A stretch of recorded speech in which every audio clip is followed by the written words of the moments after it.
vamos a grabar. Ok. ¿Cómo se llamaba otra vez? TV Latina.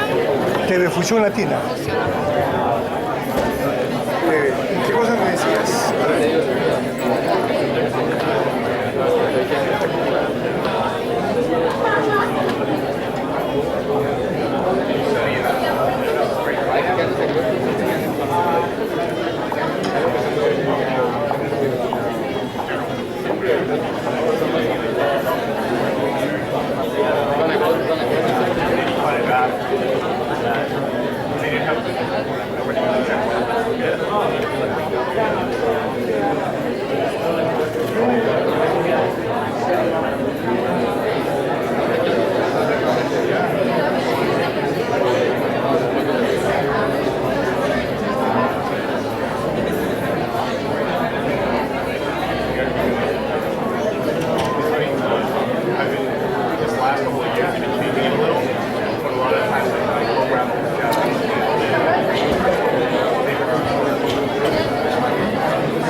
mine. Huh? Those are mine. Oh, those are yours. Do you want to sit? Huh? You want to sit up front? I only have one.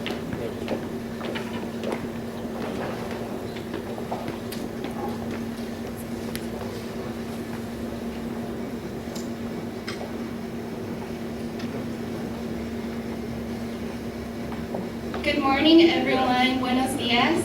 My name is Valadez, and I work at Wells Fargo currently as a strategy consultant in the Cyber Defense Program Office.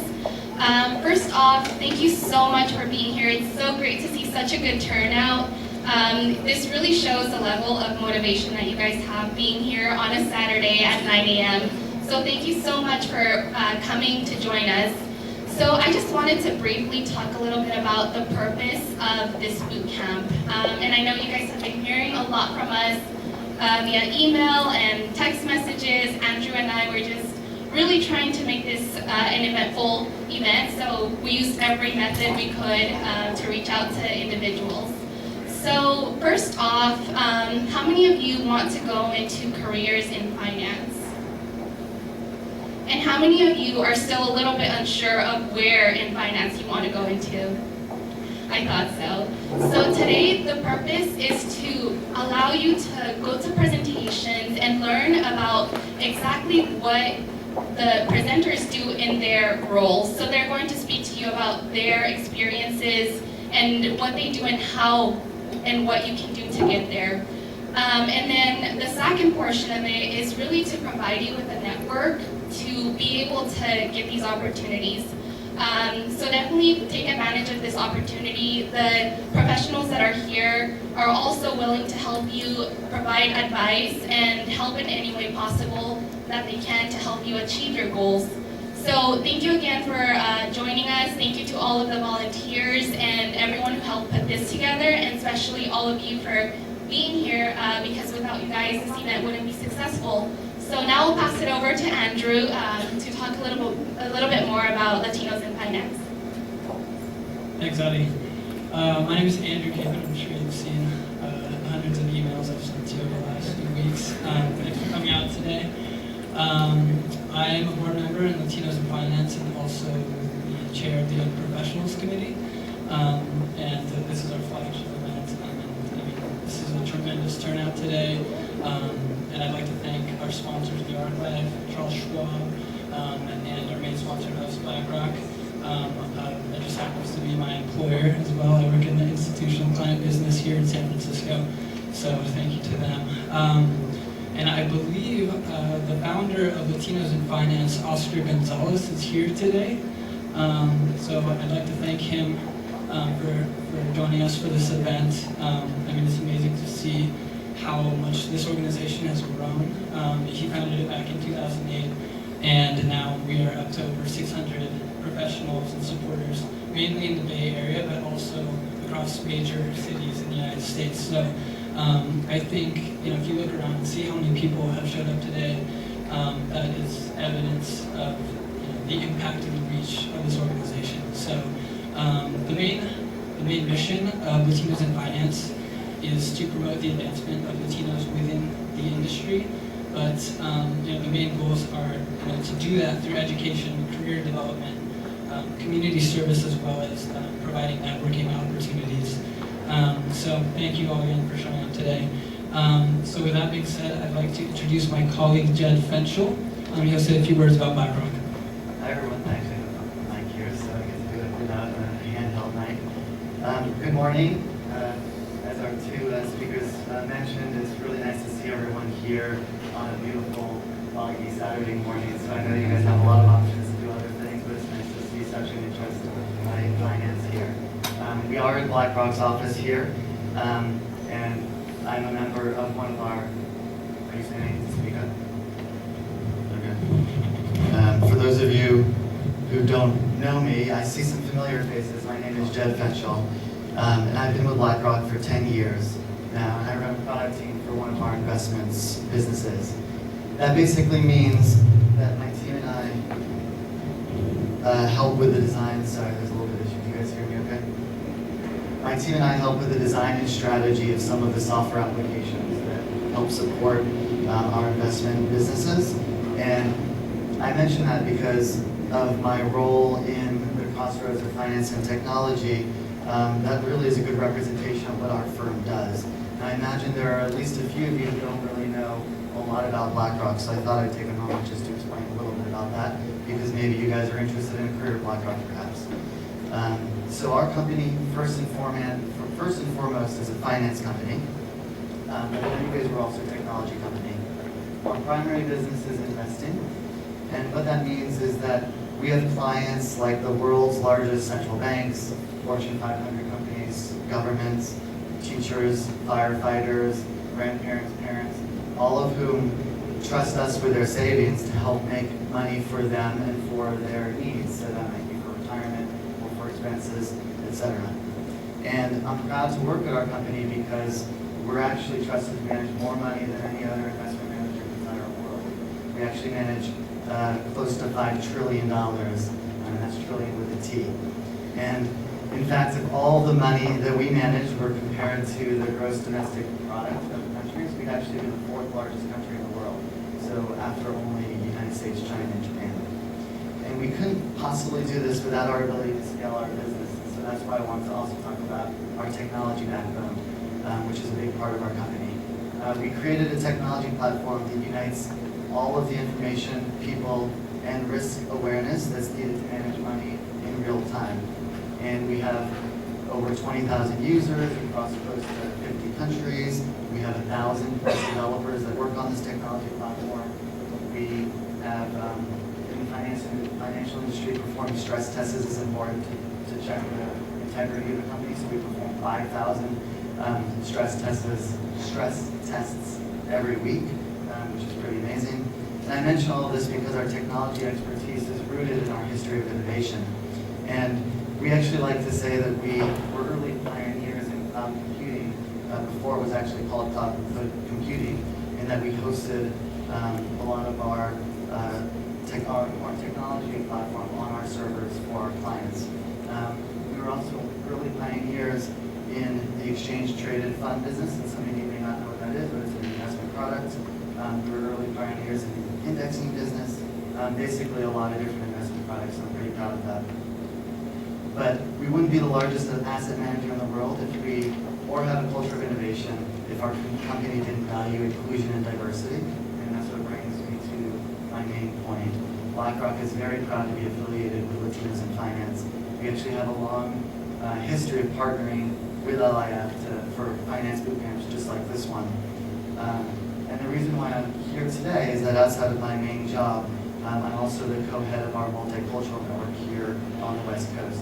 And to give a little bit of background about the multicultural network, it's basically our diversity network, and it's employee run.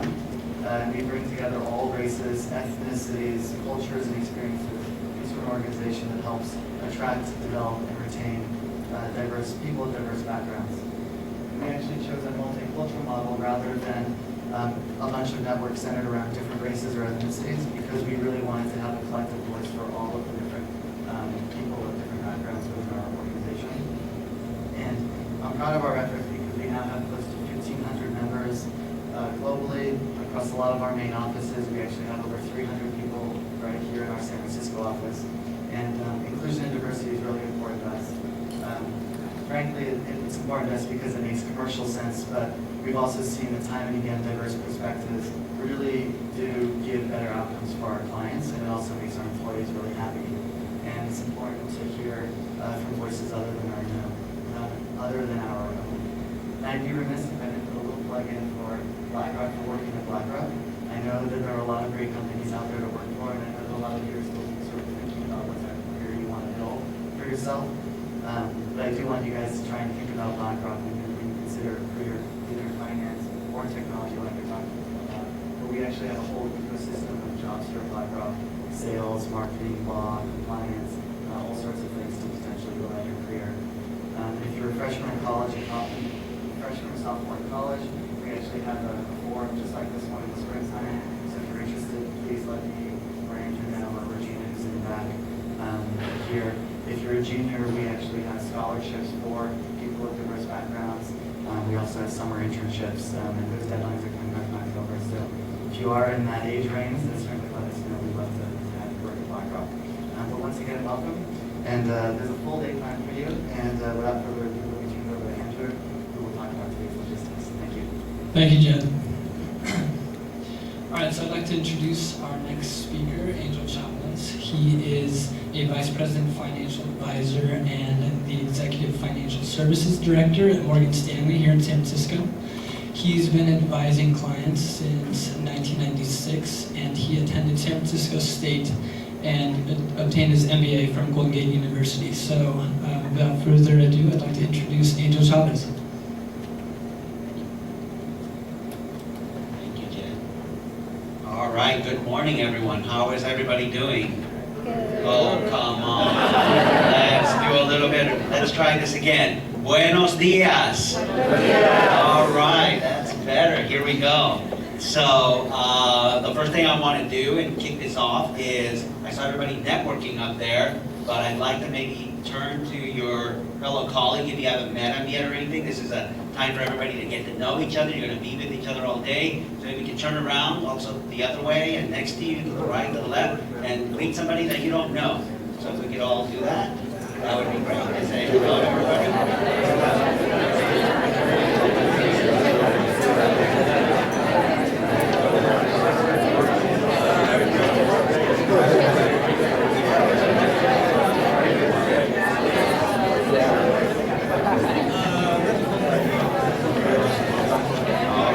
Alrighty, so see, got a little energy in the room now, right?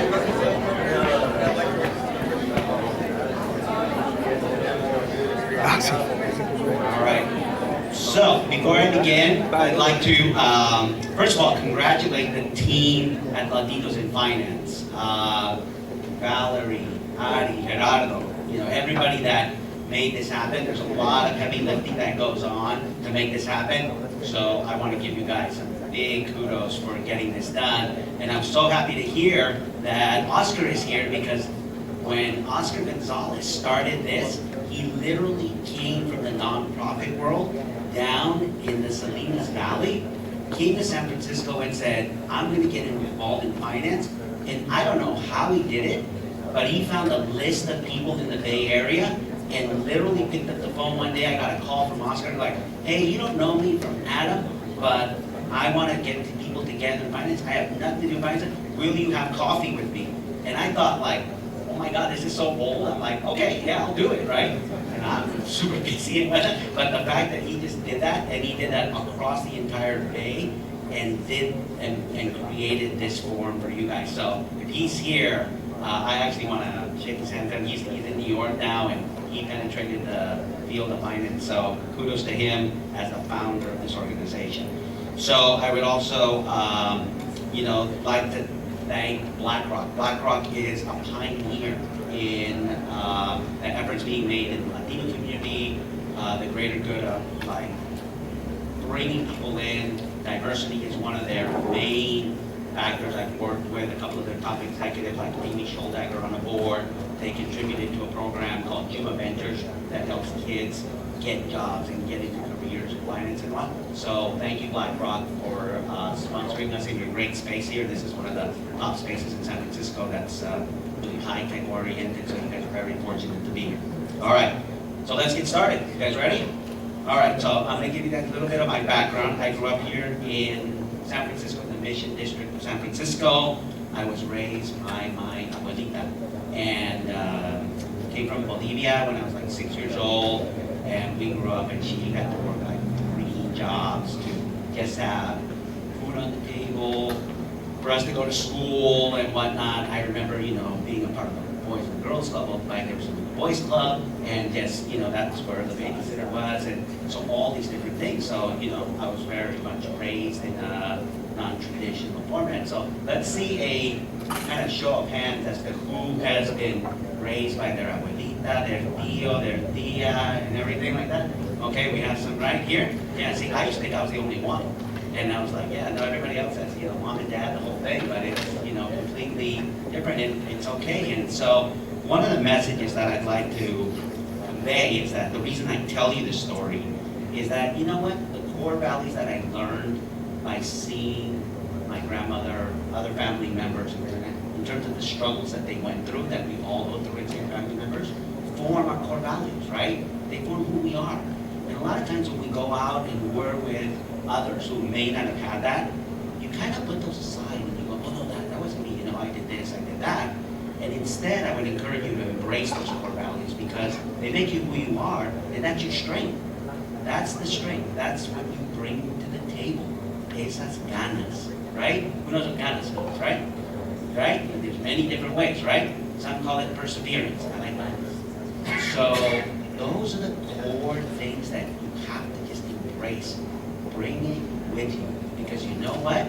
It's contagious in the boardroom. It's contagious in a meeting. It's contagious in a team setting. If you're in college, bring it to your group. No matter what you're doing. If you're in high school, I saw a bunch of high school students here. You know what?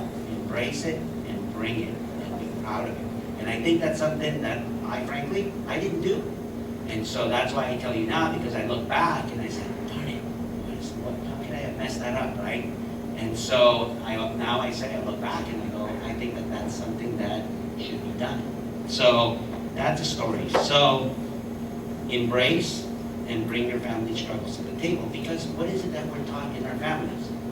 How many times has somebody in your family said, hijo, respeto, hija, respeto, no me mires así, right? Don't look at me, right? What is number one, right? And you bring that, right? And then the other one is con ganas. Go out there and do it, right? No te dejes, right? And keep doing it, right? You need to translate for any of your friends that don't speak Spanish, go ahead and do it. Okay? And don't forget where you came, okay? So I guess for me, some of these lessons actually sunk in. I was lucky enough to go to school and college and whatnot, but it wasn't very linear. I was talking to somebody earlier and they were saying, oh, right now I'm working, and I did the same thing. I worked 30 hours a week and put myself through school because my parents couldn't afford to put me through college, but I knew I had to go. And then I went for some time, and then I had to not go for some time, and then I had to come back, and that. So again, it wasn't that normal experience. Oh, you went here, and it's okay. It's fine, And so I think that that's an important thing to take with you as well, but continue to persevere through all of them, right? So I was very fortunate in after I finished my undergrad happened to be in finance, but I started in the tech world. I was like 3 years into engineering school. For some reason, I like math. It was just my thing. It was very geeky. And so ended up working at a tech company that got sold. I got school for a few years, came back, and then said, oh, I realized that where the money was made is it wasn't as an engineer.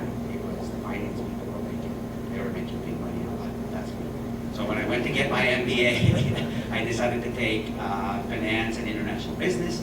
Went to Golden Gate University, and in my second year, we were doing some portfolio management class where you develop like algorithms and you do regression analysis and stuff. We were putting all this stuff in. This was in 1995, 96. We literally had to take the Wall Street Journal and input what the price of like different markets were manually. Nowadays, you push a button and it all feeds in, right? And so we're doing that, and my professor that I was working side by side with said, hey, there's an opportunity at B of A's private bank. Do you want to check it out? I'm like, sure, okay. So I went there. I was very lucky to get hired. Got into the private bank as a junior portfolio manager, and started just working hard. I got very lucky, and the person who hired me was my boss, and he basically put me under his wing and said, hey, let's do this. And just started nose to the grindstone. You know how we do it, right? But he also encouraged me. He goes, hey, you know what? I noticed that you didn't sign up for that. There's an opportunity to go do that. Why didn't you go do that? Well, I don't know too much about it. So what? Go do it. Don't you think you could learn it? Yeah, so really encouraged me to like step out of my comfort zone and to try things that maybe you're 80% good at or even 50% good at, but you know that if you get in there, that you're going to do a job, right? You're going to learn, right? And you're going to put some hard work. So I learned that really early on, and that helped me get on this diversity council for Bank of America that reported directly to the CEO at the time. And I'm like, you don't know any different, right? You're just like, okay, I'll do it. And then you're there, and all of a sudden, you're with like the top level people at Bank of America. You know, like, what do I do now? And so I learned, you know, and I made some mistakes, but I learned, and the committee was focused on, guess what? How is Bank of America going to continue to serve and penetrate the Latino market?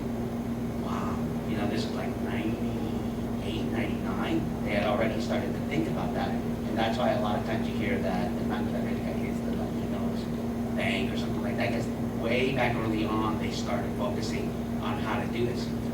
So I learned a lot, formed a lot of relationships, got to do a lot of different things, and of course, you know, worked hard, and, you know, again, got to meet a lot of different people and started to learn about things. So I think that I share this story with you mainly because, you know, get yourself in there, right?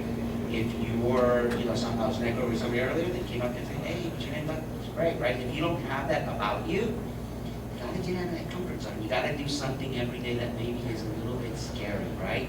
And it actually ends up being not that scary maybe later down the road, right? You go, okay, I'm glad I did that, right?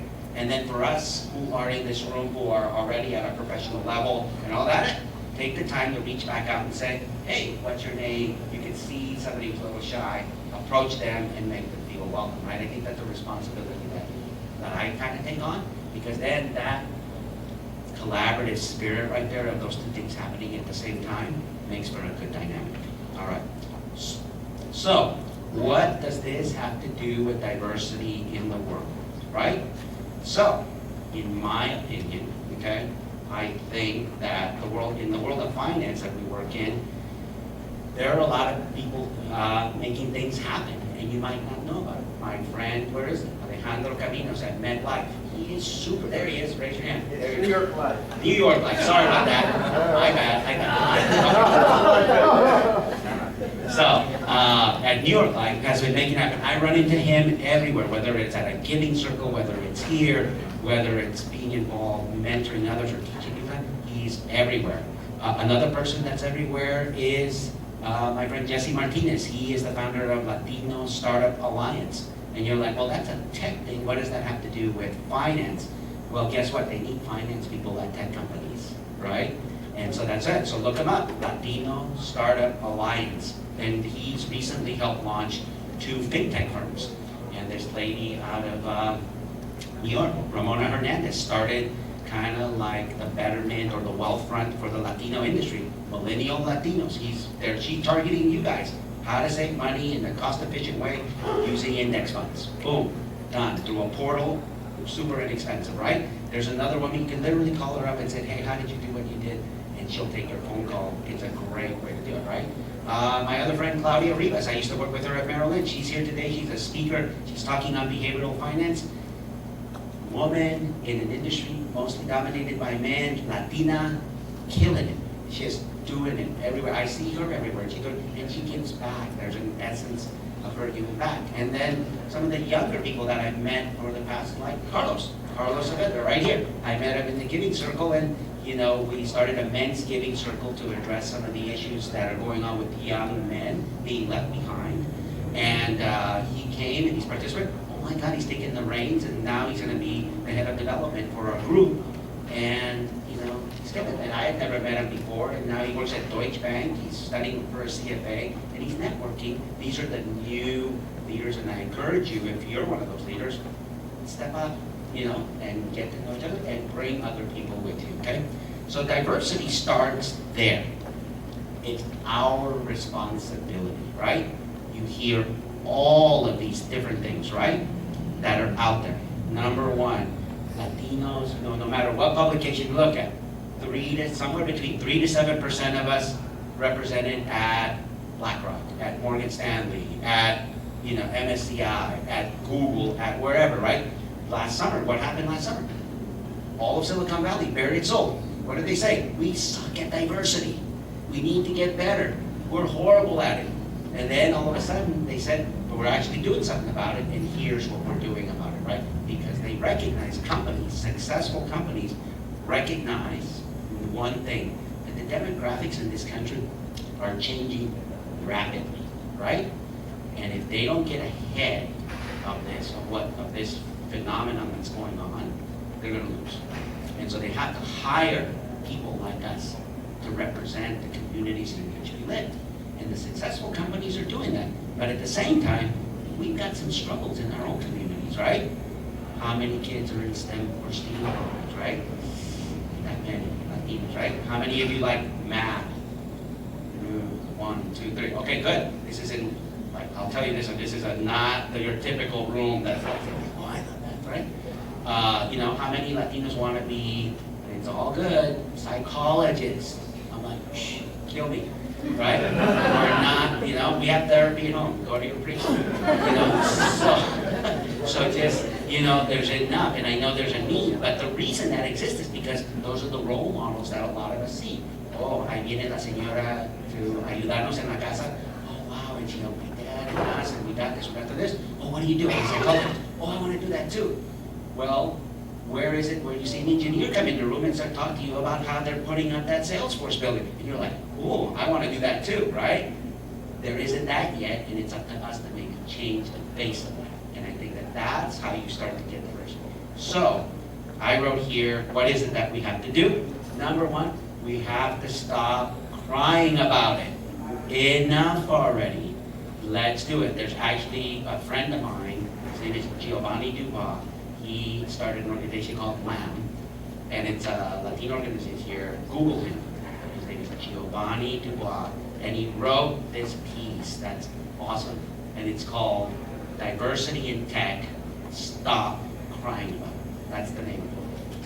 So if you Google it, it'll come up and it'll give you all the stats. And he basically says that we have to take responsibility for what we're doing, whether it's getting our youth in STEAM programs, whether it's college readiness and completion, whether it's in the corporate world, developing mentorship programs or pathways to the VP level, pathways to development and recruitment. All of those things need to be done, right? And these are just some examples of what still needs to be done. But we also need to take that responsibility upon us and say, you know what, I'm going to get these core fundamentals under my belt so there are no excuses for my non-Latino boss or person who's going to maybe be my mentor, my advocate when I'm not in the room. I need to give him ammunition or her ammunition to be able to, when I'm not in the room, to say, you know what, Carlos, he's got it. And I want to know why he didn't get that promotion and that other person did. Why did John get it and not Carlos? And I want to know. So give me feedback. And as an advocate, I can say, okay, boom, boom, boom. I can go back to him and say, look, sorry you didn't get the promotion this year, but if you do this, this, and this, and that, you're going to be teed up to do that. So those are the kinds of things that need to start occurring. And it's up to us to make it happen, right? Okay. So I also know that, like, I'll give you a story about Morgan Stanley. Again, I would be remiss if I didn't tell you. So I'm an active member of the local San Francisco Diversity Council within Morgan Stanley. It was started by Patricia Benner, who heads up Morgan Stanley San Francisco division. And she basically said we need a diversity council here in the local Bay Area. And our focus is on, number one, the recruitment of diverse talent, the retention of diverse talent, the promotion of diverse talent, and also the mentorship of diverse talent, so that they can get into and get teed up and ready for the next level. Because you can't just put anybody, as much as you like it, there's a certain level of training that's involved to be able to kind of navigate yourself effectively in some of these fields. But somebody really has to have that interest, right? So I think that, I know that here at BlackRock, there are similar programs as well as many other financial institutions. But as you start to kind of get into those realms, look for them in your company, especially if you go to like a Wells Fargo, right? Artie, you go to Wells Fargo and it's enormous, right? You're like, oh my God, where is all this stuff? It's like, you know, trying to get a little cup of water out of a fire hose that's shooting water like 1,000 miles an hour. And you're like, oh, it becomes overwhelming. But you have to kind of persevere to that and say, here is the department, here's the person, who's in charge, I'm going to call them, right? And or email them or whatever it is that you do. So take that responsibility, okay? Because there are a lot of people doing great work. So I want to tell you a little story about, I went to San Diego about a couple of weeks ago to support a friend of mine. Her name is Valadez. I don't know if you guys have heard of her. Has anybody heard of her? Okay, so if you Google her, she's written 6 books, I think, on marketing to the Latino market, right? And she writes her books mainly for the C-suite. So she was on the board of Pepsi, Frito-Lay, many other top Fortune 500 companies. And she's basically counseling and giving advice to them and giving them strategies on how to penetrate the Latino market. And it's all data-driven. And she's been doing this for, I don't know, many years now. And so they were giving her the Hall of Fame Award in the Multicultural 360 event that they have, their organization. And it was really interesting. People came up and talked about her and said great things, and they said, that she was the one who invented data and analytics, right? She's incredibly smart. She's written these books, and she's been able to not only take the data that she has, but convert it into something that's actionable for that. She's allowed CEOs to think about things differently where they had never done before and open their eyes, right? And then one person would call her a pioneer, right? So you start to think about what's a pioneer, right? It's somebody who starts something, right? That's like, I'm the first, right? Or things like that. And that was interesting. And then another woman came up and that was speaking, that was really good friends of her, Monica Mantia. She is the founder of La Opinión, which is the largest Hispanic newspaper publication in the entire country. And she's the CEO. And she came out, she goes, I've known Isabel for years and things. And I think she's a pioneer, but more so, I think Isabel is a trailblazer. And I thought, wow, what a cool word, right? And then she was like, she's a trailblazer. So what does that mean? And Monica went out to talk about what is a trailblazer. And it's somebody who paves the way, not only for herself or for himself, but for others to follow, right? It's like, look, I opened this door, let's go, vámonos, let's do it, right? So I think we all, in our collective communities, in our respective jobs, in roles of responsibility, in high school, in college, whatever it is, where you are right now, could be a trailblazer, right? Open up those doors, but bring others with you. Besides, it's more fun anyway, right? Going at it, like I tell the people on my team, it's a lot more fun getting rich together than it is by yourself. So again, try to embrace sort of a little bit of that mantra, okay? So some organizations that you guys can join, obviously Latinos in Finance, right? Awesome. If you're interested in tech and finance, Latino Startup Alliance. The Latino Community Foundation on a California level for now has done some great work, and they're opening up giving circles, they're doing things like whatever their organizations are. Alpha, the Associate Latino Professionals in Finance, that's another one. There's multi-ones, and I will tell you right now that if you join LIF and Alpha, neither of them are going to have hurt feelings. They're just going to say, oh, okay, because guess what? They're collaborating anyway. Valerie, didn't we have an event, what? Latinos in Finance with LSA the other day? Crowdfunding. Awesome, right? At Salesforce. Great event, great speakers, the panel was awesome.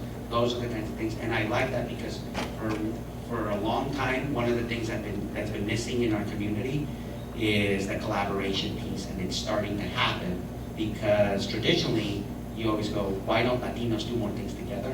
Because somos banderistas. You guys know what that is? A banderista? Dice, yo soy boliviano, esta es mi bandera. You go, yo soy mexicano, esta es mi bandera. Yo soy así, tú eres así. And it was like, that's starting to kind of go away, especially with people that are here. And you're like, oh, it doesn't matter, I'm from here and there, but we're kind of the same, okay? And that is, to me, is inspiring. So, I will conclude with a story about someone who inspires me day in, day out, okay? So yesterday I picked up my son, his name is Christian, from school, and we were talking about, he's like, hey Dad, what are we gonna do tomorrow? I wanna go do this and that, and I'm like, oh, Mijo, I'm sorry, I got it. In the morning I'm going, and I was asked to speak. I'm very honored to come speak at this event, and I'm gonna go do that. I probably won't be going till noon, we can do something. He goes, okay, so are you nervous? He asked me, and I was like, yeah, I'm nervous, I'm always nervous. So he goes, so what are you going to say? So I told him that the message I wanted to send today was this. One, is that we should get involved, right? You probably, like pounding you over the head with this, right? Like whack-a-mole. You probably got that already.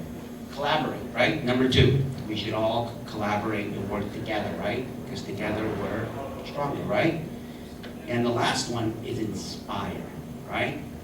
take the time to inspire yourself, others, you know, bring them along with you. And I think that's the message. And I said, I think that's gonna make a difference in what, so I'm telling him this stuff, and I was like, and I said, the main thing is that, you know, we have to send this message that diversity is a strength, right? It's not something that's a check in the box, right? For companies, successful companies, because you know there's companies out there that do that check in the box thing, right?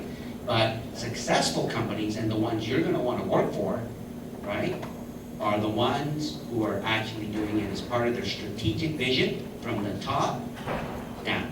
And those are the organizations that are within. And so it's funny, and he says, okay, that's cool. He takes a minute and he says, but of course, he goes, everyone knows that if you have different points of view, it makes the team stronger, right? He just like comes out and says it. That's what we do in school. Like, no big deal, right? I'm here thinking, I'm like telling him this stuff that's like very like, right? We do it in school. Why shouldn't we be any different in the place where you work? Simple, right? And I'm like, damn kid. And I thought of that, you know? And I see all you guys here and how many high school kids are here and how many college people. And I think everything is really changed. There's a big opportunity right now because in my generation, the tolerance level of different things was a lot different than it is now. People now are so accepting of everything, right? Same-sex marriage, everything. Everybody's extremely tolerant of each other, and that's awesome. And I think that that's what we need to embrace to be able to move forward because we're the catalysts. Again, going back to get involved, take responsibility, work with others, and make that stuff happen, right? And take our culture, bring it to the workforce, bring it to school, bring it to high school, bring it to wherever you go. And that's what's going to happen. So enjoy the conference, and remember to what? Number one, get involved. Number two, yeah, and the last one, inspire. Muchas gracias. Have a great conference.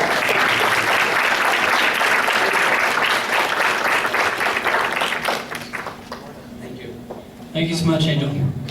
All right, guys, that concludes our introduction, and we're going to go ahead and kick off the first round of workshops. If you are in Group A, you should already be sitting here in Howard. So stay where you are, because the first workshop will be here for you with Manny Fernandez. So Manny, you can head on down here. And then Groups B and C, you should be on the 8th floor. So Group B, stay where you are on the 8th floor, but Group C, hopefully you guys can hear me, Group C, head up to the 10th floor, and BlackRock ushers up there, please help them up to the 10th floor for their presentation.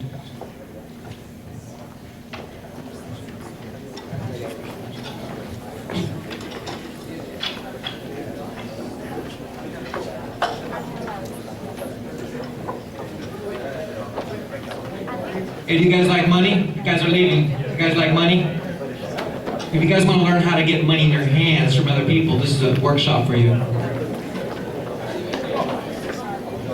They're all leaving. This is scary. No, this sounds bad.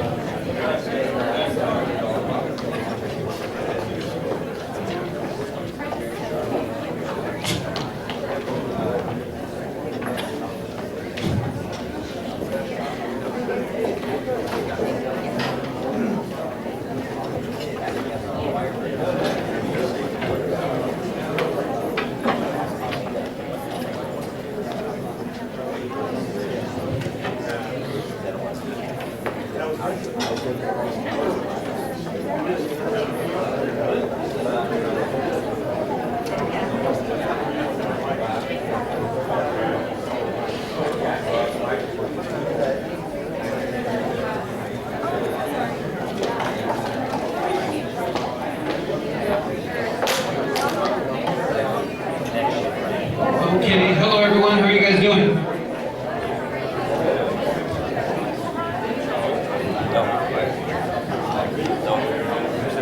How many leaders do we have in a room? Raise your hand. Everyone's hand must go up.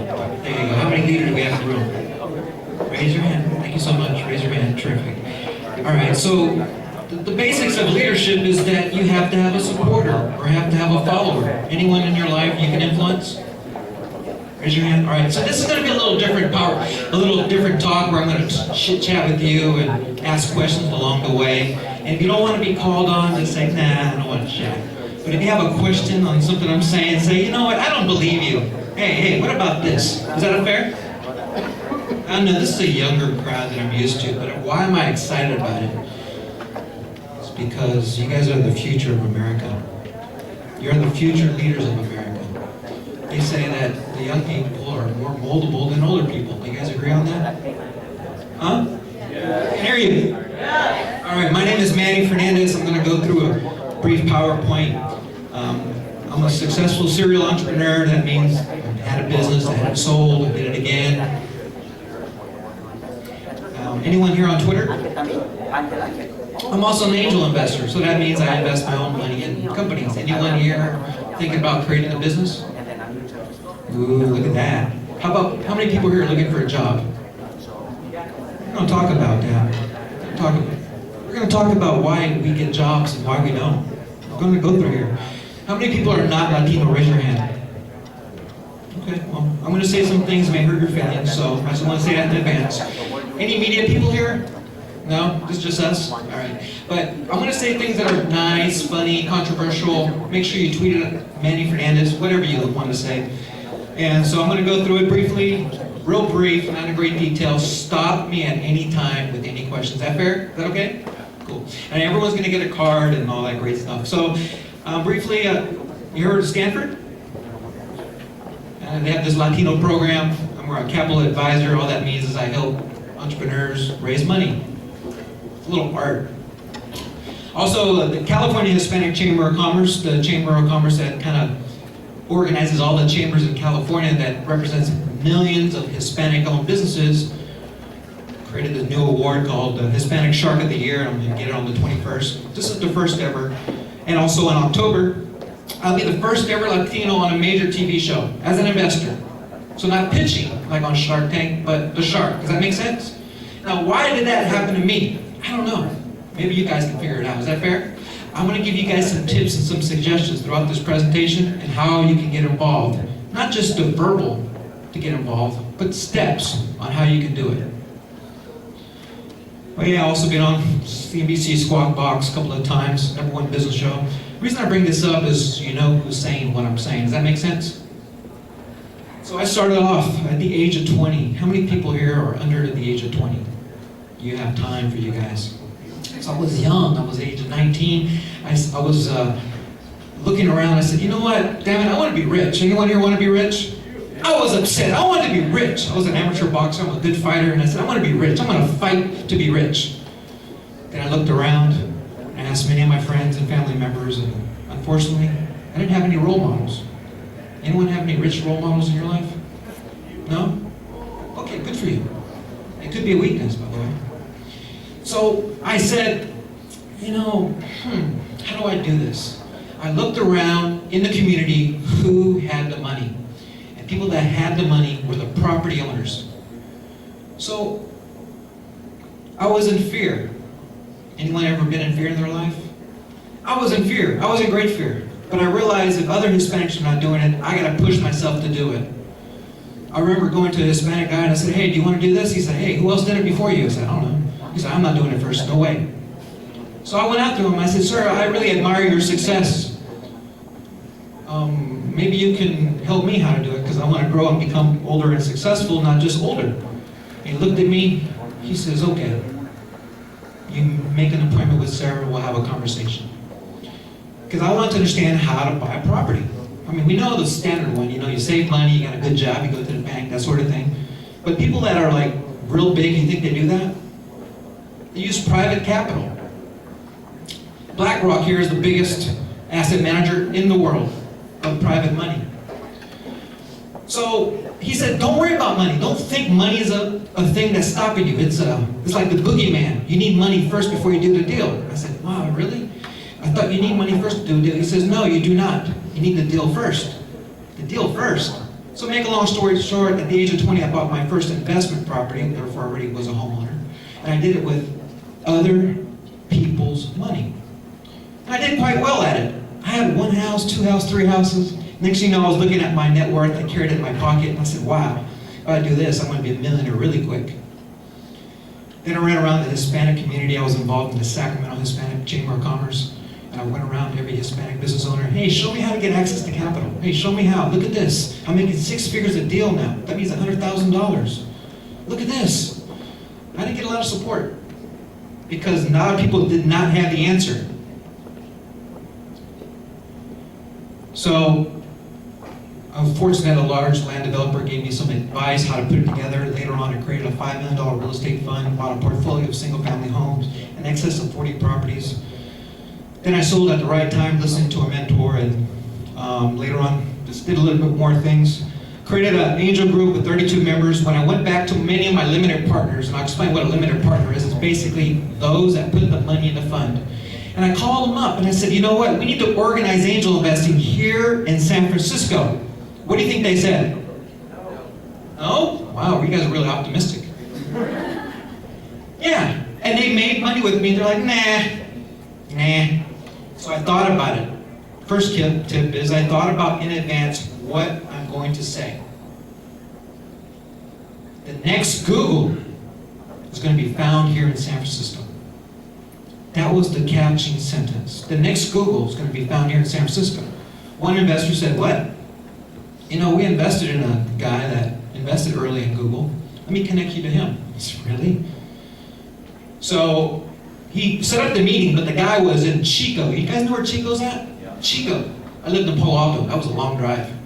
I got the call late, and I was tired. How many people would have said, tomorrow, next week, next month? I tried to do that, but I wouldn't let myself do that. So I drove to Timbuktu.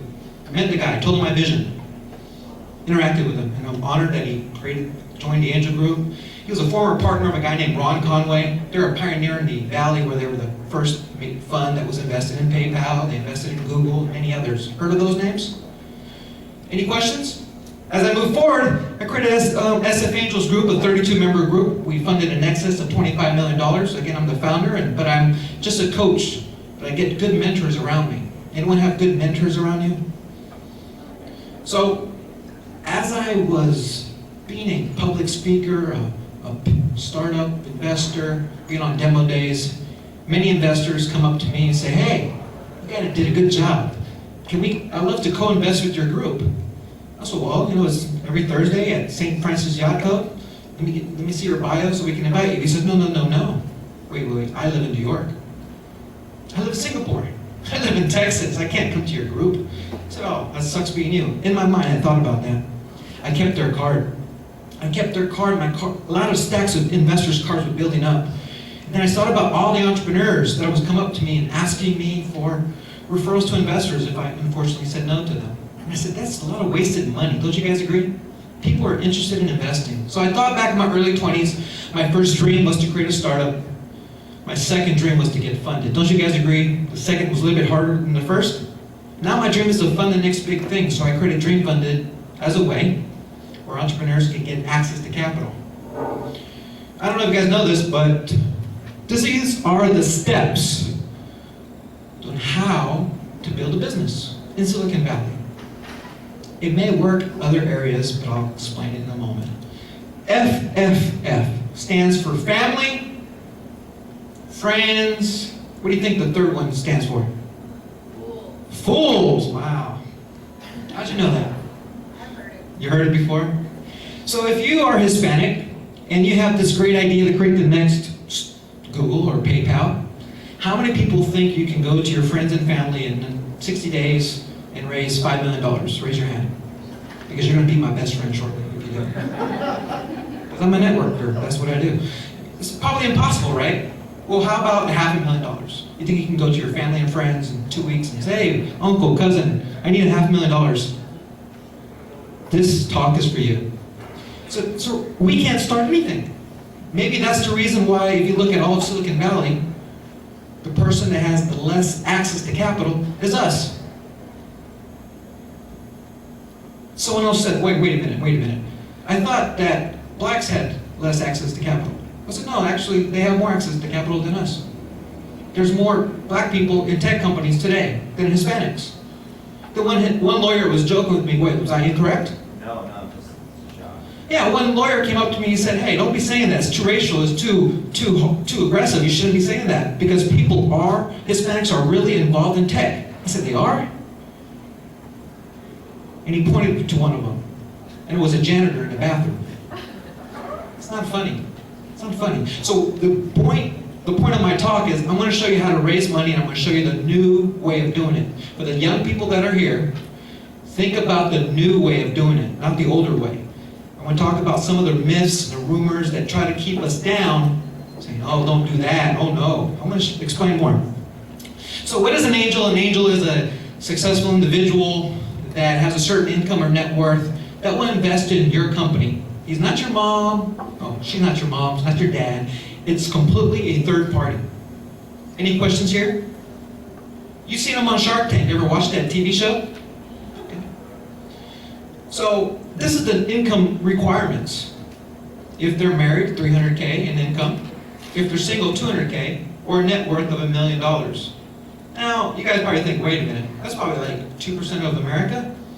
3%? Yeah, it is. So, if you look at America, if you look at Silicon Valley, as I drove here earlier today in the Uber, I was looking at a bank, and I saw 2 white people listed on a bank. They're founders of Eventbrite. I said, you know what?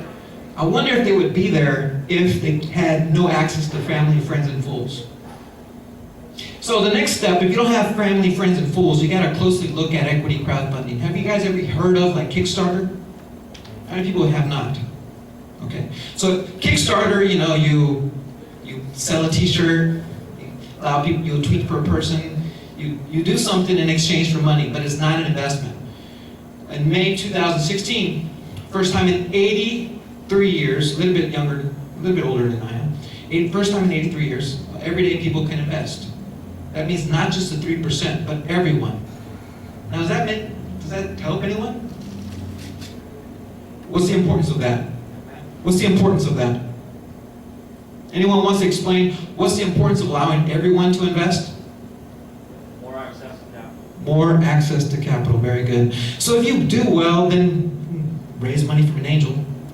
And then if you do really well in your tech business, maybe you can get a micro VC firm, which is a smaller version of a venture firm. That means they just write smaller checks. And if you do really well, then you get a venture firm, a VC firm. Ever heard of a VC? Okay, I'm going to go over more detail. So a VC is basically a professional investor that represents other people's money. And then they find the deal flow, which is the entrepreneurs, which is the reason I'm here today. Looking for deal flow, looking for entrepreneurs that are looking for funding. They screen them out, just like dating. You're not for me, not right now. And then they make an investment. Any questions here?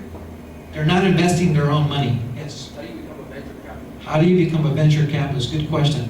More specifically, why do you care? Well, I think that's what venture capitalists and entrepreneurs. What's that? I think it's better to become a venture capitalist and entrepreneur. Good. I like that question. How do you become one? You look at the VCs in the Valley. If you tell me, name 5, in fact, I bet $100 that no one can name 5 angel Hispanics or Hispanic venture capitalists here in Silicon Valley. Trick question. It's not a trick question. 5. There's not. I don't know of any. Maybe because people are not thinking that way. Money is typically taught within families. Dinner table, we're going to talk. Some people go from one generation from welfare to another generation of welfare to another generation of welfare because that is what talked about at the kitchen table. That's what their role models were. Most people don't break out and say, hey, there's access to information here that's not in school that I can use to get leverage. Now, I'll explain what leverage is. Hey, guys ever had a flat tire? For those that are too young, probably not. You've seen someone that had a flat tire once? Now, how many people try to get your friends together and pick it up? Crazy, right? Break your back. What leverage is that jack. You take that jack, a little weak arm, like I have the weak arms, and you pick up the car. The ability to do more with less. That's what leverage is. I'm only successful because I had access to capital. That's leverage. Property values went up because I had access to capital. I wish I had a $50 million fund, but I didn't. Point is, I'm going to show you how to get the access to capital. You guys want to hear that? Yes. Now let me stop here and ask a couple of questions before I move forward. What do you guys think so far? Ned Hogg, I can hear you nodding your head, but over there they can't hear you. What do you guys think so far? Awesome. Is it possible or not possible for you? It's possible? Cool, because I want you guys to believe it. Because since we don't have any role models, we don't think it's possible for us because no one in our family has done it. The neighbors hasn't done it. Does that make sense? So I'm going to tell you, it's possible once you believe it, you can. And don't say, go and tell your friends, hey, it's possible, because they're going to tell you what? What? It's not, no, man. It's too much work. It's not possible. You're not going to win the lottery. You're muy chingón. So with DreamFunded and Kickstarter, we have something in common. It's crowdfunding, but DreamFunded is what you call a registered funding portal. I'll explain more what that is. Went through the SEC and FINRA as the first platform in San Francisco, as well as the first platform all of Silicon Valley today, that allow everyday people to invest and allow entrepreneurs to raise up to $1 million a year. And for those cynical people say, wait a minute, my startup is going to take $40 million to get started. $1 million, that's too small. There's Regulation A+, which we can raise up to $50 million through the same platform. And I'll explain how that works. So I want to talk about Latinos. I want to talk about us. And if you don't like what I have to say, I apologize. But it really affects all of us. Anyone here rich? Okay, good. It affects us then. Access to private capital is hard. And I add the word private because some banks want to say, oh, access to capital. That means a loan. That means we're going to give you a loan and then make money based on interest rate. And if you don't pay, well, nice things are not going to happen. It's called debt slavery. They try to, when you get a job, you go to school, they put a lot of debt on you, so you're like stuck paying bills and you can't go out and do something different with your life because you got these bills. You got a car, you got a house, you got credit cards. This is most of America, okay? So I know I'm talking to either you or someone next to you or someone in your family. This is most of America. But access to private capital is different because you're raising it from people. And then you can put that to work and create jobs. Create jobs. Anyone here want to create jobs? Anyone here think, what if I had all the access to money that I needed? Would I really go look for a job? No? How many people, raise your hand for a moment. How many people want a job here before I started today? Don't be embarrassed, most people do. Job. Okay, so what if I said, you have $1 million now. You have access to $1 million, you can hire people, create your dream business, get some mentors to coach you. Would you go and get that job? You still get that job. Some people are just born entrepreneurs, some people are born employees. That's okay. How about, see, I'm nervous. I get all tongue-tied. She said yes. It's kind of like, I can't believe it. How about you guys? I don't even know how to act with that answer. See, I'm like, oh my gosh. I was saying I would be an entrepreneur. You would be an entrepreneur. Oh, I got it wrong. So you would be an entrepreneur if you had access to $1 million. Okay, because I didn't know how to act here. I was like, oh my God, we can't help this crowd. Yeah, that's what I'm saying. If you had access to $1 million and they said, hey, you can have it, and if you didn't work out, you don't have to lose your home, and you're not going to, credit card, people are not going to call you, and you just go out and do it. I mean, I learned from a very big development family, and trust me, not all the projects worked out. I'm not a genius. Not all the projects worked out. Most did, thank God. But what was interesting, because I went back to that wealthy person, I said, hey, I tried, I did the best that I could. I said, that's all you can do sometimes. But I learned. He told me to go write down what I learned. And that's very important, learning. Because most entrepreneurship is learned by doing. Learned by doing. So, as I move forward, second one is knowledge on how to raise the money. How many people here have someone in their family that raised $1 million?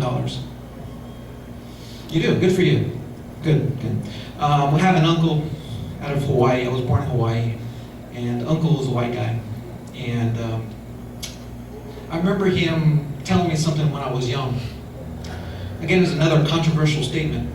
I remember being on the ocean in Waikiki, And this is the island of Hawaii, and he was showing me how to catch crabs. And we had 2 buckets. And I would finally get the crabs out and show it to him, and he said, yeah, that's the white bucket. That's the white crabs. Oh yeah, that's the brown crabs. Put them over there. And at the end, he told me to put a cover on the little thing with a rock on top. And after about 4 hours, I said, man, these are the same looking crabs. I don't know why he's telling me to do this. I said, Uncle, what are you doing? These are the same looking crabs. Are you senile or what? Right? And he said, oh, good answer, good question. The white crabs, oh, I'm sorry, I got it mistake. I messed up. The white crabs are the one with the cover on it with the big rock. The brown crabs are the one with no cover. He tried to explain to me the white crabs will work together to get themselves all out of the bucket. The brown crabs, the moment one starts to make it, they'll try to bring them down. In fact, if you study real crabs, they'll break their arms. And I think that's the reason why us as Hispanics are struggling, because we're fighting amongst each other. Now there's a way that we can get money in our pocket that's free flowing. Take advantage of it. So last is lack of role models. We just don't have role models. I'm willing to be a role model here today. And we have opportunities in our office. So I got involved in this law. It's called the Jobs Act. It was going through Congress in 2011. Eventually it became law in April of 2012. And I was so excited. I was so excited because it's the first time ever everyday people can invest. That means entrepreneurs, just like all of us, can raise up to $1 million. They even had a law to raise up to $50 million. And I said, thank God for this. I waited off 2012. It was a law, but the SEC had to rule on it, and nothing happened. That's okay. 2013, that's the year for us. Nothing happened. The law didn't move forward. 2014. 2014. Nothing's happening. 2015. The Jobs Act's a law, but the SEC didn't rule on it. Mid-2015, I said, you know what, guys, I think we just lost all of our money that we spent to move this forward. I was kind of discouraged. I said, man. And I said, no, I'm not going to quit. This is going to happen. October 30th, 2015, the SEC says, finally, yes, feel free to do it. Anyone goes on the SEC website, which is the Security Exchange Commission website, look at the final rules, Title 3 of the Jobs Act, page 248, you'll see DreamFunded and Manny Fernandez name in there. So I'm honored to be part of the law. That's going to help all you guys. So what does this mean?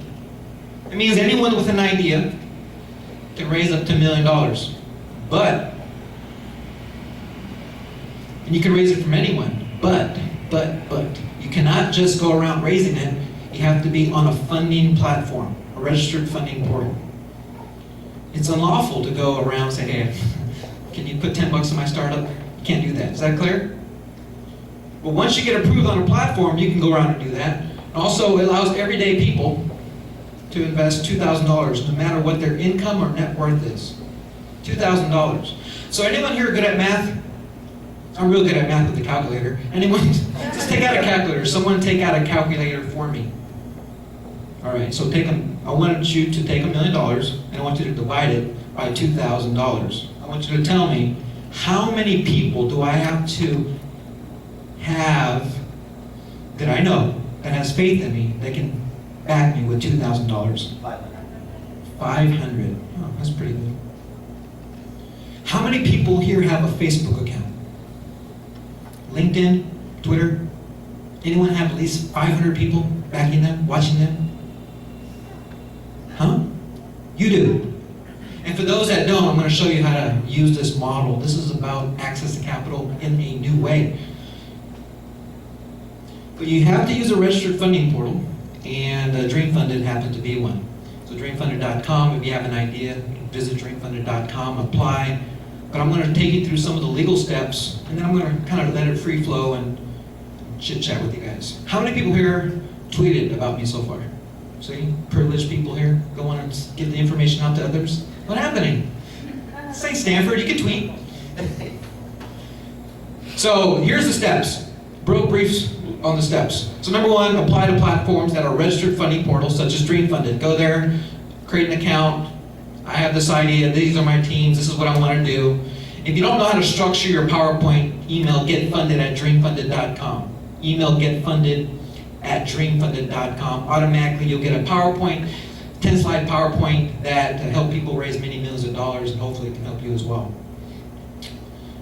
Second is, after you get approved, you have to file a thing called a Form C, which we'll help you with, which is a little document that says basically you can lose all your money if you invest. Did you hear me correctly? You can lose all your money if you can invest. You still want to invest? Okay, fine. Now legally you're covered. And then promote your startup. Promote your startup. You guys are kind of quiet people, so I don't know if you guys will do well here. Maybe. So use social media, Facebook, Twitter, LinkedIn, emails of people you know. Anyone here an alum of a college yet? You will be. A lot of emails there. Phone calls. Hey, brother-in-law. Remember me? This is Pedro. Hey, you were in my quinceañera last year. You know, I got this startup idea. Oh, sorry, I don't have any money. No worries, $10. $10? $10? I know, but things are really hard. You don't get it. Okay, I'll back you for $10. But okay, do you want to help me? Oh yes, I want to help you.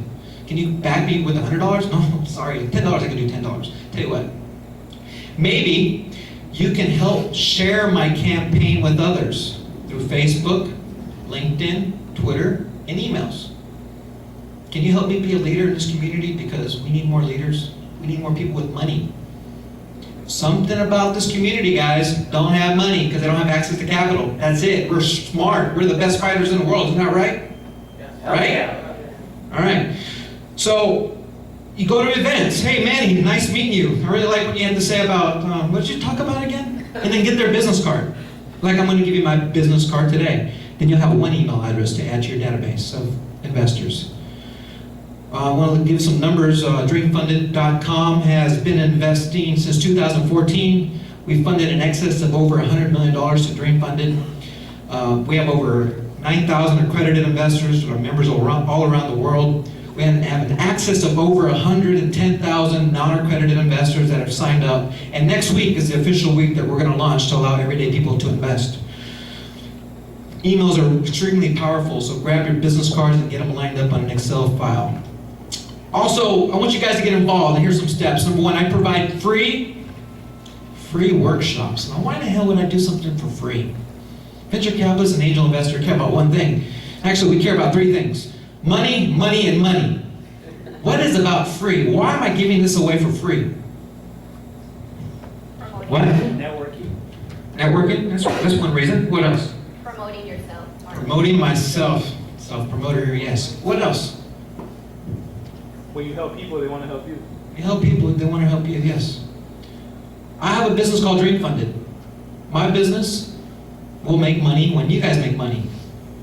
I want to show you how to do it. You can't do it in a one-hour workshop here, right?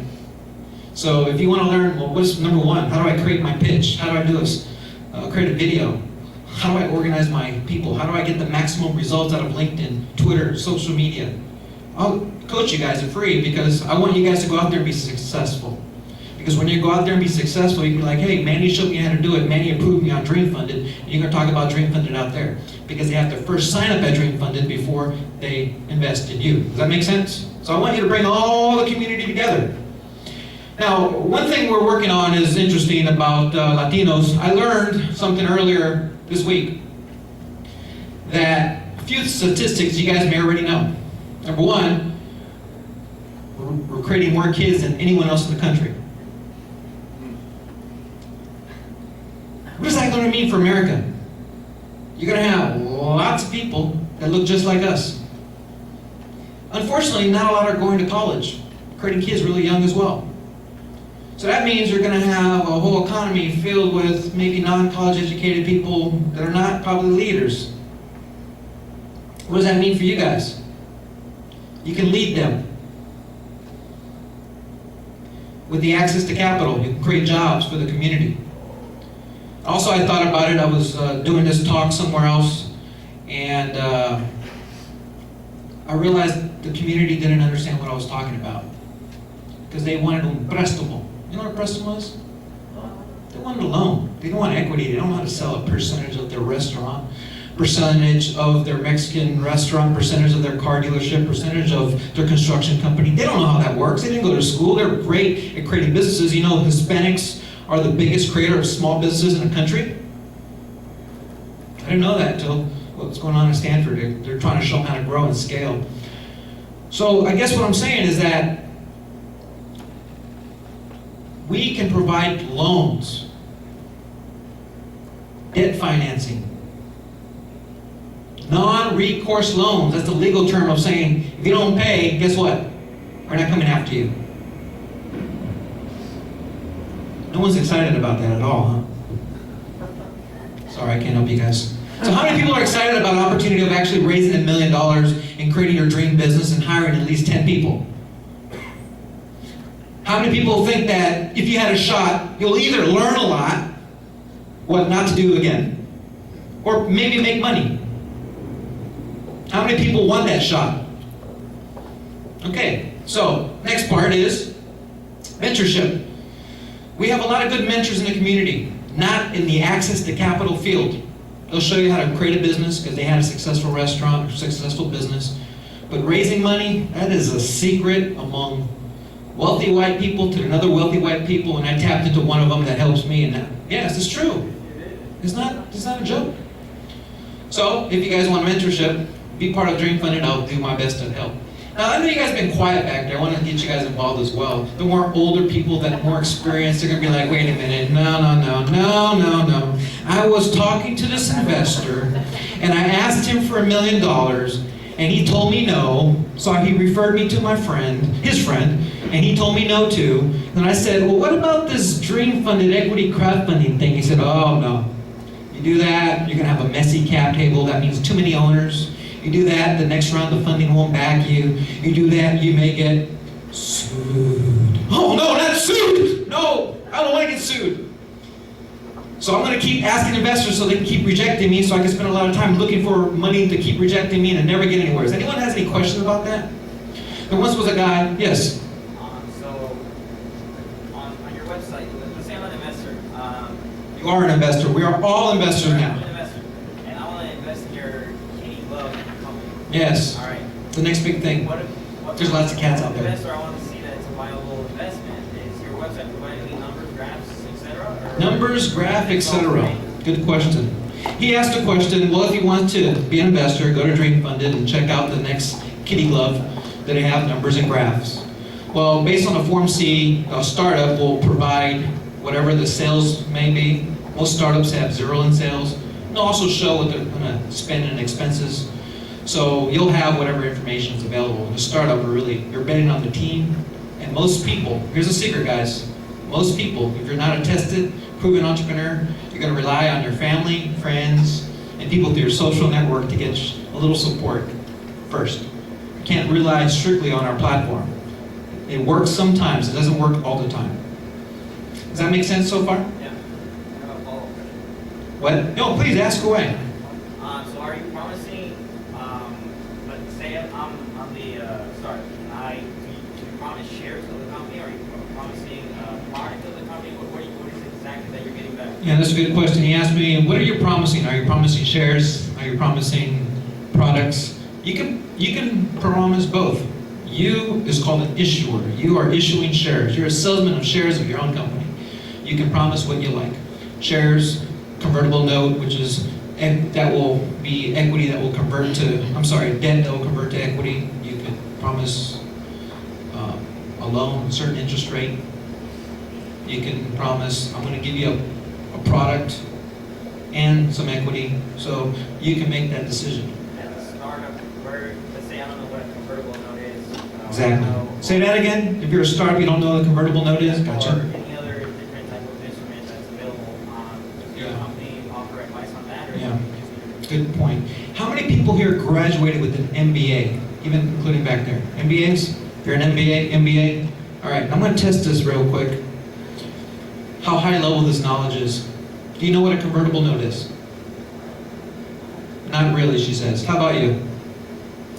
Most say no, by the way. I know that it's a debt that can be converted into equity, and that's about it. Debt that can be converted to equity. Most people don't know this stuff. They go to school, they get their MBA, they come out, they become successful, they hit that income level, and then they join an angel group where they teach this stuff. Understand? So that's why I talked about free workshops, because I go through it. What is the best instrument for you? What is a cap table? What's the ownership? What is a convertible note? What is valuation? What happens when you convert? What is a safe? I'll explain all this stuff that most people don't know, because even you go to college, they don't teach you this in college. Again, they teach you this at home. If you're not in the right homes, then you're out of luck. And it's wrong. Don't you agree? Because if you have desire, I want you guys to show me that desire. Also, internships. If you say, you know what, I really don't know what I want to do with our lives. You know, I want to enter a large career, or something that's growing, that gives me great potential, but I still want to make money. DreamFunded has a little shot for you. I don't know if you know this, but I'm an investor in over 30 companies. Here's some of the names. Are you ready? Dropbox, you ever heard of that company?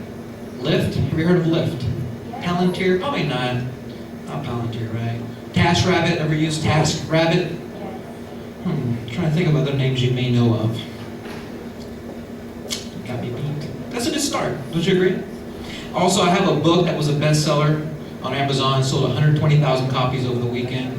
Only because I had a lot of people on my social media. See that power of social media? It was $1, guys. It wasn't like 20 bucks, right? It's $1. People probably bought it out of guilt, that was probably it. But it talks about my later investment in Twitter and how it went public. And so the reason I say this is because you guys can do it too. Don't look at me, oh, that guy did it, I can't do it. No, you can do it. I'm giving you the knowledge. I can't give you the desire. I haven't figured that out yet. Anyone? So, this is my email and Twitter account. Well, now I'm going to just allow I'm going to talk about a few things. Number one is the rumors that are going on in this world. Rumor number one, if you don't raise money from investors and you use an equity crowdfunding site, you can get sued. Or if you're successful, the next round won't fund you, so you can go out of business. You can go to jail, and all the negative things that'll tell people. It reminds me of the slave days, where they try to keep them enslaved and not educate people, so they can keep them slaves. Yes. What's the success rate as far as like the startups that use it? What is the success rate for what? For the process of DreamFunded.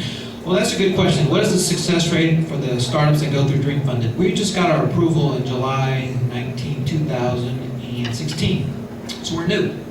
Our first offering under Title III of the Jobs Act, meaning allowing everyone to invest, starts next week. So right now, we're pretty flexible. We are looking for a few things, and it's not like traditional angel investing where we're going to reject a lot of people. So if you have something, I suggest you apply, and if you get it, if it doesn't work out, we'll probably let you know what you may be missing. Is that fair? Because I don't like people saying, nah, I'm not interested. It's like, how are you going to help me? Does that make sense? There's a secret in Silicon Valley. You reject an entrepreneur, but don't tell them why you reject them. How are you going to help a person? Yes? What kind of internships are we offering at DreamFunded? That's a good question. So I'm a member of because of my best-selling book, someone that was on TV here in CBS reached out to me and said, hey, maybe you should join the National Association of Hispanic Journalists. What's that? Another organization that's going to just bring me down, take too much of my time? I'm not interested. Until I looked into it. I realized it was 2,000 plus of Hispanic journalists, all the way from CNN to CNBC, all of them. I said, whoa, well, I want to be a part. So now I have a database of the most influential Hispanics and journalists that goes on nationwide. And I think we have an intern here from Spain. Just raise your hand. She's an intern, and she's been working in our office for about a week. So that's one example. She's reaching out to the Hispanic media companies, and I'm trying to teach her how I get publicity on myself. I don't know if I really know what I'm doing. I mean, I've been in Forbes a few times, Fox News, CNBC, Squawk Box, CNN. I'm the first Hispanic to get paid to be on a nationwide TV show and have over 100,000 Twitter followers. I can go on more detail. Is that fair? So I'm trying to teach that to her. And she's, in the beginning she was kind of frustrated. She's like, oh, this is work. This is work. This doesn't make sense. This doesn't make you popular. I don't get it. Ever watch Karate Kid? guy got beat up all the time, said, you know what, screw this, I'm gonna learn how to do karate. Then he went to Mr. Miyagi. What did Mr. Miyagi tell him to do? First off, he rejected him. Second off, he told him to do what? Wax on, wax off. Wax on, wax off. What about paint the fence? What was paint the fence? Paint the fence. He was showing him how to do it. So I was showing her how to go through the database of the people to get them lined up. Then I messaged everyone. Through my internal system, we can message everyone where it looks like I'm talking to you. I'm talking to everyone. Then I gave, that's how you keep in track with hundreds of thousands of investors on DreamFunded. And then put together by my inside former Googler, by the way, I gotta give him credit, Elder. He's on our website. And so I have her follow up. Hey, I'm working with Manny here. She get responses from, where do you get responses from? I'm putting you on the spot, but there's not a lot of women in tech. Go ahead. Some responses, like from Inc. magazine. Where? San Francisco, Business Chronicle. So, you know, the best people are responding back. So she's getting direct access because I'm letting them know, hey, I'm going to be on a big TV show here. Hey, we're the first platform ever to be approved here in Silicon Valley. Hey, I'm the only Hispanic in the world to get this approved. Hey, we have access to capital. Anyone want some? If you don't pay, it's okay. That's a good phrase. So that and just understanding how we're looking for deals, in terms of how to screen deals, so media relations, social media, how to use social media to start the relationship offline, get them online, how to create events, many other things. The inside of finance. What happens when a company gets funded and they go into the next round of funding? What does the documents look like? What does cram down mean? What does pay to play mean? What happens when it converts? What happens when they're at Series C, C is in Charlie, and they're going to go to Series D, is in David, and there's only a small handful of people that can fund them $50 million. What does that mean when they have to get rid of the CEO? Fire the person that created it. How hard that is. What about being on a board and have to lay off thousands of people? It's hard. Ruthless, mean, evil. But the point is, you can see what goes on. Does that make sense? And you can see that what access to money does in terms of power over companies and how companies' managers can hire others or be the person that understands it so you can be a better entrepreneur. So you can know how to pitch an investor, how to build a relationship with an investor, how to get an investor to be into your company with one phone call. Any other questions? Yes. Women first, I'm sorry. How does DreamFunded make? How do we make money? Good question. We're a partner with your success. Two ways. Number one, we have to keep the lights on. We have a building on the 22nd floor, 425 Market Street. Do you like the building, Esther? You like the building? Nice view of the bay. Venture funded. Big backing from SF Angels Group. The reason I bring this up is we make 5% of what you raise. We can take 1% of what you raise, but I'll keep the numbers 5% because we're really paying FINRA, a regulatory agency, we're paying escrow account. But basically, if you raise $1 million, we get $50,000. Those damn bandits. $50,000 a year, $1 million. So it's small. We'll show you how to raise it too. So that's how we make money, as well as we pay 2% of whatever you're offering. Whatever your company's offering, we want 2%, so we can get the potential upside if your company does well. Does that make sense? We're a new type of venture firm. Yes, sir. You mentioned that you were in several famous startups. How are you getting in there pre-IPO? Are they pitching you, or are you? He asked me the question, how did I get involved in pre-IPO companies? Well, one of them, I was a seed investor. Others, I wasn't. Early investors, the company grew in valuation, they wanted to sell. That's one way. Second way, which is a popular way, is employees are selling through our system. And that's how I was on CNBC Squawk Box, because they dubbed us a private tech stock market. That private tech stock market can be now found on SV Exchange. We just changed the name for that. And again, employees of Lyft, Uber, Palantir, Airbnb, SpaceX, DocuSign.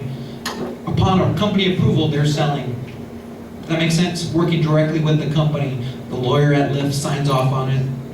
So it's really above board, and that's how investors that are accredited are tapping in to a company that may go public somewhere down the road. Maybe 2 or 3 years. So there's another myth that says, you know, well, if I raise money and I have like 500 investors on the cap table, and I'm successful, no one wants to deal with me. And the truth behind that is, the next investor will do is just pay off the earlier investors. Either nicely, or pay them a little bit more money. The people, that's the next round of funding, always has the power over the earlier rounds of funding. So the point is, really, so as if the non-accredited investor invested, they can sell at any time to an accredited investor, or if the non-accredited investor invests, they can sell to their family and friends, close family and friends. No, close family, excuse me. I don't know about the friends. But they also can sell after 1 year. So if I invest in your startup, let me rephrase that. If someone here invested in your startup as a non-accredited investor, and your company's doing well, after 1 year, they can sell it. Any time you can sell to an accredited investor. So the next round of funding can pay off the earlier investors and everything is fine. The key is get access to the money, build your business. Don't go around asking people for money and they're giving you advice and you keep doing the same thing. I see that a lot in the Valley. Like, oh, you're not giving me money? Okay, I'll go keep asking for money. And then taking their advice like they know something better than they do. So I'm telling you, as an angel, as a micro VC, as a pioneer in equity crowdfunding, the best way to do it is, you know, get your business little PowerPoint together, go on DreamFunded, and start marketing it. You can market it to accredited investors and non-accredited investors. But don't let them tell you you can't do it because they're ignorant. Does that make sense? There's another myth out there. The myth is, well, that's good in theory, but show me something. There once was a company that came through our platform called Notion. They raised on Kickstarter. They were one of the top, I think 25 campaigns of all time. They weren't even in Silicon Valley, they're out of Colorado. And we got a referral through Draper and Associates, which is led by a guy named Tim Draper. Ever heard of Tim Draper? So we co-invested through DreamFunded. Then later on they raised this $3.5 million Series A. So that's a perfect example of someone using Kickstarter. Another example of using an equity crowdfunding platform. At the time it was for accredited investors only, and then they converted and did a $3.5 million Series A. Now, I want you to now be cynical, because I know you guys, half the guys in this room are, because that's how we are as human nature. We're thinking, this can't work. Tell me why it can't work. What's the problem here? The younger crowd. I want younger people to think about it. What's the problem? Why won't this work? I don't want to be preaching to you guys here. I want you guys to be taking action. Why won't this not work?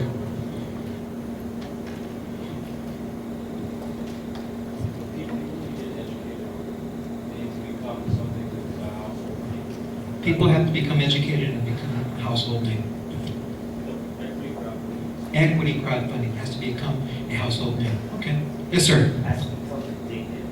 It has to become addictive. Yeah. Like what? Like a casino? No, like. Is that a best time? No. All the things that, for example, the other platforms, Kickstarter, GoFundMe, get like a lot of positive messages, and they're like, yeah, well, I can do all these things. So you make equity investing less scary first, and then you show that you can do some real positive good, positive change, and you have that framework of, wow, I can also make this positive change, I have this platform I trust, and then it does start becoming addictive because you want to keep getting. Very good. Yeah, it says make it addictive. I train people how to be a leader here because our organization is going to grow based on leaders. Ma'am, can I have your card? Can I give you my card? You're coming back. I train everyone, sure. Don't ever let a person run away. It's like, hey, follow up with them. Keep a network. Grow it now. I train leaders here because the bigger we're going to grow based on leaders. I don't want followers. So by the way, Esther, please invite him to the office. You're now a leader. Invite him to the office. I'd like him to see what's going on so he can give me his advice on how to make DreamFunded more addictive. Is that fair? Yeah, I look forward to it.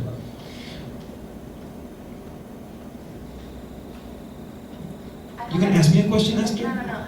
Yes, I knew that they have already done. What? I did already. Okay. So, interesting thing in history, I want to bring this up. I don't want to be preaching here. I want an action to happen. And so, how many people like what I had to say? Raise your hand. Keep your hands up. How many people hated what I have to say? Put your hands up. If you don't, everyone put up your hands. I want you guys involved. So there was a guy that I was doing some research, and I said, you know, why isn't there any leaders in the venture world? And people said, well, Hispanics can't get organized. And I said, really? So I started to do organized Hispanics, and well, organized crime came up.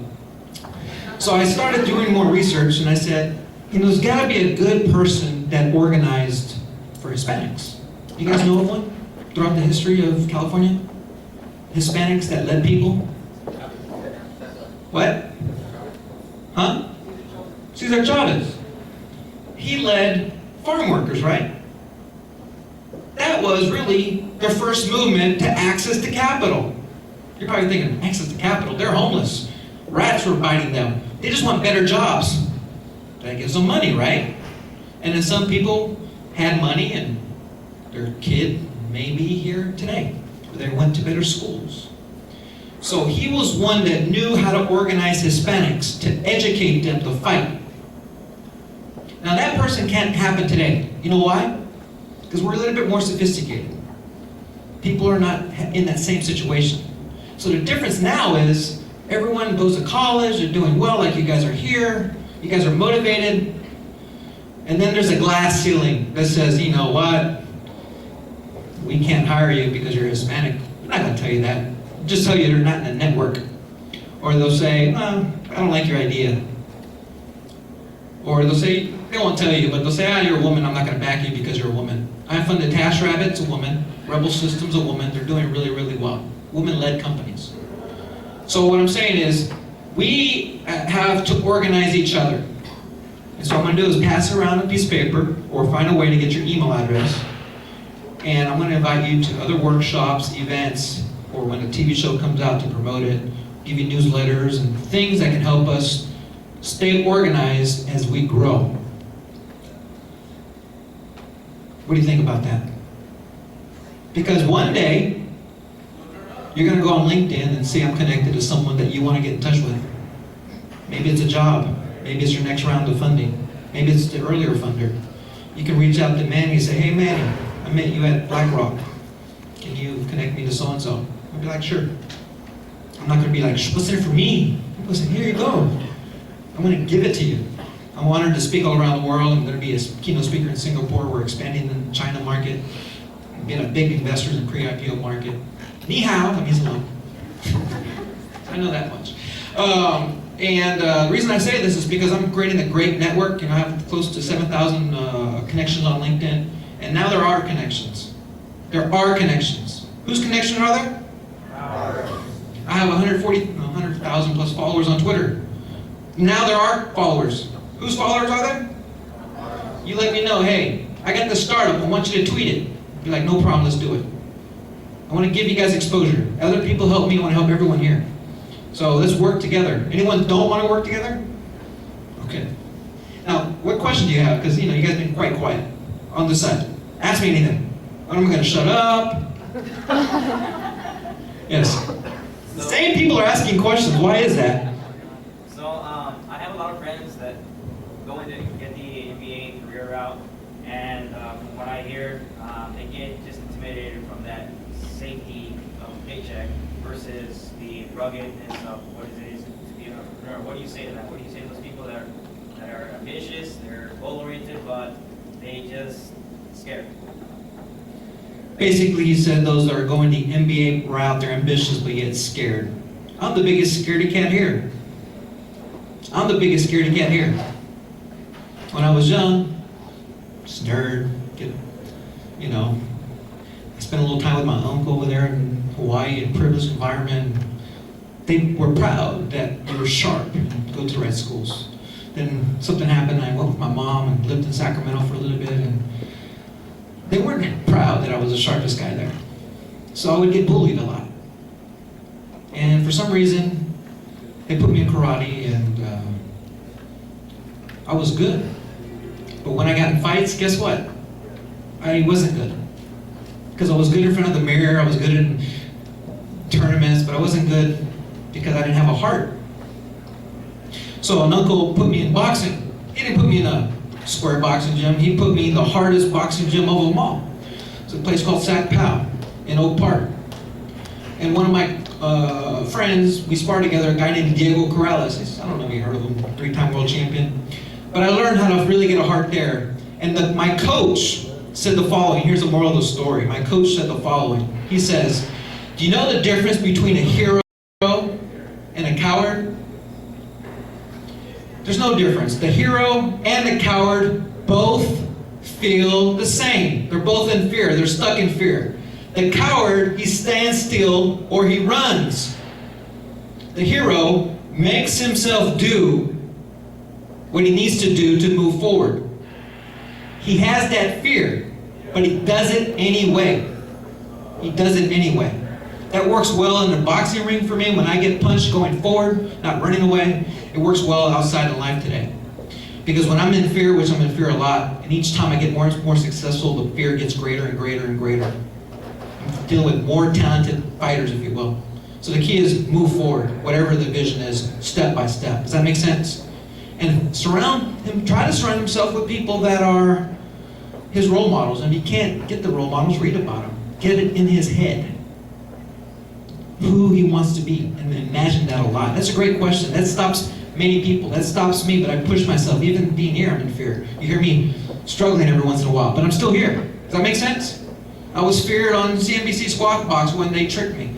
And they told me they're going to ask me these questions, but when on live on TV, early in the morning, they asked me a whole lot of series of questions, and wow, like, oh my God. I felt like I was being punched on TV. But I was trained. I knew what to say. It's a good question. So I'm in fear all the time. I just push myself outside of fear. I allowed myself to get rejected when I was raising money. Raising money, you have to ask for advice, get some people's attention, and ask them for money. If they say no, move on. Then keep doing that, and then you'll start to get the results. I'm a master fundraiser. So anyhow, how about on this side? Are we done with questions? Okay, what I'm going to do then, if it's okay with anyone, I really don't care what the answer is. You know why? Did you hear what I just said, by the way? I said, if it's okay with the other ones, but I'm not going to ask. You know why? Why am I not going to ask for permission to get your names? Why am I not going to ask for permission to get your names? Notice I'm doing it loud. You signed a waiver? That's not why. Because I'm an entrepreneur. You ask for forgiveness, not permission. If I ask, can I please get some of your money so I can build a business? Can I please? You don't ask, you just do it. And so I'm going to send it around. If you want to do it, put your name and email address, and I'll invite you to more events, and hopefully you're one of the shining stars that I fund. I don't have a shining star Hispanic that I funded. I wish I had one. Just one. Just one. Yes, what was your question? What kind of spaces do you funded for non-for-profit? Non-for-profit? Yeah, non-profit. Is it only for companies that will make? We're currently for-profit companies, yes. That's one of the barriers, yes. We have to make money, so we work with profit companies, not non-profit. Good question. Now, I'm going to be very transparent here, so if you have any questions on how to pitch a shark, how to raise money, how to build a business, just ask away. And it doesn't need to be technical, it can be emotional. Most of this is emotional, guys. Yes? So say, for example, if you're interested in deception, because I'm assuming you have to have like a business plan and all that. What time going inside? He asked me a question. He said, I heard that if you create a business, you have to have a business plan. I remember one guy who was a successful professor at Stanford, and I said, hey, I got a great business plan. Can you review it? I don't want to review your business plan. I said, wow, that's so mean. I spent a lot of time. I mean, I got 3 MBAs working together with this. And he tells me no? So I get more confidence. I say, hey, Mr. Blank, can you review my business plan? He says, take my class. Actually, I wasn't accepted in the class, but I snuck in anyways. He says, business plan, he's recording it, I'm in trouble. He said, a business plan dies the moment it meets a customer. It's more so business fantasy. We in Silicon Valley use a PowerPoint. I once met a guy that came up to me at an event and he said, hey, can you help me fund my restaurant? And I said, sorry. I kind of got offended because I thought everyone knew I funded tech companies, primarily internet software companies. And I said, hey, I'm sorry, I only focus on tech companies. And I turned around and he kind of grabbed my arm. He says, can you help me show me how to raise money? And I'm really busy. I had all the reasons why I could tell him no. And I turned, I made a mistake, I looked into his eyes. And I saw a mirror of me when I was 19, but this guy was 47-ish. And I said, wow, this guy's sincere. So inside of my mind, it kind of said, you know what, give him the slide deck that we learned while at Guy Kiyosaki's Garage Tech Venture, the one I learned when I was a judge with that organization, or the one that we use at SF Angels, the one that I've seen many people raise millions of dollars. Give him that one. Just take out all the information on the startup and just put your startup, make it simple for him. That's what came to my mind. And I said, tell you what, you email me and you put PowerPoint on the headline. And I gave him my business card. PowerPoint on the headline. So he sent me an email, nice meeting you, I'd like to see the PowerPoint. So I took that PowerPoint and sent it to him. And about 45 days later, he sent me an email. I raised $600,000, exclamation point, exclamation point, exclamation point. This was a guy that I didn't think could do it. I didn't think he was going to do it. I thought he was one of those talkers. But I gave him the tools and he did it. So I'm proud of him. I have it hanging on the wall in my office. And I started giving that out to other entrepreneurs. Get funded at DreamFunded is now the email address you can email and automatically it gets sent to you. So because so many people were emailing me, and I can't respond to all of them. So I had it automatically set up at Get Funded at DreamFunded. It's a 9-page slide deck. It's what investors are looking for when they make an investment. So if you fill it out, you will understand how to do it. And here's 3 tips, by the way, before I go. 3 tips. This is only for people that want to be rich, okay? It's not for people that want to be struggling. So number 1, if you're going to create a business, go into a very large market. When I say that, people say, I know what you're talking about. Yes, of course. But you want to be in that market early. Market's just starting that's potentially large, like equity crowdfunding. You want to get into it early. There's a term in Silicon Valley, early in PayPal, early in Google, early Yelp. You know what that means? That means self-made millionaire because they're there early. That's what it means. So if you say early Yelp, say, oh, really? Maybe you have a startup. I want to talk to you about it. So, and the third is a team. It's a team sport. If you don't have a team, you got to work on your leadership skills. You're the leader, you got to have a very clear vision and tell people about it. The next Google is going to be found in San Francisco. That worked for me. The next Google is going to be found in San Francisco. That worked for me. So think about what you're trying to accomplish, and then you'll have a whole bunch of people following you. And then you have a team.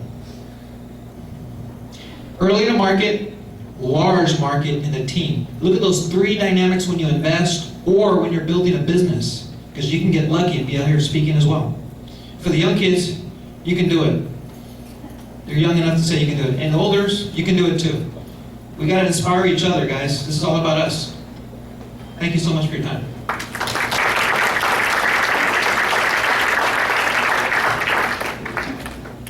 All right, so thank you to all of the speakers, and hopefully all of you enjoyed the workshops. At this time, we're going to take a very quick break, 5 minutes, so please be back in your respective rooms. We're going to be starting shortly, so please make it quick. Thank you.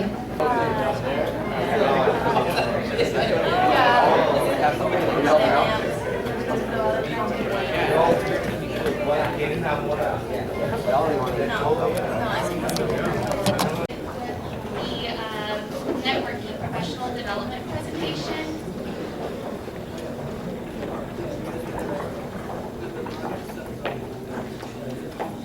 So as I mentioned earlier today, we really want to give you the opportunity to be able to prepare all around to go into careers in finance. And here to talk a little bit about resume building and also networking are Jennifer and Michelle. They were kind enough to put together a presentation and just help you improve and develop the skills to be able to network successfully or have a really sharp resume.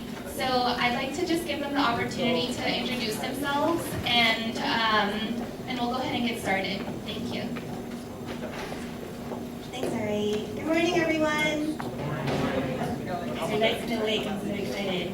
Thank you guys for really being up here Saturday morning and coming out and spending time with us, because we're really excited to be here. Thank you to Latinos in Finance for inviting us and allowing us to participate and putting on this great program. Curious, I got here a little late, so I'm not sure who's in the audience. How many of you are college students? How many of you are college seniors? Okay, college juniors? College freshmen or sophomores? Good. And what about high school students? Do you have any high school students? Awesome. You guys are great. High school juniors? Seniors? Sophomores. You guys are way ahead of the curve. And I've heard there's even some elementary or middle school, junior high students here. Are you guys here? I see you. Hi. Good. Well, I have to say, I'm really impressed with you guys, because at your age, I would probably be still sleeping right now, or just about to wake up, trying to catch up on sleep from homework and doing all of that. So, let me introduce myself. My name's Jen Panera. I view my mission as to connect really great, diverse, top talent with wonderful career opportunities. And I get to do that where I'm currently employed at Silicon Valley Bank.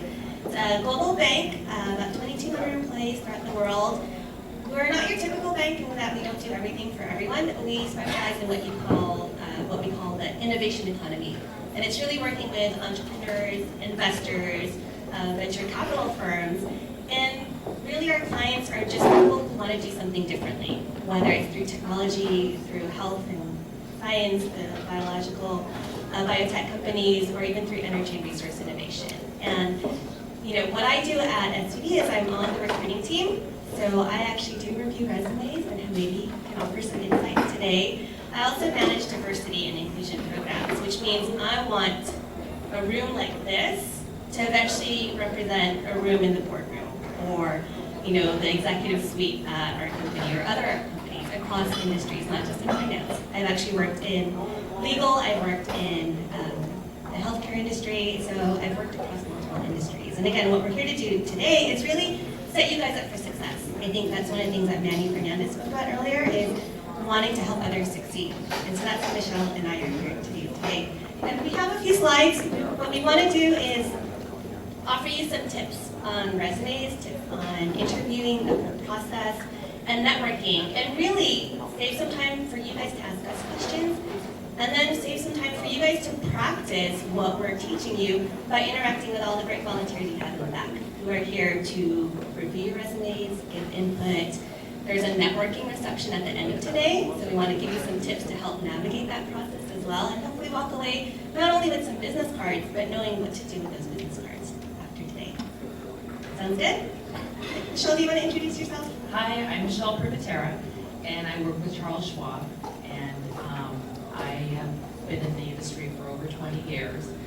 And the networking piece for me is really important. I am obviously not Latina, but my parents are immigrants. They came to San Francisco from Ireland, and obviously not having family here, so the networking piece is something that I've had to learn over the years. And so we'll go through some slides and talk a little bit about that and just interaction.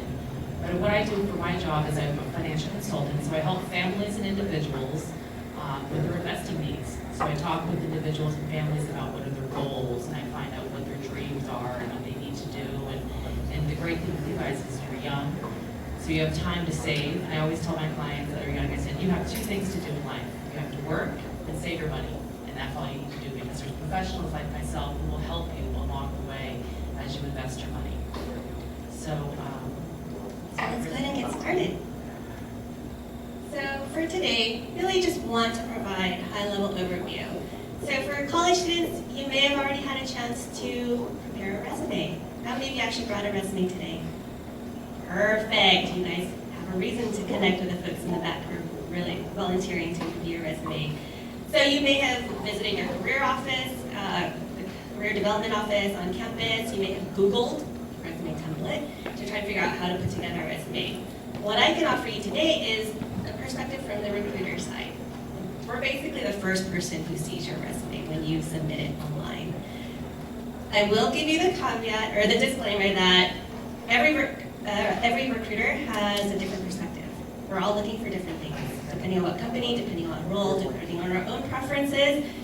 And the reality is we all have our own biases as well. And that's why I think the inclusion and diversity part is so important, because I try to work with my other recruiters on my team to make sure, hey, I know you went to Berkeley, go Bears, but that doesn't mean you can only hire Berkeley students. Yes, you have to look at Stanford students too, things like that. So I can offer you input as to what gets resumes through the door, what works, what hiring managers are looking for also. And then once your resume gets through the door, gets through that first pass, and you get to the interview stage, then what can you do to really stand out as a candidate? And then answer any questions you have. This is your chance to pick my brain as a recruiter. So resume tips. I really wanted to keep this short and simple because I know you guys are bombarded with a lot of information around resumes. Take what you will, but let's keep it simple. Relevance. Whatever's on your resume, make sure it's relevant to the job that you're applying for. That can mean you can have multiple versions of your resume. For example, I was a psych major, but I also majored in English. So I was looking at potentially journalism positions, potentially clinical psychology positions. I didn't use the same resume for both. I tailored my resume, and what you can do is, if you're looking at job descriptions, find the keywords in those job descriptions and somehow figure out a way to work them into your resume. Some companies out there actually use applicant tracking systems, which are software programs that will scan resumes and look for those keywords that match their job descriptions. So you want to make sure you have that there. As college students, as high school students, you may not have a lot of work experience, and that's okay. What we want to do is the skill sets and the experience you have so far, how is it relevant to the current job? So say, for example, I have an opening for a teller in the branch. You may not have ever worked in a bank before, but you've done retail. You've worked in a restaurant. You were a waiter. I'm assuming that that means you know how to interact with customers and provide great customer service. So that actually is relevant to the bank teller position. Same thing with your classes. How many of you are finance or econ majors? Business majors? How many of you science majors? STEM? Awesome. Any liberal arts majors? Thank you, liberal arts major! So, the reality is, yes, we look for certain majors for certain positions. At the bank, we tend to look for business and econ majors and finance majors, but we also hire a lot of liberal arts majors. 40% of our entry-level associate development class have liberal arts majors, and the reason is because they are creative thinkers, they know how to problem solve, they are good, fast and quick learners, they can adapt very quickly. Those are all things that you want to be able to highlight on your resume somehow and show that even though you're an English major, you can work at a bank, things like that. I would also call out results. So I want to know as a recruiter, if I'm looking at your resume, not just what you're doing, but why does it matter and what's important about it? What did you achieve? How many of you are involved in extracurricular activities at school, like sports teams, fraternities, service clubs? Awesome, make sure that's on your resume. But on top of that, how many of you serve in leadership positions? Great, highlight that as well. And tell me not only what you did, if you were the treasurer, but what you accomplished as treasurer. You managed a budget of $500,000 or decreased costs by 5%. If you were the recruitment chair for your sorority and you increased membership by 10%, that's awesome. I'm looking for results. Something that showed me you will get the job done. So highlight that. And then the readability factor. And I call this out because I had a hiring manager once who wouldn't look past the first page of a resume. So if you had important stuff on the second page, you wouldn't even see that. And that's a missed opportunity. So as college students, as high school students, you probably don't have that much work experience yet to fill 5 pages on your resume. So try and keep it down to 1 page. Use a font that's easy to read, especially again, these resumes are going through applicant tracking systems that are scanning, don't use some crazy font that you can't see. I've seen a lot of resumes that have a lot of paragraphs, which makes it harder to read. If you have bullet points, it makes it a little easier to read. So that's the readability factor. So how many of you have ever submitted an application or your resume online for a job? How many of you actually got that job? Congratulations. I personally have submitted a ton of resumes online and felt like it just went into a black hole. You may not hear back from a recruiter. You may get an automated, thank you for responding, we'll follow up with you when we're interested. The reality is, as a recruiter, we go through a ton of resumes. So when I was working at a law firm and we hired 5 law school interns every summer, I had to review 1,000 resumes to get those 5. I had to review about 500 just to figure out which 20 we would interview on campus. So I know that's a scary statistic, it's a scary fact, but that's the reality, and that's why I want you to create resumes. That's why we have volunteers in the back who are willing to give you input on how to get your resume to stand out. Some things are simply out of your control. As a recruiter, if I'm going through that volume of resumes, I may spend a minute, maybe 30 seconds looking at your resume and scanning it. So that's how I'm really quickly looking for what's the relevant skill factors, skills, experience, what would you bring to the table? Do you meet the minimum requirements? And then, other ways to avoid the black hole is, besides getting your resume to stand out, is submitting your resume online is not the only way to get a job. How many of you have gotten a job or heard about a job, even you in the back, through a referral or through an introduction? A lot of hands. I just read an article that said 80% of hires nowadays are made through referrals. So, what does that mean for you as college students or even high school students? It means come to events like this and network, because Michelle will give you the tools to network and give yourself a chance to stand out and avoid the black hole. And once you do avoid that black hole and you get that first email or that first call saying, hey, I'd love to connect with you and learn a little bit more. Your resume looked really good. I think you'd be a good fit for this position. Let's talk. So once you get that, what do? First of all, review your resume. Be prepared to talk about anything about it.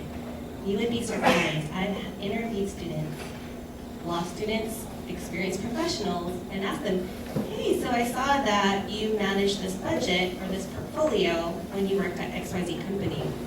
And they couldn't really tell me anything about it. And I was really surprised. So whatever's on your resume, make sure you can talk about it. Don't try to embellish too much. If you were a barista, great. If you say that you were the manager of Starbucks in 5 different locations, if you can't tell me what you did as that, then don't put it on your resume. Review it. Have someone else review your resume as well. And then in terms of LinkedIn profiles and your online presence, review that also. Employers will Google you. So how many of you have actually Googled yourself? And it's not narcissistic to do so. It's good to see what your social media footprint is out there and what employers may find out about you. For high school students, you may not be applying for a job, but you may be applying for scholarships or for college. So you'll need a resume for that, hopefully, and people will look you up on that front as well. And then do your research on the company, on the interviewers. Usually you'll find out in advance who you're meeting with. Look up their LinkedIn profile. Prepare a few questions that you can ask them beyond the, so tell me about your standard day, or what's it like to work at this company. If you find out, hey, you've only been at this company for 2 months, what was it like? Why did you leave your last company and why did you join this company? Or if they started out as a college intern and then now as a managing director, tell me about the path you took. What classes did you have to take? What experience did you need to progress in your career? And then respond. Make sure you answer the questions. It seems very simple and basic, but as recruiters, sometimes we don't always get the answers to our interview questions. And it's okay if you don't understand what we're asking for. Ask us to repeat the question, and we'll gladly do that, because we want to make sure that you understand what we're looking for, and that you can set yourself up for success and really highlight your best qualities and attributes. And also respond. Whatever email you put on your resume, whatever phone number you put on your resume, make sure you check that email. You might have a Gmail account and you might have a school account. The one that you would check more often. Answer your phone when you call. And note, 2 interviews will be the same. Maybe a phone interview and maybe a Skype interview. At SUV, we actually do higher view interviews, which are videos that you tape. And it sort of puts you on the spot because you don't know what question's coming up. They'll flash the question on the screen and you have 30 seconds to answer. And there's no retakes. So we recognize that's daunting, but prepare. And if you're doing a higher view interview, don't do it in the middle of Starbucks. We actually had a student do it in Starbucks, and first student had someone photobombing them the whole time in the background, and you can hear the coffee being made in the background. Find a nice study hall, find a nice quiet room, make sure what you do when your roommate's not around, things like that. You may do a phone interview, and if you do a phone interview, you don't have that opportunity to read body language or demonstrate how interested you are. So here's a trick, actually smile. Or when you're doing your phone interview, pretend the person's actually in front of you. So that way you have the smile, you have the same tone, you have the same interaction. It comes through on the phone, believe it or not, that people can tell you're interested. You may have a panel interview where you're interviewing with 3 people all at once, or you may have a day of interviews where you have 7 half-hour interviews back to back to back to back. Again, do your homework, do your research. Find out who you're interviewing with. Try not to ask the same question for every single one. Although you could, just to get a sense of, is everyone giving you the same answer? So maybe ask a couple of people the same question. So let me pause there and see what questions you guys might have about the interview or process, the resume process. Questions? One question in the back. Any tips on cover letters? Tips on cover letters, great question. Some employers like them, some employers don't. Some employers will read them, some employers won't.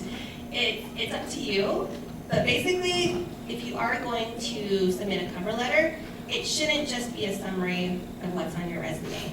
Things that you can highlight in your cover letter is why you're interested in this position, why you're interested in this company, and what you would bring to this company and to this role. So that's one way to handle that.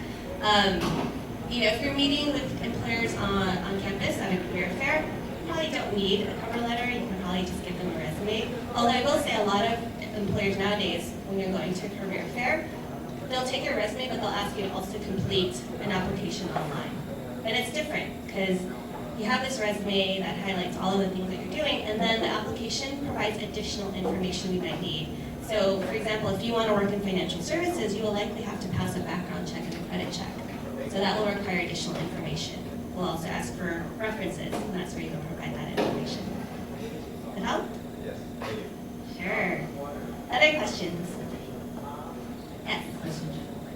Oh, Can you share what's probably the biggest mistake that people make with either in the, or maybe a funny story that someone during the interview process that stands out that you remember that?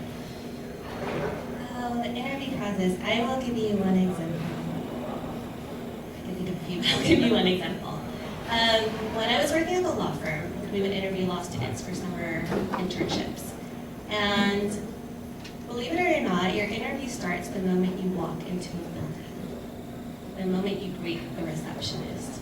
I had one candidate come in, I won't say which school, but he came in, and as soon as he started his interview, after the receptionist had called me and said, your candidate has arrived, come meet the candidate, the receptionist called me and she goes, I don't know who that was, but that was the rudest person ever. I was like, what happened? Who's rude to a receptionist? Who does that?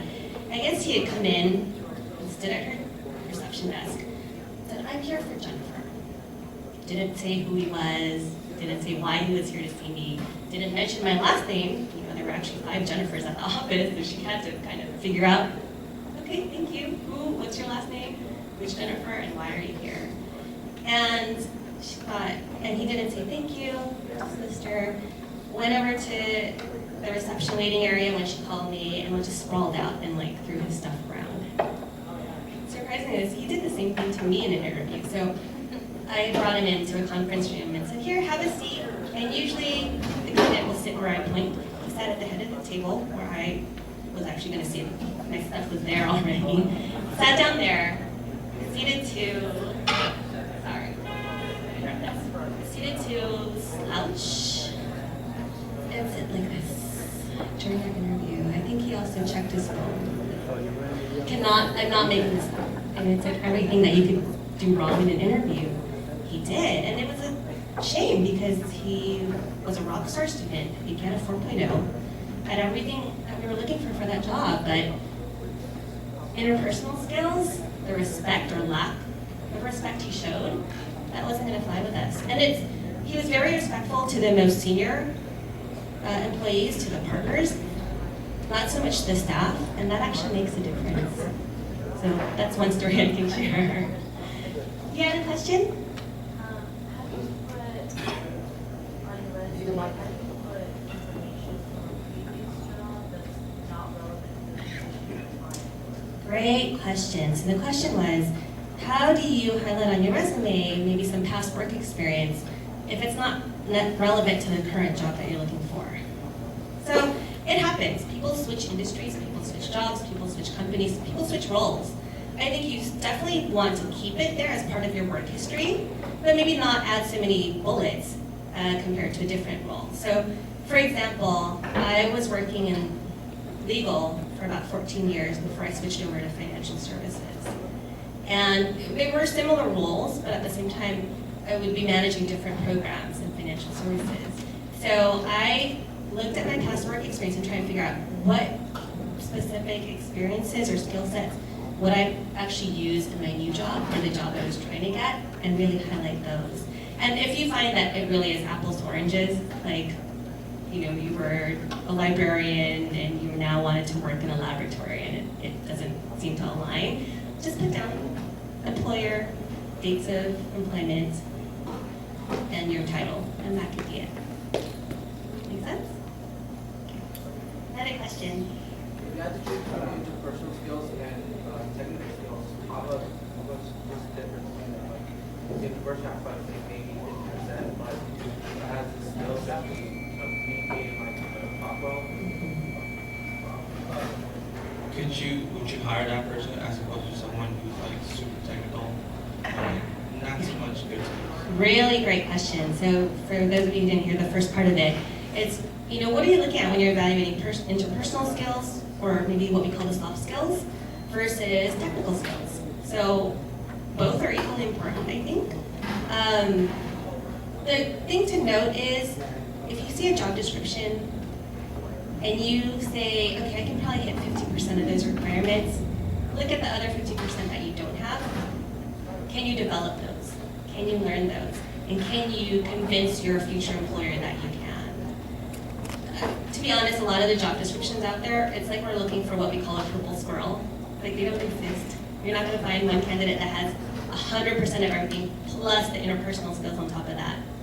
So if you find someone who has really strong interpersonal skills or strong soft skills, like demonstrated leadership, demonstrated aptitude for learning really quickly on the job, is someone who's flexible, who's a great team player, someone who's resilient, who knows, you know, when things go wrong, they don't give up. They work even harder. That's equally important, and I would say a lot of companies nowadays will take a risk on that person. They see potential, not just specific examples of what they've already done. Does that help? I think it varies. I would say, I'm just thinking back to my own interviewing experience. There was a role that I interviewed for, and I ultimately got hired. And it was what we call a stretch assignment for me. I didn't have all the requirements, but I talked about what I had done in previous roles, very different roles, and said how I think that would help me to learn to master that new skill set that was required for that role. And I got the job, so it helped. Yes, Valerie? What should we answer when the recruiter asks, what is your salary expectation, or what is, or how much are you making now? Good question. So the question that I had for this in here, salary, it's going to come up during the conversation. And the reason we bring it up is not to find out, okay, are you too expensive for us, or what's the cheapest salary we can offer you, but is your expectation in alignment with our expectation for the experience and skill set for this role? For college students and high school students, there may not be a lot of salary negotiation. Oftentimes internships are set. Maybe there's some variance based on location, based on year, based on major, but they're close. But for more experienced professionals, you may see a little more variation there. I would say you don't want to lie, first off, because ultimately when we do the background check, it's going to come up what you're actually making. What you can say is, I'm currently at this. I would like to be at this. And when you name your I would like to be, back that up. I mean, do your market research. Go on Glassdoor, go on PayScale. If you have peers, talk to them. What are they making? If they'll share that with you. Just know that it's not set in stone, that there may be some flexibility. And it's not always just about salary, it's about benefits as well. So for graduating seniors, as you're looking at full-time employment after school, there may be benefit packages that add a lot to what we call the total compensation package. There may be like flexibility on where you work. There might be some perks like free lunch every day, that could save you some money, free coffee every day, that's going to save you some money. So take it all into consideration. But it's a tricky one because oftentimes, particularly for more experienced professional or mid-level career interviews, that's one question the recruiter asks right away. And it is to make sure that before I fall in love with you, I want to know, can I actually afford you? And if not, how do we make this work? Another question. When a recruiter asks a question, so tell me about yourself, how would you actually go about that? Because that question always happens to get an interview, and sometimes it's really hard to answer it, or get answer it really. Sure. So when recruiters ask that, what we're trying to find out is what strengths would you bring if you were in this role? So think back again to the job description. And from the job description, you should be able to find out what are we looking for. Are we looking for someone who is an extrovert, a real team player, someone who can collaborate and be outgoing if you're in a sales role, or looking for someone who's very technical and detail-oriented if you're in a back office accounting role or something like that. Think about that. And it's hard to sell yourself. It seems so unnatural. You don't want to maybe boast. At least that's how I feel. But at the same time, this is your chance to really highlight why you're the best person for this job. So if you have trouble highlighting your own achievements, your own skill sets, think about it this way. And I've actually framed questions this way to make it easier for students. Who's your favorite teacher? What would your favorite teacher say about you and why? What's your strongest class? Why did you get an A in that class? What skill sets did you utilize? What was your toughest class? What class did you maybe not get an A in? What would that professor say about you? And that's where it's important to start building relationships with your professors or your boss, or if you have a prior job. If I called your manager from that job today, what would he or she tell me about you? So think about it in that sense, and hopefully that can help you start to craft your own story about yourself. Does that help? I think we have time for one more question, and then we'll take some more at the end. So I'm in college right now, and I'm wondering how long we should keep our high school jobs or involvement still on our resume, or we think that it kind of applies to the position that we're doing right now, what we want in the future. Great question. So I think for college, if you're still in college, I think it's fair game to leave high school achievements, high school activities, like you said, if they're relevant to the positions that you're applying for. So if you're actually a treasurer for one of your high school clubs and you're trying to get into a finance internship, it applies. If you were a high school cheerleader and you're trying to apply for that finance internship, it might be harder to connect the two. If you receive scholarships while you're in college, or while you're in high school or college, I like that, especially if they're merit-based. If you had to apply for something and you were selected, that's impressive. That's an achievement worth highlighting. If you have papers that were published in class, if you were in a cookies competition and you placed, put that on your resume. That's important. That shows me your presentation skills, your writing skills. talked about that black hole where resumes go, unfortunately, most of the time. One way to avoid that is by networking. And my name's on there, but it's really Michelle who's going to present. So I will pass that over to you. Hi, everyone. So networking, Jennifer and I were talking about this yesterday, and she has to do a lot of networking when she's interviewing and career fairs, and she was saying how it's out of her comfort zone. And for me, it's just a natural. I thought everybody was a natural networker. I thought everyone made connections and followed up, and then come to find out in my recent career that that's not true. So how many of you are naturally networkers, or doesn't make it? Are you really uncomfortable meeting new people? A little bit. It's part of what, in every job that I've ever had, so I started my career at Franklin Templeton, Wells Fargo, went out to Charles Schwab. Every job that I've ever gotten is because of somebody that I knew. And I've sent my resume online to numerous places and it never goes anywhere. So the important thing with networking is, and you hear a lot about networking, and it's kind of one of those buzzwords I always hear about, but the important thing is people really want to help each other. People that are in senior roles, or people that are in your alumni group, or your colleagues, or your teachers, they actually really do want to help you. So I can say with the networking piece that we have LinkedIn, we have social media, but the basic steps, and I always tell them, I have a son who's a senior in high school, he's taking the ACT today. And the things I've taught my children, and that my parents have taught me, like I said, my parents are immigrants, so we didn't know anybody in this country growing up. I grew up in San Francisco and now in Burlingame. And my dad was a laborer, my mom has her own daycare business, so there wasn't a business connection type of environment. But the way that we networked is things that my parents taught me.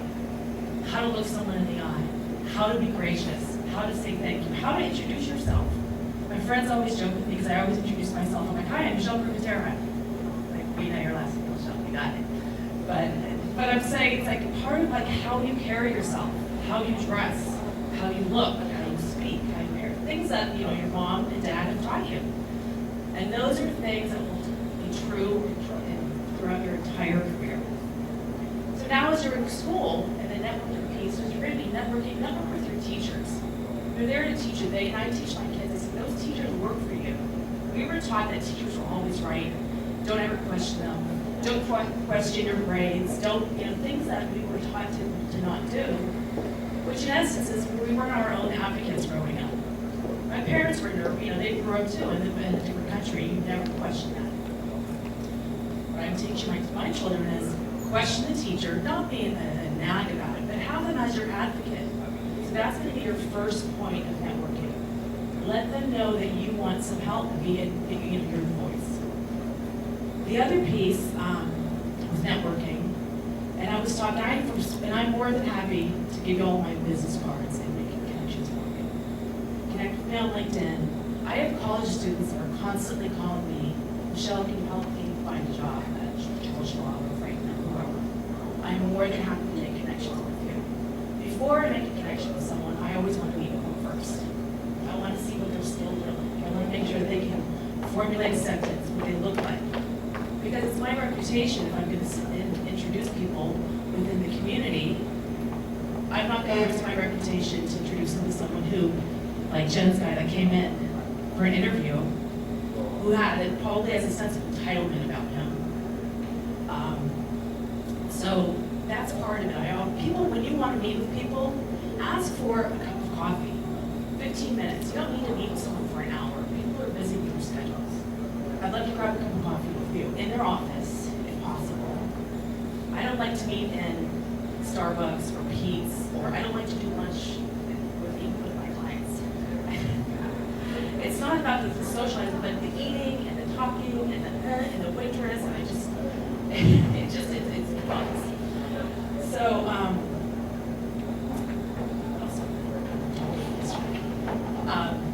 yeah, with LinkedIn, make sure your profile, your social media. I have a friend of mine who's the head of HR at Franklin Templeton, and she gives a presentation to high school at the University of Burlingame, actually where you went, and she talks about social media.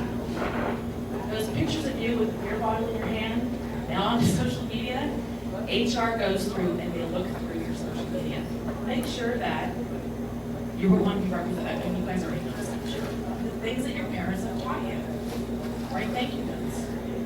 Yeah, when you're in a networking group or career networking, always get someone's business card. I learned this a long time ago, and I would show the business card over and I would write something about the person on the back. Whether it was a personal connection or something that they said to me during the conversation.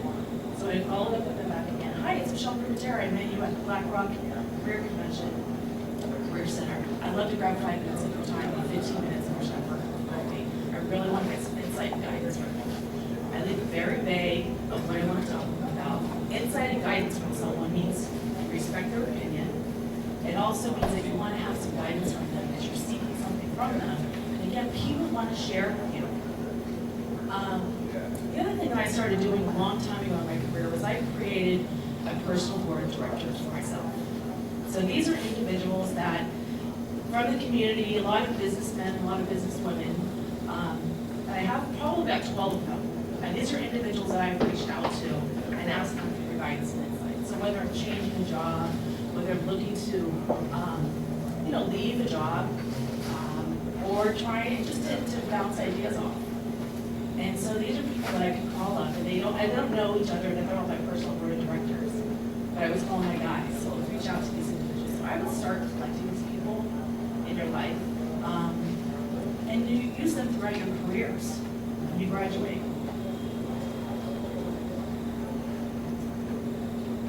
So does everyone have a pretty good idea about networking? Is everyone comfortable with?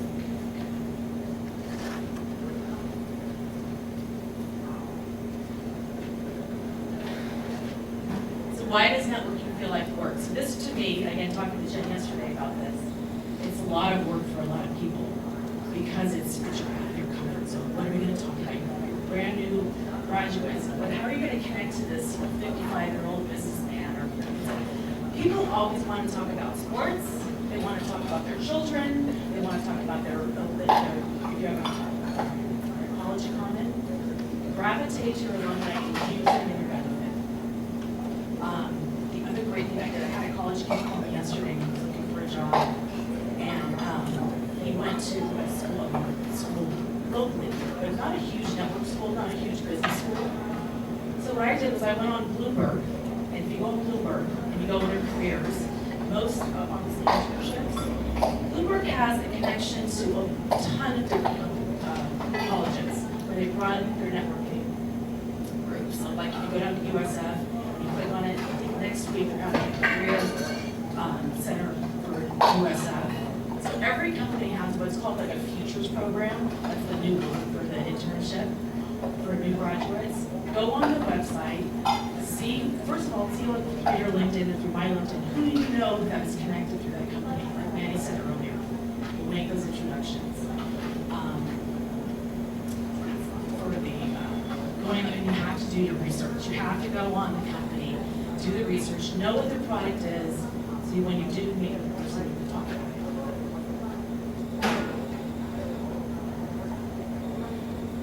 it. So preparing in advance, that's what I said. That was another kid yesterday. She came into my office with her mom, and she could barely formulate a sentence. She was like 20 years old, and she wanted to open up an account. And mom was sitting right there with her, and every time she tried to speak, her mom interjected. I'm thinking, this girl has not had, she doesn't know how to do anything forever.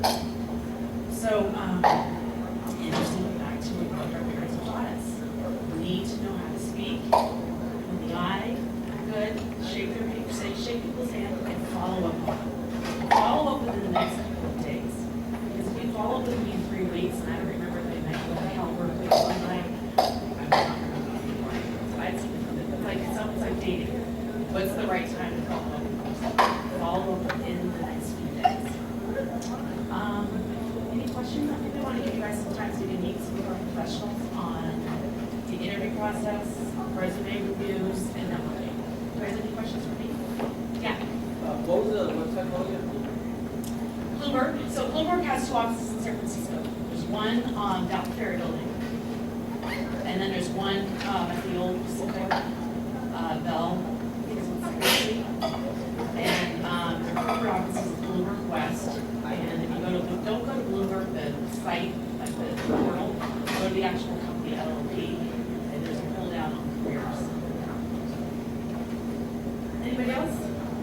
Well,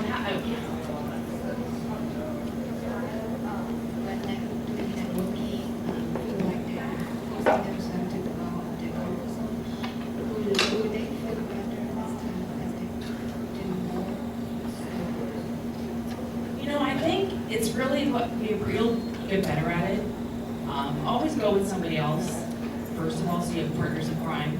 So it's hard to walk into a room, and if you do it, if you walk into a room and you just always go to the bar area, get your cocktail. But you'll always navigate towards people around there. Go up to there's different booths. Start talking with the people at the booths are looking for someone to talk to too. Make sure that you always be introducing people to each other. It gets easier. I know people who are my age and they cringe every time they have to go out to a networking event. It's just not in their comfort zone. So you may never grow out of it, but it's also part of what you're going to have to do. Yeah. So we're going to let everyone mix and mingle on the networking piece, and we have some professionals up here in the back that you can meet with. They're all sitting at the tables that you can bring your resume to. They can review it for you, and I'm happy to give you my business card as well. Thank you.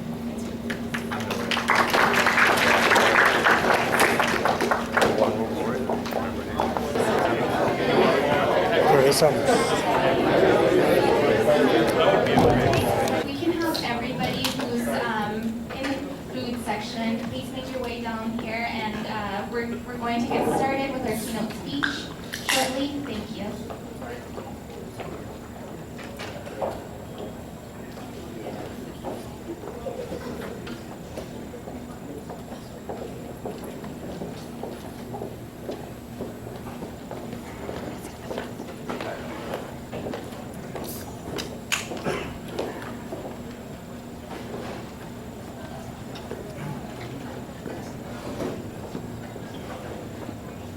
Alright, so we're going to go ahead and get started.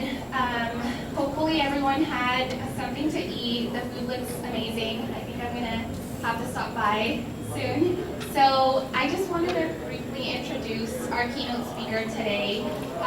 When I first met Barbara not too long ago, when I was looking for somebody to give the keynote speech, and the first time that I met Barbara, I was just overwhelmed with all of her accomplishments, but also with how she carried herself and how humble she was. She's also very involved in her community and giving back, and was at Wells Fargo for 27 years, so is now retired. And I really wanted to just show you how much Barbara has accomplished. So I'm going to read something briefly just to give you a sense and do her justice for everything that she's done.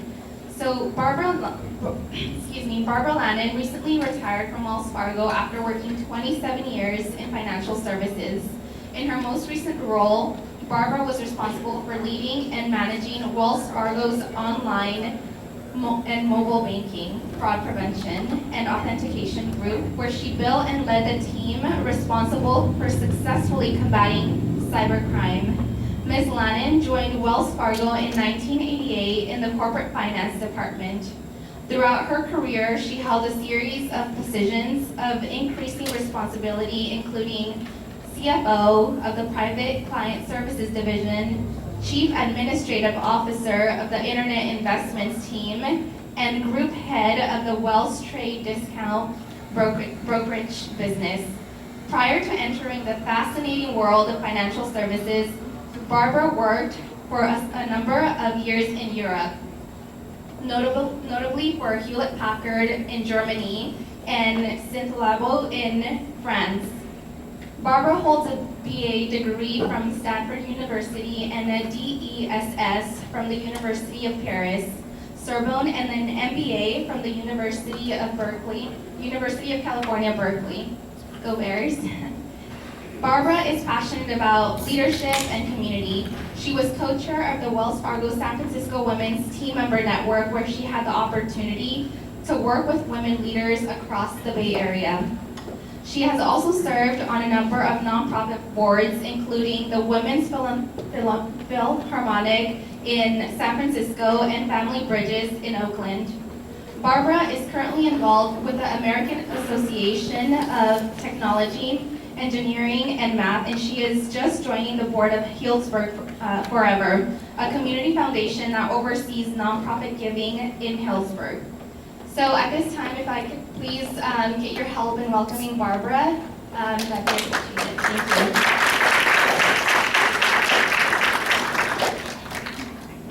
Thanks so much, Ari. I really appreciate it. And I'm very excited, delighted to be here. I'm particularly thrilled and inspired to look around this room, and I know that there are a couple of other rooms upstairs full of people, and very impressed that you are taking the entire Saturday to be here and really focus on your career. So congratulations for that. Thank you.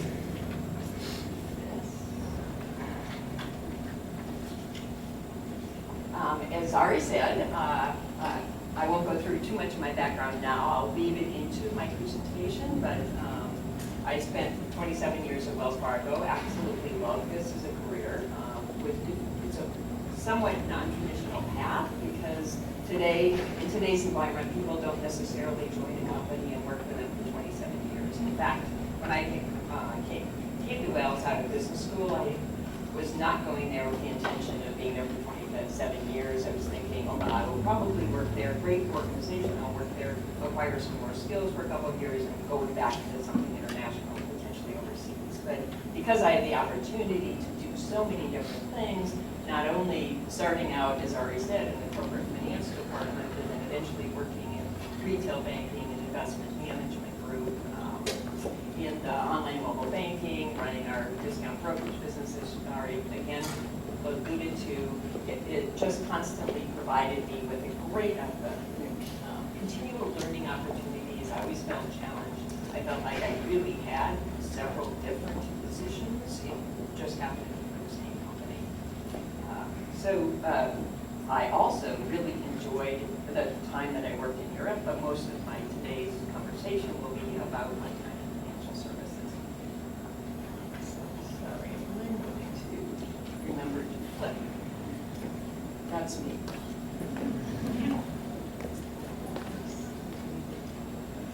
So the next question is, why finance? Why should you consider finance? You're obviously all interested in the topic. You're here today to learn more about the different aspects and disciplines of finance. Why is this domain intriguing? Why should you consider it as a career? To me, I think there are a number of different reasons. First and foremost is really the fact that there are so many diverse opportunities in the domain of finance itself. As I'm sure you've already been learning this morning, that you'll have the opportunity with some of the presentations this afternoon, that you'll see that there are just so many possibilities. You can work in core financial management within a financial services business, doing budgeting, forecasting, external and internal reporting. You can do that same opportunity, working the same skill sets in other industries. You can be manufacturing, or people in Hewlett-Packard, or even a small startup company, which clearly all of whom need great financial skills. So there's lots of diversity. You can work in private equity, you can work in lending, you can work in asset management, you can work in the real estate business of a financial services company doing lease buy analyses. So I just can't say enough about the advantages of finance as a background and the diversity of our opportunities. A second major reason for me in my career that I found advantageous about working in finance was it gave me the opportunity to really become a strategic partner to the business lead, and then eventually run the business itself. So you learn through your financial skills and building on your different skill sets to be a strategic partner to the table. Ari referenced the fact that I was CFO of our private client services group, and as CFO, I was also promoted into managing partner, where I sat with all of the other managing partners in private client services, had the opportunity to interface with senior management of Wells Fargo, and was really a strategic business partner helping make business decisions, not just financial decisions about the group. Then a third And third and related, a reason that I think finance is a great starting point and something to consider as a career is that it can be a springboard to other disciplines. I also experienced this in my career where it's even early on, I started out in corporate finance as an analyst, and then I eventually, 5 years, 4 years later, was managing that group of analysts. Then I moved into our retail banking group. But in addition to managing finance, then I took on sales tracking and incentive compensation, started getting into technology, then I took on an operations function. So you can start out with that finance as core skill set, core background, and expand into operations, into technology, into a number of different other disciplines. So again, finance, I think, is a great opportunity. So for people starting out their careers, I know many of you, I believe, were in college and looking forward to thinking about some of your first main career out of college. What are some of the things you want to be thinking about? To me, I think there's a number of different things. First and foremost is take charge of your career yourselves. So do some homework, start doing some research. Again, today is a great example of your taking the opportunity to learn more about finance and do some research. Research the different financial disciplines, use networks and contacts to do more homework about finance, and it will definitely pay off. Leverage contacts. Well, I'll be talking about this throughout the speech. You've obviously all heard about the importance of networks, so whether they're former mentors or sponsors, we'll talk about that in a bit, or just relationships at the beginning of your career, make sure to leverage the context that you have today. Don't jump and assume that you're going to be interfacing with a CFO or a CEO of a company that you're interested in. Start using the professors that you have, if you're involved in community organizations, relationships that you have in those organizations, and make sure that you're continually expanding your network of contacts. And I can't emphasize this enough how important it is, and actually how fun it is. It will enrich your life as you meet and interface with more and more people. I'd also say to be flexible and try something out. When I was my first job out of college, I wasn't sure exactly what I wanted to do, but I knew I wanted to learn something new. So I decided I wanted to go to Europe and work. So I worked for 4 months in the States, saved up some money, and then traveled to Europe, to Germany. Traveled to a number of different cities across Germany, and ended up being offered a job with Packard in Germany. So I wasn't an expat. I got the job in Germany and had fun doing it. It was an incredible career. But I was flexible because I was trying something out. I wasn't sure where that would lead, but it was a great starting out point for me. Also know that nothing's going to be perfect. I know some of my friends coming out of business school thought that they had their dream job and they went for it, they got it, and 2 years later, they were in a different job because it didn't turn out to meet all of their expectations. Whereas when I said I joined Wells Fargo, thinking, not sure I'll be here forever, but because I saw that there were enough different opportunities for me, and I had met my criteria as far as continuing learning something, having new things to work on, and meeting a lot of great people, it turned out to be a great opportunity. So then, once you're in your first job, what are some of the things you want to think about? It goes without saying, work really hard. You're in the phase of your career where you're proving yourself. So you want to be working hard, focusing, building your skill set. And we'll talk about that more in a minute too. But think very broadly and specifically about the kinds of skills that you want to build and learn. And this is also a time when you're establishing your reputation across the group that you're in, and hopefully broader in all of the people that you're interfacing with at work. So I think all of these things are really important, not only as you're starting out your careers, but these are good things to focus on. If we go to the next slide, I'll just talk a little bit more practically about how to do some of those things. One thing, again, I would just say is, it's really important that you take charge of your careers. I would outline a specific plan, and I think very few of us truly know what we want to do 10 years from now or 20 years from now, but outline a plan for at least the next couple of years and write it down. Write it down and make a plan for how you want to accomplish that. Set some goals, not quite goals, but set a couple year out goals and say, okay, what are the things that will help me accomplish those goals?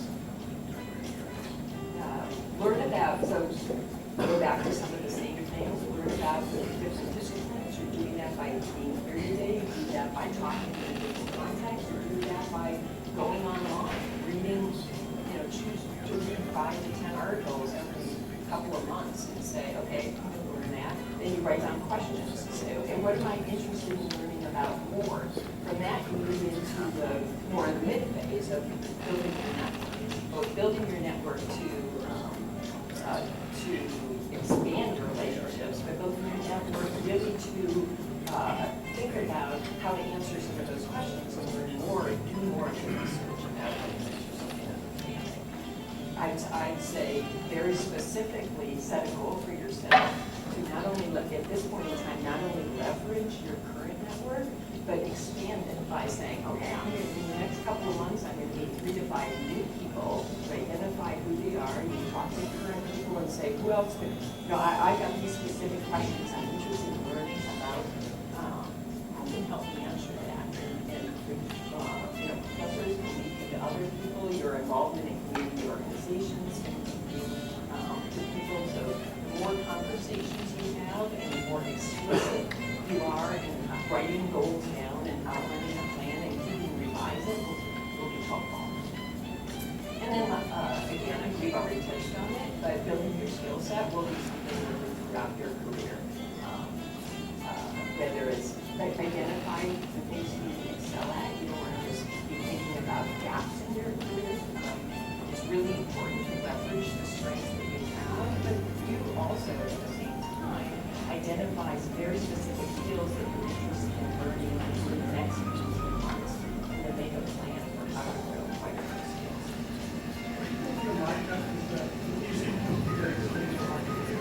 Sure. Exactly. Thank you. Thank you for saying that.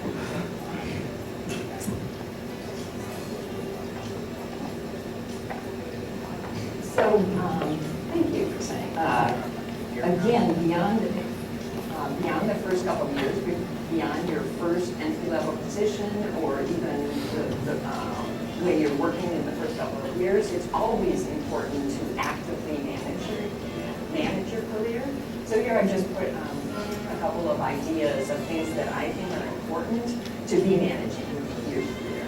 So we've already said it, devote time and energy to focus on your career, consciously dedicating some time to write down ideas, write down the path you're on, evaluate whether you think that path is helping you meet your goals, whether it's nourishing your soul, whether it's making your heart sing. Is this the right path for you? But take the time to be thinking about that individually. Revisit your goals. Again, I don't think you set a goal for your life. You may have a lifetime goal as well, but you set interim goals. So keep revisiting those and evaluating whether you're on track to meet them. And yes, maybe you've met that goal. So what's establishing new goals for yourself? Seek out professional development opportunities. Those are, again, things like being here today, things like as working in your communities, being involved in your schools, even after you graduated. Through your work, I'm sure you'll have the opportunity to be introduced to different professional organizations. So make sure that you're actually leveraging those opportunities. And take advantage of whatever opportunities present themselves. It's not, the opportunities don't always come along. So I would not hesitate to even take a little risk and say, yeah, okay, I may have an opportunity either, whether it's a specifically new and different career or whether it's just a side opportunity to help out within your business, some other functions, be on a project management team or be on a due diligence team for mergers and acquisition, even that's not your core function, make sure to take advantage of those opportunities because, again, you'll learn more things and you'll meet more people. I would also say make conscious choices. Don't think about just letting the years go by. We're always sitting there, look backwards and say, well, where did those 5 years go? If you go through this process of continually writing down any goals, evaluating where you are, you'll be making much more, you'll be making choices much more consciously, and I think that's important. I'll talk in a few minutes about a couple of times, specifically in my career, where I was making, or my life, where I was making conscious decisions about where and what I was doing. And then continue to expand in hard and soft skills. The next slide will talk a little bit more about that. And establishing and broadening your professional network. We already talked about the importance of building on relationships, building those relationships into broader and broader networks, and then eventually, potentially, finding a mentor or a sponsor. Thinking about mentors, there can be formal mentors and formal mentorship programs within your work or even potentially within your school. There also can be a lot of informal mentorship opportunities, and I'd like to emphasize that. I think some people read about the importance of mentorship and think, oh, I've got to go out and identify someone, and they go up to somebody they've never ever met at their work who is in a different role and say, oh, he's the head of international, I'm interested in international, I'm going to go ask him to be my mentor, or that, to be frank, doesn't make sense. The way you develop a mentorship opportunity is by getting to know people, seeing if they have the time to help just advise you on an informal basis, and then eventually potentially be working with them on a more formal basis. Sponsors are slightly different than mentors. It's usually you would have somebody a little bit later in your career potentially sponsor you. Sponsors are usually fairly senior leaders who use their influence to advocate for you. They need to take on a role as the business head of a new venture that your company is starting. So somebody who has seen you, again, the reputation that you built up for yourself, and has seen you excel, and is willing to say, you know what, we should take a chance on Peter, because Peter has demonstrated over here that he's done a great job, where Cindy says, we've seen her excel at this, and we have an opportunity, let's move her into that role. So this slide I'm not going to go through in detail. I'm guessing that people make these slides available to you, but thank you for confirming that, Ari. But I think what's important about this is thinking about at different stages of your career that there are both hard and soft skills that you want to focus on acquiring.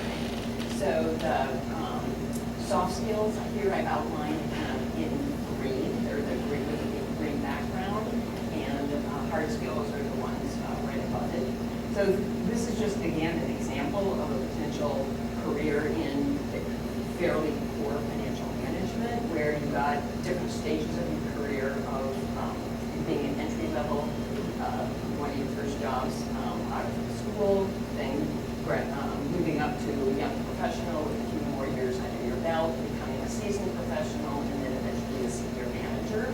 And an example of hard and soft skills that you may look to acquire along that path.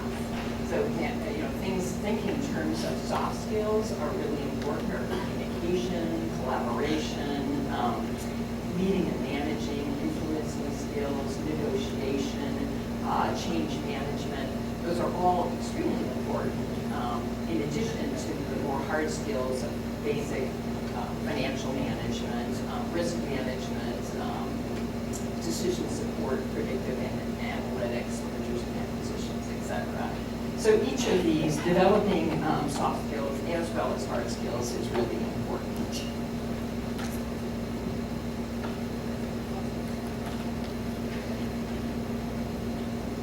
talk about how to apply or think about some of these skills in what would contribute to your success.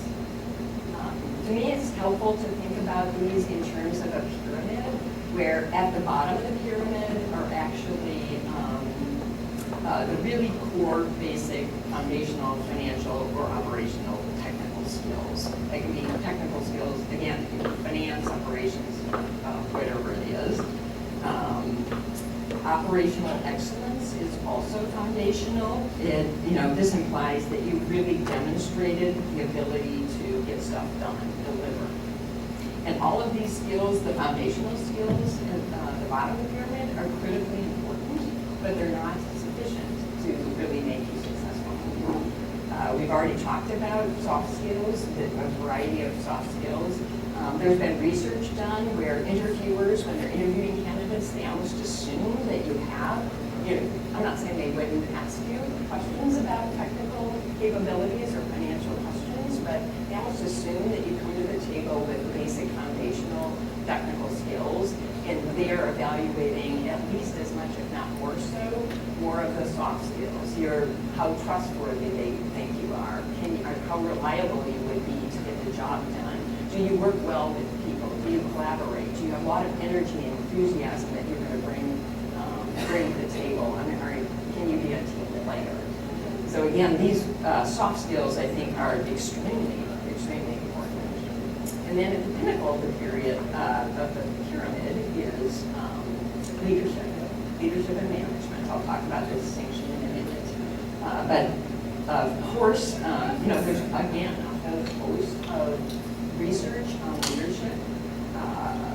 It is important to think about, you don't have to be the leader. You're not going to necessarily be the CFO of the company, or you're not right away in your careers. You could be the CFO of the company, or even the group head of the group you might be working in. But you do have an opportunity to be a leader, and demonstrating that you have out-of-the-box thinking, that you care about the overall team and how to drive results for the group that you're in, you'll be recognized as a leader. And again, this is building your reputation and may eventually influence sponsors to give you other types of opportunities. So developing both the hard skills and soft skills are really going to be moving you up that path and up the pyramid to being a successful leader and manager. So again, I do want to talk for a second about the difference between leadership and management. Effective leadership is really about having vision and about inspiring others to dream, and inspiring others to get stuff done, to do stuff, to become more, to dream more, to learn more themselves. Whereas management is really more about discipline, the execution of the vision. And both are extremely important. I consider myself that I was both a manager and leader in a lot of the roles that I had, in particular the last one I had at Wells Fargo. But there is a distinction between, you can be a manager without being a leader. And you can actually be a leader and have managers working for you who are responsible for executing on your vision. In fact, the CEO of Wells Fargo used to, at one point in time, I remember seeing him early on in his career where he described his job as going on kissing babies.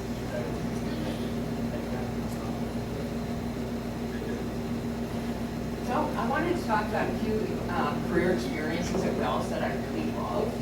I think that the first two actually are more business focused, and the second two are more people focused. The first was when I was CFO of our private client services business. I had the opportunity to work on a due diligence team and evaluate a number of different potential acquisitions for Wells Fargo. The very first of these was we went up to Seattle, and there was a very small broker-dealer, Reagan McKinsey, and we were evaluating whether it made sense, this was years ago, whether it made sense for Wells to buy Reagan McKinsey. And so I, as the CFO, went up and met with the CFO of Reagan McKinsey, who was a great, somebody I admired a lot. He had taken his corporation public and had a lot of great skills, knew the brokerage business and industry inside and out. A lot of things I didn't know. At the same time, Wells came in there with its due diligence machine and was asking these folks to produce all these documents and give them all this information. And he was overwhelmed with the kind of requests coming his way. But he and I formed a great partnership. Again, mutual admiration, where I helped him navigate some of the things that Wells really needed from him so that they could understand the business well enough to make the decision to purchase Raymond McKinsey, which we did. And it was a very successful acquisition for Wells and very successful for the people working at Raymond McKinsey as well. And another story is I just retired from Wells Fargo last year, and I was absolutely delighted because Larry, the CFO of Raymond McKinsey at the time, flew down on his own dime to come to my retirement party. We had formed just a great friendship and relationship over the years. The second opportunity or experience that I really loved at Wells Fargo was running a business. I had a couple opportunities. The one I'm going to talk about is running our Wells Free Discount Brokerage business. So this again was a number of years ago. It was a small business at the time, but I really enjoyed it because I had the opportunity to, I felt like I was an orchestra conductor. I basically managed not only finance, but project management, compliance, product management, pricing, operations, marketing, and again, I had established a really good team, and we together would formulate the strategies for how to grow the business, what pricing to do, how to make the business successful. And it was really fun being able to work on all of those different levers and think strategically about business growth. Then I want to talk about the two more people-focused experiences. So nothing is really more important to the success of a business or the success of a business manager than having the right team. So there are a number of times in my career that I spent time making sure that I had the right team in place. Hopefully this is working. So one of them was during the time I managed the discount brokerage business. Another was the last position that I had in the fraud prevention and authentication, managing that business at Wells Fargo. So in particular, with the fraud prevention and authentication, it was important as fraud, online fraud, as I'm sure you're all very aware, but 10 years ago, online fraud was just starting out. It was not nearly as sophisticated as it is today, but I needed to start thinking about what this team needed to look like to build this business. So I went out and figured I needed analytical resources, I needed product management resources, and I needed an operations team. I eventually grew that into having technology folks as well. But the opportunity to build the team itself and to pick people who I had confidence in would be able to lead that. Many of them did not have the skill set specifically relevant to fraud prevention and authentication because it was a domain that pretty much didn't even exist that much earlier.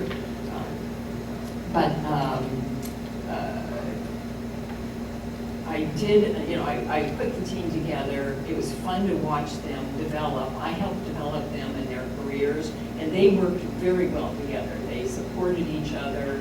They proved themselves as leaders. They continually interfaced with other people across the company and became well known as the leading fraud group across Wells Fargo. So we were asked to take on more and more responsibilities just because I had such a high-performing team. And then once you got the right team in place, really focusing on building and developing them is very key. I think that one thing about that is it creates engagement and it creates enthusiasm on the team. It also grows them into leaders. Once this for you as a leader is extremely important. I think the main calling of a leader is actually to build other leaders. In the beginning of your career, your success is really focused on your own development and your own success. Once you become a leader, you should be really focused on developing others and growing others. The final test of a leader, I'd say, is actually making sure that they got the right team in place so that they themselves can move on to do something different. So I did that a couple of times in my career, the last of which was knowing that I was headed towards retirement in a couple of years. I spent a lot of time leading and developing and growing the leaders on my team so that when I left, Wells Street continued to have great capabilities in the authentication and fraud prevention space.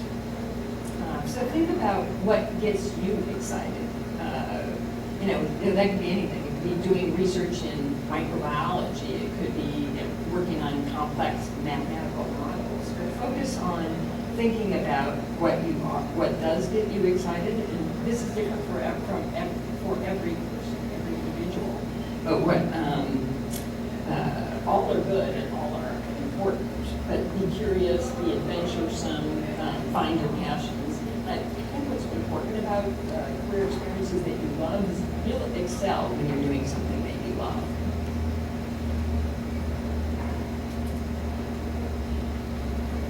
On the other hand, nothing is perfect. There are always challenges in business and in life.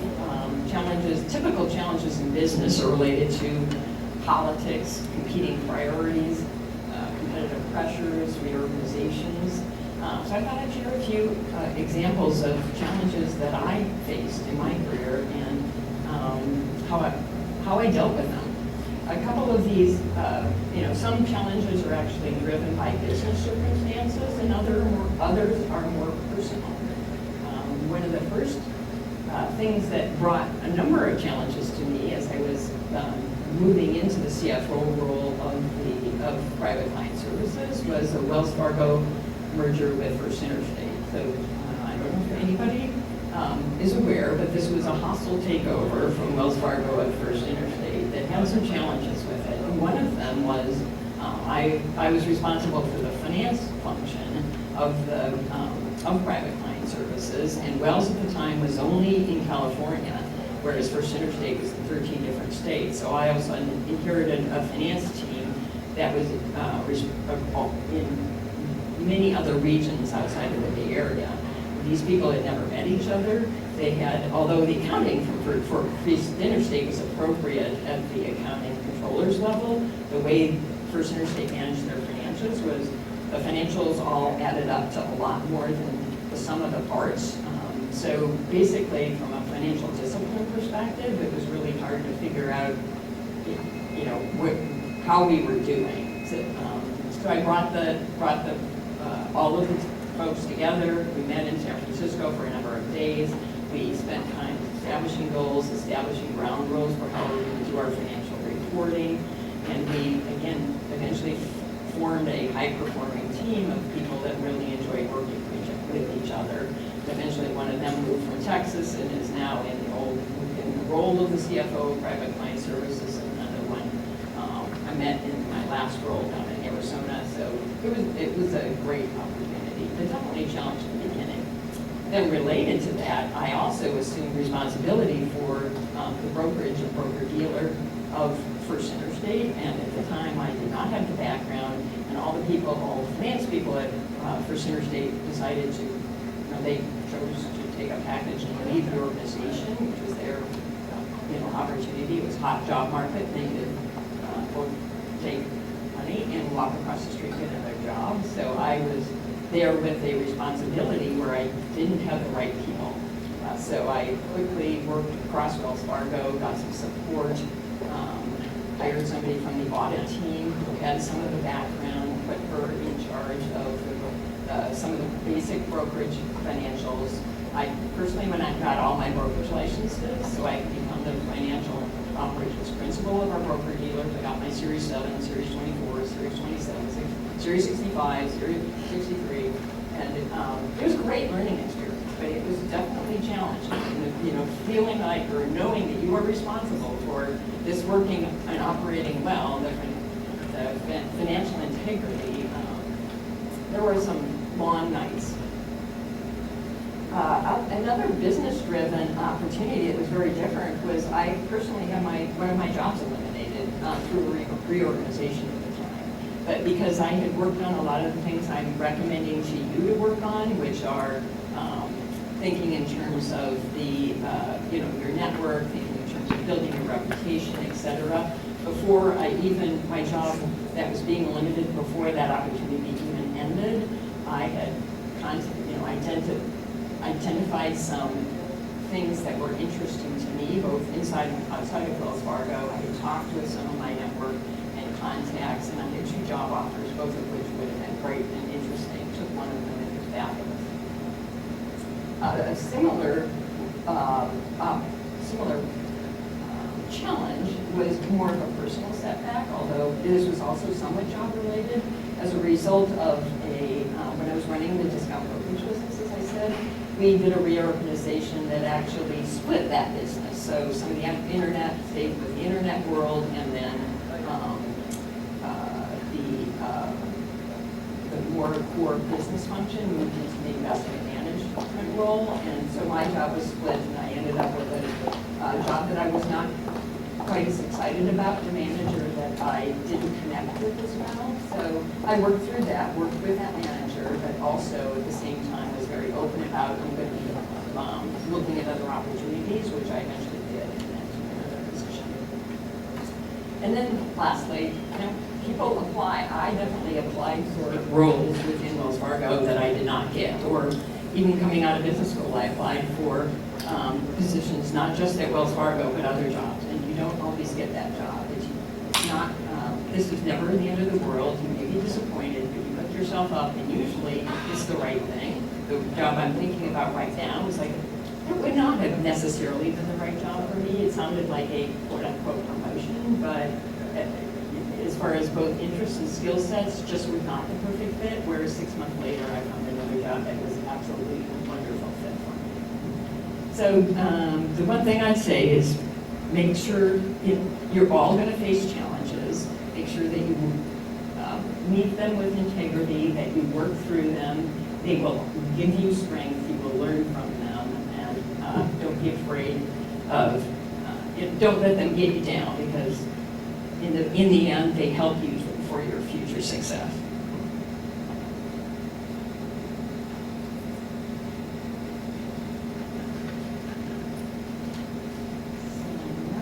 We started late, we're running late, so I've just got a couple more slides and things I wanted to share with you. The first of which is, again, I think, listen to yourself and follow your dreams. Think in terms of both your careers as well as your life. Be willing to take risks. I think most of you probably have heard of a really well-known hockey player named Wayne Gretzky, and he had a famous quote that you miss 100% of the shots you never take. So think in terms of stepping up and taking risks. I was talking with one of your colleagues here right before my presentation, and she was asking me some career advice. And my advice to any of you is, again, think about what's important to you, where your passions are, but definitely be willing to take some risks at the same time. You define your own success. If you think about it, I had a wonderful career while not necessarily choosing, it was pretty windy. It certainly wasn't, if you think of, again, what Sheryl Sandberg said, there isn't just a career ladder, there's more of a jungle gym. And I went from a lot of different things, and sometimes you move sideways, but it is a progression, even moving sideways, because you're learning new things and meeting new people, some of the really core things in your future success.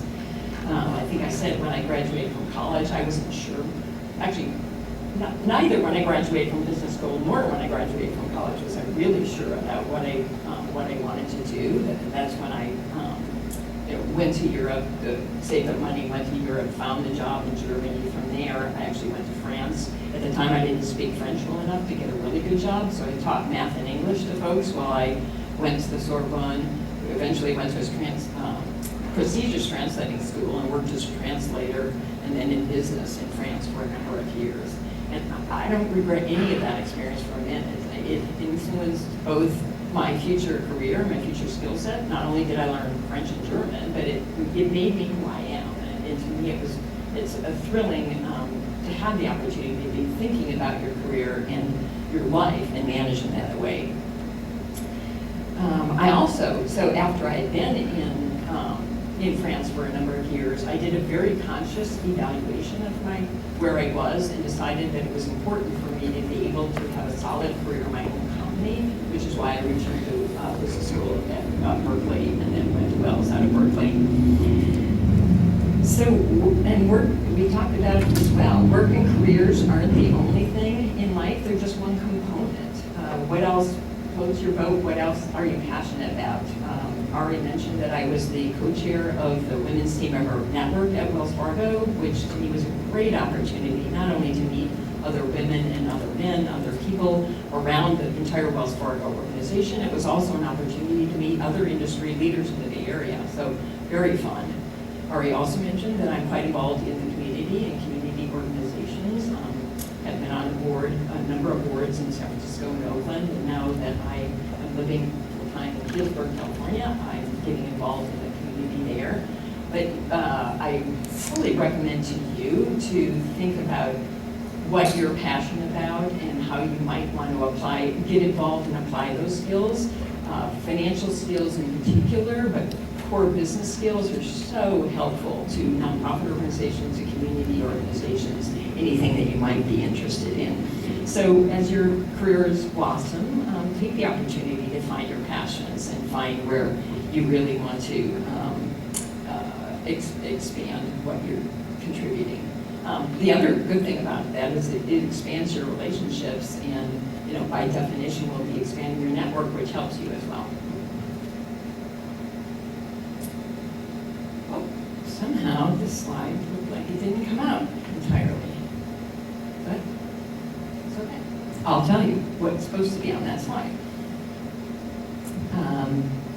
So I'll end with a story just about Ari was delightful. When I first met with her, I was not only extremely inspired by her energy and enthusiasm for this organization, but was very delighted to learn about a Latinos in Finance organization and the good work that you're doing around education and promoting people's careers and giving the opportunity, creating the opportunity for young men and women to learn more about different organizations.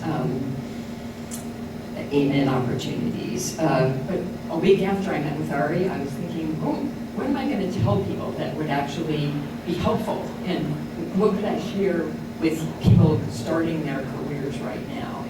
And then I woke up another week later and said, this is great. I'm very excited about the opportunity, just sharing my experience, which is slightly different, but something that I think was very both meaningful to the organizations that I contributed to, as well as meaningful to me, is a great example of something as you're embarking on your careers. I'm here really to encourage you to believe in yourself. I don't have a Latino or Asian background, but throughout my career as a woman, I faced a number of different obstacles and challenges and met them successfully. And that, again, was something that helped grow me into the future leader that I was. Still am. So again, I'm here to encourage you to have faith in yourself, to find your passions, discover your path, and think about where you want to go. I said that the path I took was a little bit different, but it was the right path for me. I think each one of you wants to think about what that path is for yourself. One of the things about my path was living and working overseas. I think it's broadened my perspective significantly, and I think of myself as a global citizen. As I look around this room, thinking in terms of your many of your backgrounds.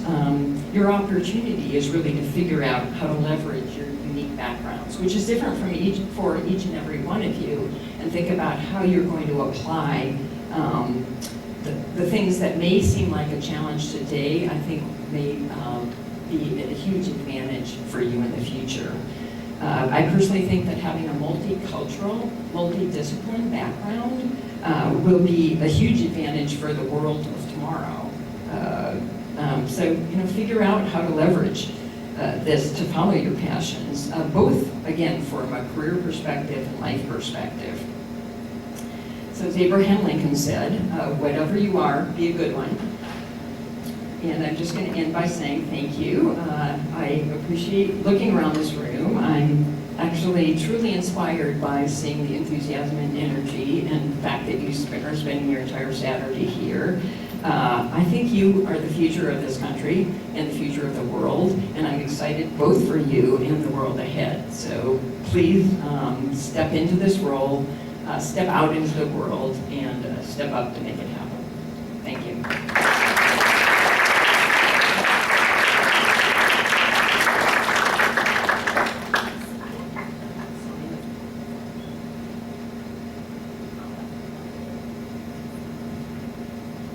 Like Barbara said, all of you here are the future leaders, so definitely take the opportunity here to leverage what you've learned and go out there. I feel personally very empowered to just go out there and tackle corporate America.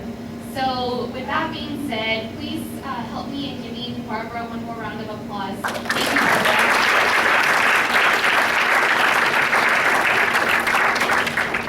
All right, so now we are going to move into our second workshop rotation. I know there are students from Group C in floor 8. Right now, if you can please make your way up to floor number 10 to start your working session, that would be great. If you're in Group A, please stay here, and we'll get started shortly. So if you have a brief minute to interact with Barbara, please go ahead. We're going to go ahead and set up. Thank you.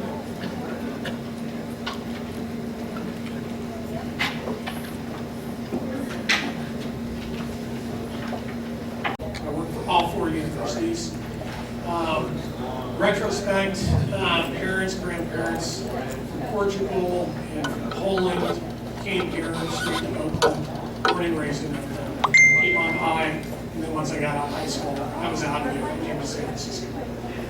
I knew that we weren't rich, so I needed to figure out how to make myself self-sufficient, so I decided that education would be my key core concept. And being able to elevate myself. So I went to City College, Laney, Merritt, Alameda, Cabrillo, and then went to San Francisco State and did undergrads in econ and finance, dual, and then I went on and did master's degrees there in public administration, political science, and applied economics. Then went to University of San Francisco, did a master's degree in information systems, and then went to Golden Gate and did a master's degree in finance and a doctorate in corporate finance. Why did I do that? Everybody said, oh, you love school, Larry. That's so great. Good for you. Keep going. It's like you don't even understand what I'm talking about. Because what I wanted to be in my early 20s is I wanted to be a financial engineer. Okay, so I was going to go study engineering in state mechanical, but that didn't work out because that would have taken me 7-8 years to do. So I went into the econ department in state, did econ, then went in finance, and then went right into the master's program. First job I got was as a director of research for Grubb & Ellis in Lorraine County, running the research department to do all the real estate economics for the firm in my late 20s. So right off the bat, I got a really good job in computers and applications and actually doing the economic research around real estate. So I loved it. And then I just kept going. I got hired for another company in San Francisco to run and build their research department. I got hired by a pension fund advisor to go work with them to build portfolios for institutional clients and do all the portfolio research, the economic research on the acquisitions. And then got hired, my boss, he left the firm, I left with him. He basically hired me back to build the first integrated institutional grade strategic research platform within a real estate investment trust, which is a publicly traded company. And then went on after that and worked in investment advisory. Just like Robert said, I got all my licenses. Worked in investment advisory, working in wealth solutions for high net worth individuals. And I also got my real estate broker's license and started doing transactions in real estate. Then my father passed away, unfortunately, and then the IRS took a tax deduction off the table, which destroyed another third of my business, so I was back in the market. Luckily, by that time, I had taken down a lot of the masters. I got hired by a friend of mine to basically start a new division within the corporation, developing real estate indexes. Have anybody heard of the Standard & Poor's Index, or the Dow Jones Index, or the NASDAQ Index? Yeah, these are stock market indexes. So the company hired me to basically work with Standard & Poor's out in New York and the Chicago Mercantile Exchange out of Chicago to build the first series of transaction-based real estate indexes. It took me basically 15 years to get the education and the experience to be able to do the financial engineering to build that product. Then I headed a team of two teams of 4. I had a team of programmers, I had a team of data analysts, and I worked with senior level management at Schwab, was our sponsor, S&P was our strategic partner, Chicago Mercantile Exchange was our other partner, and we had other partners out of Europe and Asia that we were basically marketing the indexes to develop the property derivative market, launch a whole new capital market. So that's why I went to school for all that time. That's why I did it. Okay, so I could do that. I could build my own product. So how do you build your own product? Well, part of the lecture here, I mean, this is the forecast lecture. Let's talk about academics. Okay. As you've heard from a lot of the people who've been speaking today, they all have extremely impressive backgrounds in academics. Sorbonne, Berkeley, Stanford, Cal. Those Ivy League schools are really tier 1 schools. Okay, those are Ivy League schools. Okay, you really should be focusing, if you want to go Ivy League, you really want to focus on going to the Ivy League. Okay, you got to get really good grades to get in. You got to have really good work experience.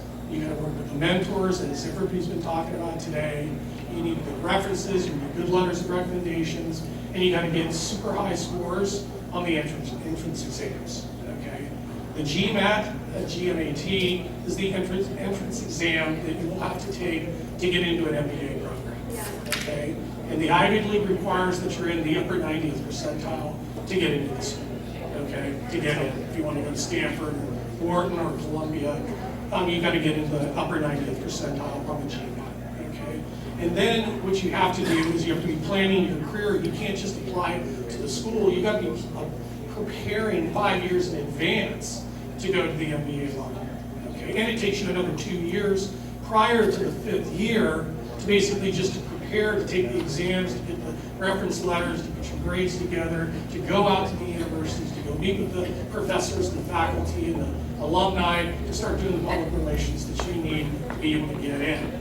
And then also have the applicable work experience that basically shows that you will be an asset, not only to the companies that you're going to go work for when you come out, but also the university as an alumni. Okay, so you have to be really, really focused. And I work with a lot of students on laying out strategic plans for them because it takes time to plan, to execute on the MBA if you want to do the 2-year program. You don't want to do the 2-year program, I say don't do it. I say wait 7 years, get really good work experience, 7 to 10 years under your belt, then have your company sponsor you. You do really well on the GMAT. You go back and remediate any of the courses that you need to bump up your GPA. Then you go do the executive program. And San Francisco has 2 of the top executive programs. They have Wharton here, which is the top 2-year MBA top school. Okay, so if I can't get into a 2-year program, I'll wait, get the executive experience, and go take a shot at Wharton here in San Francisco at the executive level. Cal, Haas School of Business, also has an executive program, 3 years. Tuesday, Thursdays, Monday, Wednesday, Friday, Saturday, doesn't matter. Most people who go to MBA programs are usually engineers because they develop product, they design product. They want to go get funding from venture capitalists. They don't have the interpersonal skills to be able to raise the capital and run the company. So they go back and do their MBA to get the broader skill sets of how to raise capital and run business, and then go and do it on their own. And so it's really important that you focus. That's just the MBA, okay? And you can do an MBA, you don't have to go to the Ivy League, you can go to tier 2, tier 3, tier 4 schools. USF is a great school, Santa Clara is a great school, St. Mary's is a great school, Golden Gate is a great school, San Francisco State, Hayward State, those are great schools, Dominican, Sonoma State, it really doesn't matter. The key is that you prepare, you get in, and you go, okay, you do it, all right? And you get really good grades, and you walk out with exceptional knowledge that then you can apply to either your new job or the existing job that you're currently doing while you were working, okay? I did all of mine while I was working, all right? Other types of programs, maybe you don't want to do the MBA, maybe you want to do a Master of Science, okay, where you don't have to take the GMAT or the GRE entrance exams. Maybe you want to do a Master of Science in Finance at Golden Gate, or maybe a Master of Science in Accounting at Golden Gate. Those are two really good programs. Maybe you want to go to USF or Santa Clara or St. Mary's instead of Ivy League. That's okay. Maybe you want to go do a Master of Arts instead in Applied Economics at San Francisco State. You will have to take the GRE for that. If you do the Master's in Public Administration, you'll probably have to do the GRE. If you want to do a PhD, which I highly recommend, but you have to be really super careful if you do the PhD, because if you do the PhD, you're going down an academic track. You're not going down a business industry track, you're going down an academic track, okay? And that's totally different, because you'll go to the university, you'll work for the university, you'll teach at the university, you'll do research with academicians at the university, and then it will take you 4 years to get the PhD. 4 years of teaching, 4 years of courses, and then the last 3 you'll be working on your doctorate, on the doctoral dissertation. And that could take probably about a year to do the research, the data, figure out the models that you can apply, write it all up into basically a book, and then publish it as a doctoral dissertation. Once you get the dissertation, you get the doctorate degree, you will then probably go out and interview for a teaching position at a university as an associate or assistant professor, and then hopefully you will start on what is called a tenure track.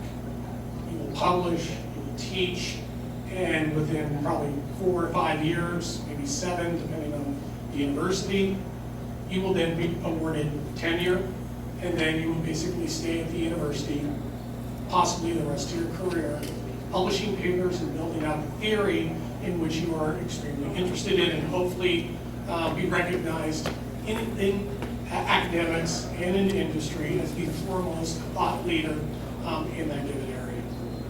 My specialization has been modern real estate portfolio theory, basically taking finance theory of Henry Markowitz from 1957 and expanding his theory and applying it to commercial real estate portfolios, and then publishing the dissertation, and then becoming well known as somebody who understands that theory and can apply it and can also consult companies. Some people will do that, get the PhD and then go to industry. I know plenty of my colleagues have gotten their PhDs and have gone on and run research departments for large institutional investors. Carlos, do you have a PhD guy running your research department over there? Because I know UBS does, I know Prudential does, I know REEF does, I know. So there's a lot of, but they have to be able to make that transition from academia over to industry. They're two different cultures, two different schools, they speak differently, they're motivated based on two different things. I've always been a hybrid person. I totally believed in the academic approach, and also modifying the models so that they're applicable, to be commercialized, to be used as applications in business. Any questions? I went over a lot of stuff right there really, really quickly. Any questions? from anybody who wants to go on and do a master's of science, or master of arts, or an MBA, or a PhD, and I highly recommend the JD, which is the law degree. And if you do really well on the LSAT, which is the entrance exam, they will pay for your law school. You could probably get a $150,000 program paid for you by the law school. Okay, and you can then go into real estate transactions or securities law or other parts of finance through the legal side and have it all paid for because you went to law school, you did really well, and you were doing other things there too.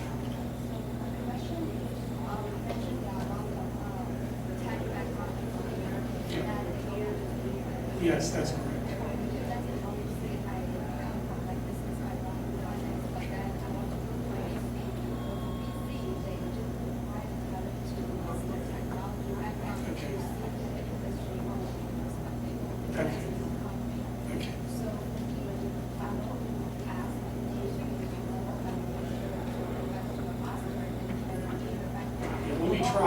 Let me try to answer that, okay? So the natural progression has been, if you look at Stanford, you look at Cal, you look at Santa Clara or USF or some of the other MBA programs, the majority of the students that are being entered into the program have engineering backgrounds in technology, okay? So that's the path that they've taken. But, I'm sorry, what's your name? Ingmei asked a really good question, I think a really difficult question.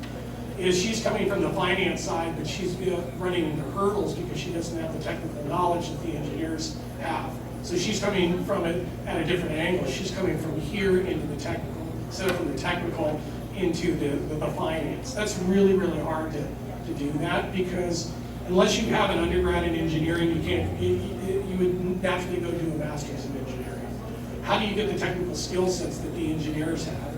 Well, an undergraduate degree would take you 7 years, or 5 years in a lot of cases to get the skill sets, right, as the engineers. There are programs now called master's programs in data analytics and in computer science. So you can do a master's degree in computer science, which would give you a lot of the mathematics and the technical skill sets around the technology without getting into the maybe electrical engineering parts of the underlying engineering. So that's, I would probably look at the computer science master's degree to get that technical core competency in conjunction with your other core competencies, maybe another master's as an MBA, maybe not, depending on how well you did in the undergrad, and maybe that MS in computer science is really what you're looking for. Okay, and USF is a great program. Other schools have really good programs. I know Santa Clara does too. Any other questions? No? Okay. I wanted to hark back a little bit on what Barbara was saying earlier too, is to really find, and I'm going to change the nomenclature, not to mentors, but models. Okay, models. Right? There's a professor at Stanford University. His name is Albert Bandura. You may want to write this down. And Albert Bandura basically has written books, and he'll probably get a Nobel Prize from this. But he wrote books on social learning and modeling. Okay, and what we do as humans is we model other individuals. We model their good attributes and their bad attributes, their good behavior and their bad behavior. If we model good behavior, then we will reap the rewards associated with that behavior. If we model bad behavior, we will be penalized and punitive. You will see punitive actions.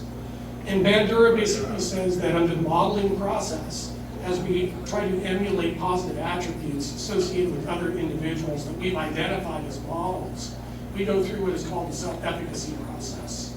And self-efficacy is actually trying to be something that you're not, but you really want it hard enough, and you go through and you fail through that self-efficacy and the trying process. But it's not a matter of a genetic predisposition on your part, it's just lack of information. And that's really the key right there. Because I hear it a lot. Professor Susan, I'm not really good at math, I don't like math. You know, I never was good at math. It's like, you really are good at math, you've just been told you weren't good at math, and you believed it for some reason that you weren't good at math, you really are good at math. And then I hear from other students, I really want to do analysis, I really don't like working with people a lot, I want an analyst position. It's like, well, you really are good with people, you just really, for some reason, somebody told you or you believed that you weren't, and you never really went through the self-efficacy process to really try to be a good social person just because you were trying to avoid it. Now, the self-efficacy process, if you can overcome your lack of self-confidence in those mathematical skills and overcome those weaknesses in your social skills, you will have basically the dual attributes that are really the requirement for not only reaching self-confidence, but success. Because people who are really good are good at both. They realize that maybe they're not as good in one area or the other, but they work on it, they correct it, and before you know it, they're good at both. And most really good executives are actually really good at both. So the power associated with overcoming your self-confidence issue through self-efficacy is at some point in time a major reward that you obtain. And I think a lot of the speakers here today and a lot of the people here today are really good role models. And if you can do it, if you can overcome it, you will end up becoming a model for other people. You become the model. And they end up emulating your attributes. And if you can become the model for other people, you can then take them with you on your success. You can take care of yourself, you can take care of your family, you can take care of your friends, because you will have the economic means and you will have the success to be able to do it. Okay, so it's really not a matter of genetic predisposition on your part. It's just self-efficacy and trying and persistence to overcome any deficiencies that you may have, or some reasons why you think you're not good at one thing or the other. It's not the case. You are good at it. It's just for some reason somebody told you you weren't or you believed it. Let's see. Anybody have any other questions? That was kind of the psychological component of the lecture. Okay. Why don't we go into the presentation? And how much time do I have so that I can gauge myself? Because I don't like to go over time. I like to stay on time. Anybody, you want to be my timekeeper? Nobody wants to be my timekeeper? Okay, great. So how much time do I get 20 minutes? Oh shoot, we got to get going. Okay, so now I'm going to move over into the forecast, and then maybe give me 5 minutes for any Q&A at the end. All right? Okay, so let's go through the forecast. So here's the application, which is basically the rewards by going to school and being able to learn all the things that you learn in your academics. You will use everything that you've learned in your academics. Maybe it's not today or tomorrow, but at some point in time, you may get a call, which I did from my boss, and said, we are going to sell your division. So you have to put together the financial analysis and the marketing package to then go out and shop your division and see if you can sell it. Well, I've never done that before, but I know how to do it because I learned it in my MBA program or my master's program. Will you work with me, supervise my boss, to help me put together the financial analysis and the marketing package to then go out and market the division and see if we can sell it. So we may actually learn it at some point. And all of the stuff in this presentation was pretty much everything that I learned in my academics, but then updated it to be applied. So it's totally relevant. Oh, just like my surfing. Yeah, that's a great picture. That's like a 30-foot wave on Mavericks right now. Or not now, but 30 foot. And I used to surf waves like that when I was living in Santa Cruz. You have to look at the world in geopolitical context. We're all socially connected right now. Okay? I get information instantaneously through my handheld device, or my laptops, or my desktops. And let's deviate a little bit. I think what you need to understand, which is really important because I've been teaching for 20 years, is you are the most powerful generation ever. You are the most powerful generation ever because you now have supercomputers in your hand. You now have access to internal information, external information, you have applications that can solve problems instantaneously. When you walk into a room now with your handheld, your tablet, and your laptop, you have access to internal and external information. And if I have a question or anybody has a question, we can answer the question right there, come up with a solution, and go out there and solve it. You're the most powerful generation ever That comes with opportunity, but comes with responsibility too. Okay, and I'll let you figure that out on your own. I can coach you on ethics and morality, and I'm sure there are other people around you that are very good role models for you when it comes to really good behavior, particularly in a corporate environment, especially when you're dealing with clients. You have to be extremely ethical. So we are affected by geopolitics every single day. What's going on in Saudi Arabia, what's going on in Syria, what's going on in Argentina, Brazil, China, Japan, and we're all affected. It affects the markets, it affects us. We've got to be constantly monitoring what's going on. And by studying the economics and the politics and your liberal arts education along with your master's degree programs, and gives you the intellectual knowledge to be able to then synthesize and understand what's going on, what the impact is going to be, not only on my company and my clients' portfolios, but really me and my family at the end of the day. You got to be really smart and understand what's going on and be forward thinking to be able to make decisions to protect yourself and take opportunities when they're presented to you. We also look at lots of economic indicators. Gross domestic product, we look at industrial production, employment levels, wage growth. Those are all macroeconomic factors at the global level, the national level, the regional level, the state level, metro level, county level, city level, neighborhood level. You can drill all the way down into the neighborhood levels. And there are economic indicators and there are economic and political policies that will impact the culture, society, and the economics within those geographies. So you have to understand what those geographies are, what those policies are. And then we're very affected here in the Bay Area in technology.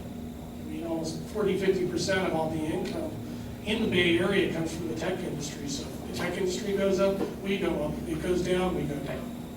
Venture capital.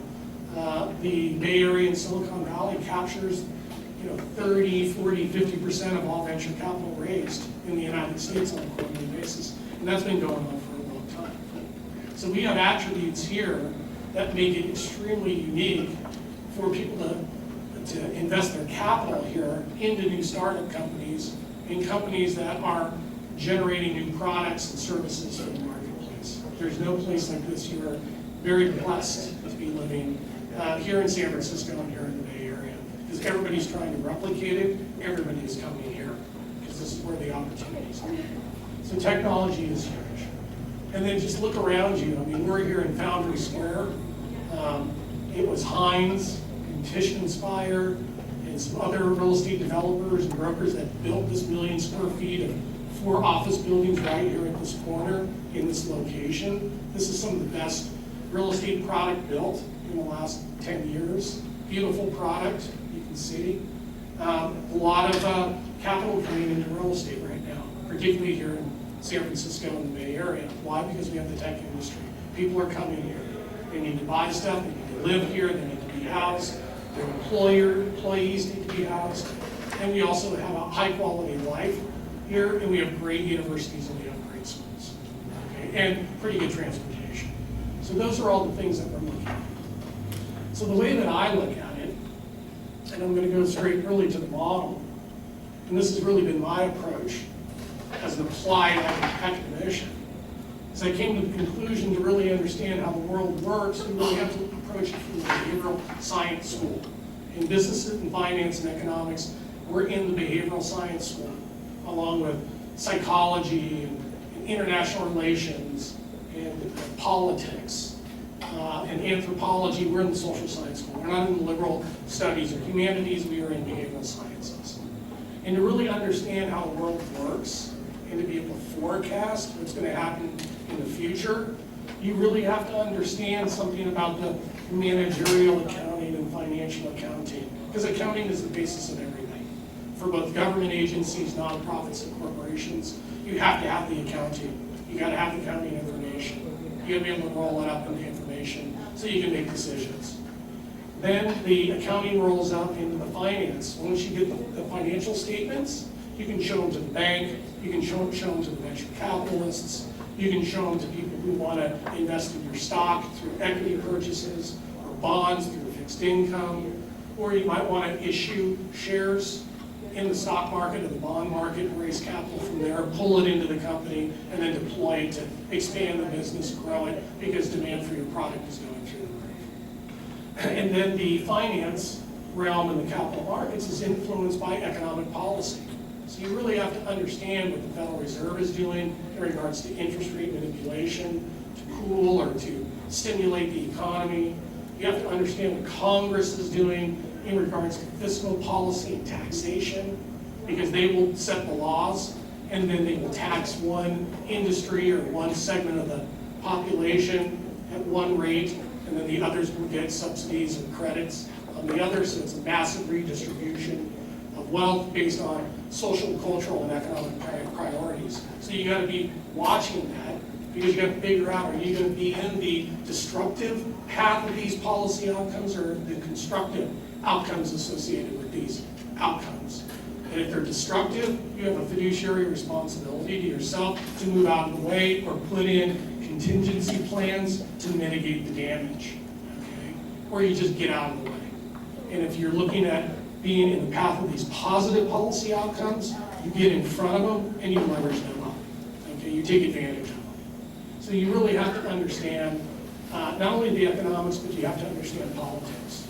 And currently, politics is probably the #1 factor that's really driving the markets, because the presidential outcome is going to have a major impact. Whoever gets in office will have a major impact on policy and who wins and who loses in the society, the culture, and the economy. And then we also have congressional elections in both the House and the Senate. There will be new Congresses that will be coming in with new compositions between the two parties. That will determine the policies that are going to be formulated, enacted, and who's going to get hurt and who's going to benefit. Also, we have a vacancy on the Supreme Court. Anthony Scalia passed away, who was a right-wing conservative judge. Depending on who gets elected as president and the composition of the Congress will determine who takes his seat. That will determine legal outcomes, policy outcomes at the Supreme Court level. So you are in a point right now in history. This is a major point in history, and by next year, we will know what the next 4 years and 8 years and maybe 20 years is going to look like. So we need to have the responsibility to be able to watch what's going on, learn, and vote and advocate appropriately based on what those outcomes are going to be. And it's important because the politics, once the politics is set, then they formulate policy. The policy is then enacted, becomes law, and it's administered through the bureaucracy and the public administrative process. So you have to understand what's going on.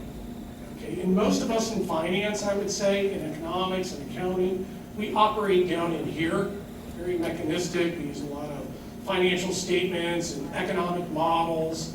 We don't really gravitate up into the political economy or even do conduct political, philosophical, or institutional analysis, which is really the point in which senior level executives in industries, both in the public and private sector, operate. They totally understand all of this stuff, and they know how to use the system to be able to get the outcomes that they want.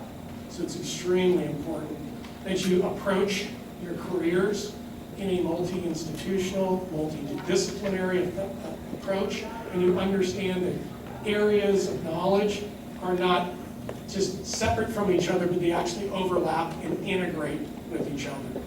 And then that will allow you to have a more organic approach to making decisions, really understanding how the world works, so that you can forecast and make future decisions and know that the decisions that you're making are correct. And that's the goal. You cannot afford to make mistakes. It's too costly.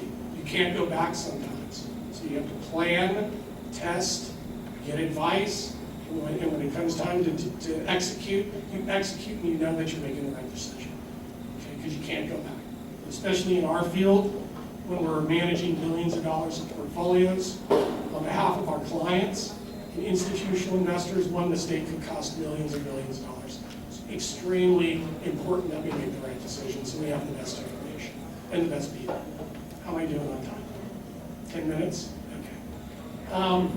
I'll go through a couple more slides and then I'll go to questions. And I hope I'm not talking over anybody or I only know how to speak one way, and I believe that's the right way. I just try to be extremely honest, and then if you need clarification, then you can contact me, email me, text me, call me, whatever, and I'll walk you through all this stuff. I also found out through my analysis, because I studied political science and philosophy, is that the world goes through 30-year cycles, basically. Okay, and I believe the financial crisis, which was a man-made crisis, set off what is called a dialectic, which basically means, and this is important for you, because your careers, you have a 30 to 40-year career ahead of you. Things are going to be extremely different in 30 years from now. So are you mentally prepared and intellectually prepared to understand that things are going to change, relationships are going to change between people and governments, governments and corporations, corporations and consumers, and they run in 30-year cycles. So if the financial crisis was the demarcation that set off a dialectic, then we are within the first 5 to 7 years of the first 15 years of a 30-year dialectic. So we really need to be cognizant now of what's really going on at the governmental level and at the economic policy level, because it's going to have an impact on us. And we can use ourselves to basically navigate. If we know it's going to come in the future, we can navigate through that and just be smarter and end up coming out ahead instead of being subjected to those outcomes. So we have to just become smarter and smarter. And in politics, there's been a rightward shift. You can really see it with the Republican Party. Their message is very extreme. Elections and policies at the congressional and presidential level really need to be made in the center to have a broad impact on the general economy and the population in general. So this election is extremely important because we have two extreme views battling it out. And if they win, whoever wins, it's to control the $18, $19 trillion economy. Okay, so the stakes are extremely high. So we have to start thinking and conducting the political analysis. We have to become smarter to understand what's really going on. I'm going to go through some of this and really hit on, I think, some of the key factors. One major takeaway, other than budgets and everything, is really the business cycle. Because we go through recessions and growth and peak phases in the business cycle. And the business cycle currently, just to give you some context, most recessions are really shallow. They only last like 2 years on average historically, but this one lasted 4 years and it was cut twice as deep. So it took us a long time to get out of it, and certain parts of the country are completely damaged and will never recover, okay? Which is really, really sad. And the recovery has been L-shaped, which has been slow and long and gradual, but you can see most of the recessions have been short and shallow. This one's completely unique. Something structurally has happened, and nobody can seem to fix it. The last point before I move on, and I will provide you with this presentation, and I will also, if you link to me or send me an email, I'll get you on a mailing list, and I will do this full presentation. I do it every 2 weeks in my office, and you're more than welcome to come, and I'll walk you through the whole thing. But here's the thing that I find really interesting, is I went back to 1940, and I broke up the decades into 10-year increments, 40 to 50, 50 to 60, 60 to 70. And then I broke them up into 5-year increments, and then I coded all of the recessions, and I coded all of the growth phases in the business cycle, which you can see it's recurring, right? It happens. We always have recessions, we always have peaks. What I found really interesting is in almost every case, we've had a recession or recessions in the first 5 years of every decade. Every decade. Almost every decade we've had a recession in the first five years. So where are we right now? 2016, so we're not in a recession. So when's the next recession? Probably 2021 through 23. That's less than 5 years from now. Okay? And we had a recession in 2008, 1958, and 1928. Okay? And the 2008 recession was extremely large, and it was abnormal. It wasn't supposed to happen, but it happened. So now there's a higher probability of recession by 2018. and a recession in 2021 through 23. So if that's the case, I'm advising my clients right now to start preparing for a tactical recession, mild, in 2018, and to start setting up and restructuring their businesses and their portfolios to anticipate and to be able to weather the severe recession in 2021 through 23. So I would overlay your career and your academic paths over that too, so that you can time and anticipate when you may have to be subjected to an economic downturn, and it's not fun. Okay, it's not fun. But if you're prepared, you will weather through it better than others who are just being subjected to it. You already planned for it, and it should be easier for you to move through and actually probably pop out in a better position because you understood it and you've already gone through it. Okay, sorry. I'm ready for questions. Okay, do you have a question?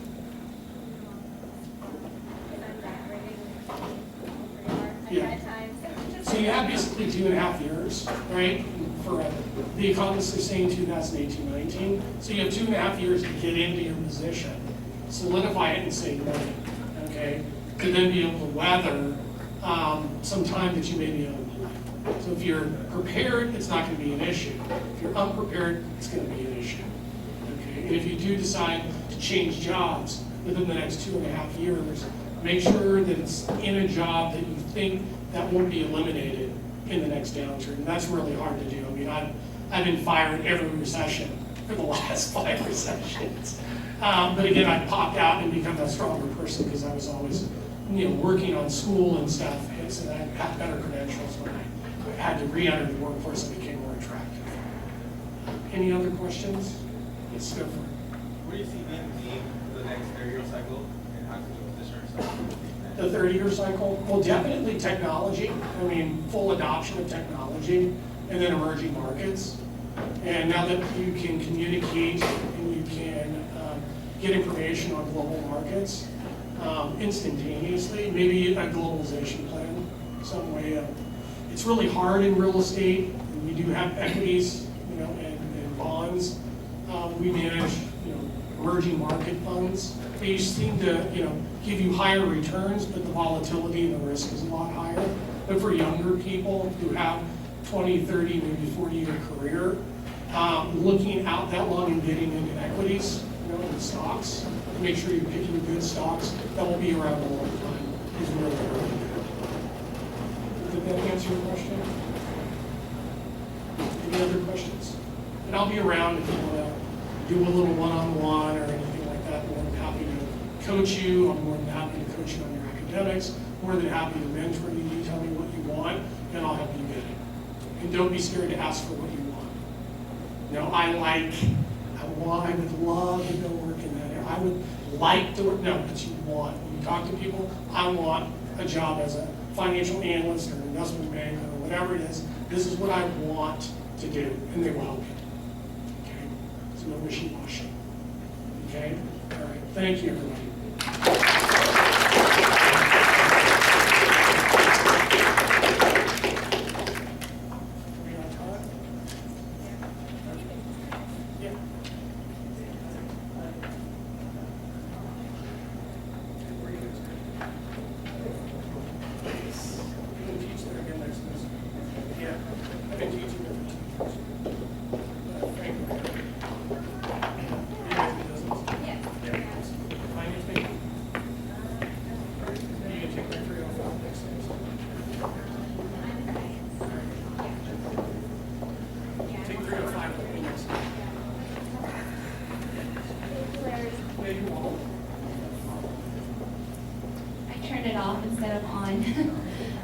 Again, thank you, Larry, so much for that presentation. We do have a break right now, and we are going to pass out a few pamphlets. Ivan here is going to help me. So it is for a conference. If you're interested in going, I believe the value of it is around $1,000 if you are paying for it yourself. So if you're interested and have the availability, please fill it out, and then we're going to collect it and make a raffle at the end of the panel. So if you're interested, please do fill it out. So we do have time. If you need to use the bathroom or drink water, feel free to do so now. And we're going to start back up in about 5 to 10 minutes.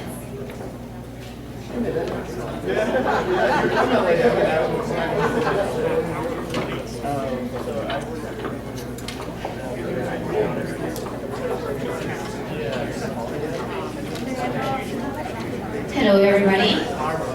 Hi, good afternoon.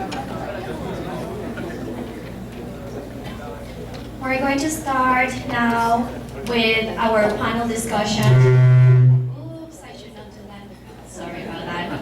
I will stay right here. Hi, everybody. My name is Valerie Wong. I am the president of Latinos in Finance. I work at MSCI as part of the index coverage team as relationship manager and consultant for West Coast asset managers. BlackRock is one of my clients. And one of the things that I want to mention before we start with the panel is just a little bit about me, and then I will ask everybody to experience and a little bit of your background so that people can connect with you a little bit better. So I was born and raised in Panama, Panama City, Panama, but I am Chinese, as you can tell. And one of the things that I like to tell when I tell my story is that I studied here in college in Arkansas. Actually, I had a full scholarship to study accounting and international business, and it was by the Walton Scholarship Program. And another thing is that after that, I went and studied my master's in finance and in EGADE Business School from the Tec de Monterrey. And that's how I started working at MSCI. I did an internship there, and then when I graduated from my master's, and I then started working there in the client service team. And then I was relocated here to the MSCI office in San Francisco because all my clients are on the West Coast.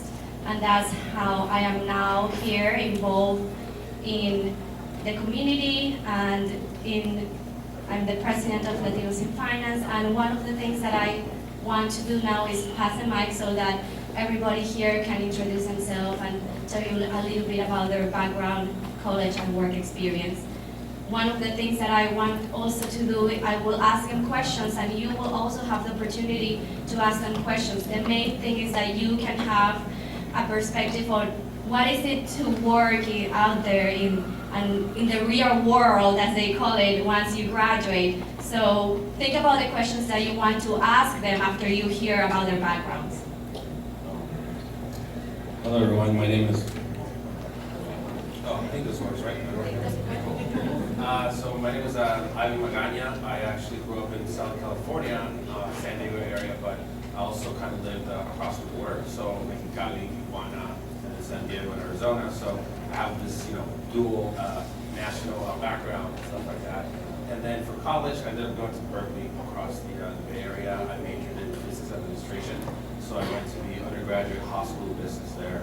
And then after, while I was in business school at Berkeley, I did an internship at Ernst & Young my sophomore year. And then I actually joined another internship for Wells Capital Management, which is part of Wells Fargo. So after that internship, I started working at Wells Fargo, and I've been working at Wells Fargo for about just over 10 years now. So pretty much the only company that I work for. So I have that kind of unique story, only one employer throughout my career, and I can talk to you guys the pros and the cons on that if you guys want to do later on. My current role at Wells Fargo, I work for the Principal Investments Group. And what we do is that we buy securities on behalf of the bank. So I'm a bond trader, so I trade corporates, municipal bonds, and other types of bonds. But our end goal is to actually make investments on behalf of the bank. Unlike BlackRock, which is the building we're here today, they buy securities for their clients, which could be a variety of a wide range of clients. My client is actually just Wells Fargo Bank, so we're an extension of the bank's lending activities to purchase some securities. So I've been working as a trader for about 8 years, and I think that's more or less it. So hi, my name is Claudia. I'm from Mexico. I started studying in Mexico, Universidad Las Américas Puebla, I studied actuarial sciences there. For those who don't know, it's a combination of math, statistics, probabilistic, and it's all the background is more math focused, right? So after that, I moved to Spain, and I started I also concluded a financial degree there. After that, I decided to move to a master's degree, also focusing quantitative finance, which is here is called financial engineering. It's basically the same program. In Europe, it's called quantitative finance. In my work experience, I started as an intern in a consulting company applying Solvency II program for insurance companies. After that, I moved to a different area, which is investment banking. I was for almost 2 years performing private equity investment with Banco Santander. We were focusing global investments in different parts of the world, from Mexico to Australia. So we managed all the global investments back in the headquarters there. After that, I moved to Mexico again because MSCI offered me to be a product manager. So after 2 years being in Mexico, they offered me to relocate to the Bay Area, mainly Berkeley. So now I am here after 3 months. So basically, it's been challenging. What a product manager does, it's been it's not so simple to explain, because we go from idea inception to put the product in the market and know every background, right? So I'm focused on the MSCI portfolio construction engine for fund portfolio managers, and I'm leading the efforts there. My name is Claudia Rivas. I think, sorry for sounding a little repetitive for those that heard me speak earlier.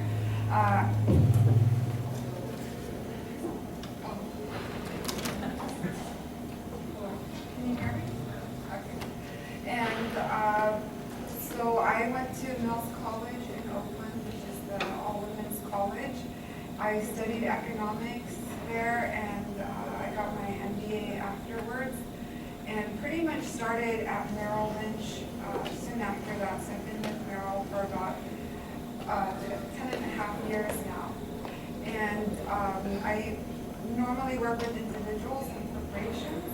About, I'd say, 3-4 years ago, I started working more with people in tech, and I was partnered up with our corporate services team, which is, I'm at 101 California, they're at 555 California. And basically what we did was help take, for example, like a Facebook IPO. So when there's like a liquidity event, people really need financial planning in those instances. So I was able to really get indications of interest in terms of how much stock we were going to sell out into the market and how much liquidity we were going to get, and then invest some of that money afterwards. My other job that I have, it's a job, but I do have 2 children, Christian, who is 16, and I have Daniel, who's 4. I was the first one to go to college in my family, and really looking forward to sharing my experience with you guys if you have any questions about what it is to transition or come from that world into the professional world. I'm happy to explain anything. Hi everyone, my name is Gerardo Nunez. For people of you that are still late freshmen and sophomore, I started at Cal as a pre-med. So didn't want to be a pediatrician, and then I ended up taking an econ class and then joining LBSA there. And my love for business just grew, and I ended up doing business as my undergrad degree. After that, I worked at PwC, and I was part of their asset management group where I did audit for financial services, mostly hedge funds. So I did that for about 3.5 years, and then 2 years ago I moved over to a hedge fund. So currently at Fraser Capital Management, we're roughly a $3 billion long-short equity fund. And it's great on a day-to-day basis. I either try to meet with investors and their institutional investors, and we go for performance and trade settlement and so forth. So yeah, so I'm happy to share my experience a little more and answer any questions you guys have.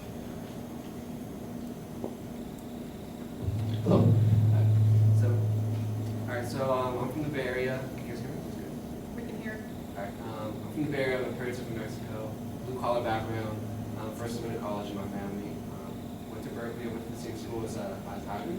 So I studied business at Berkeley, awesome graduate program. So after Berkeley, I got into the financial analyst program at Wells Fargo.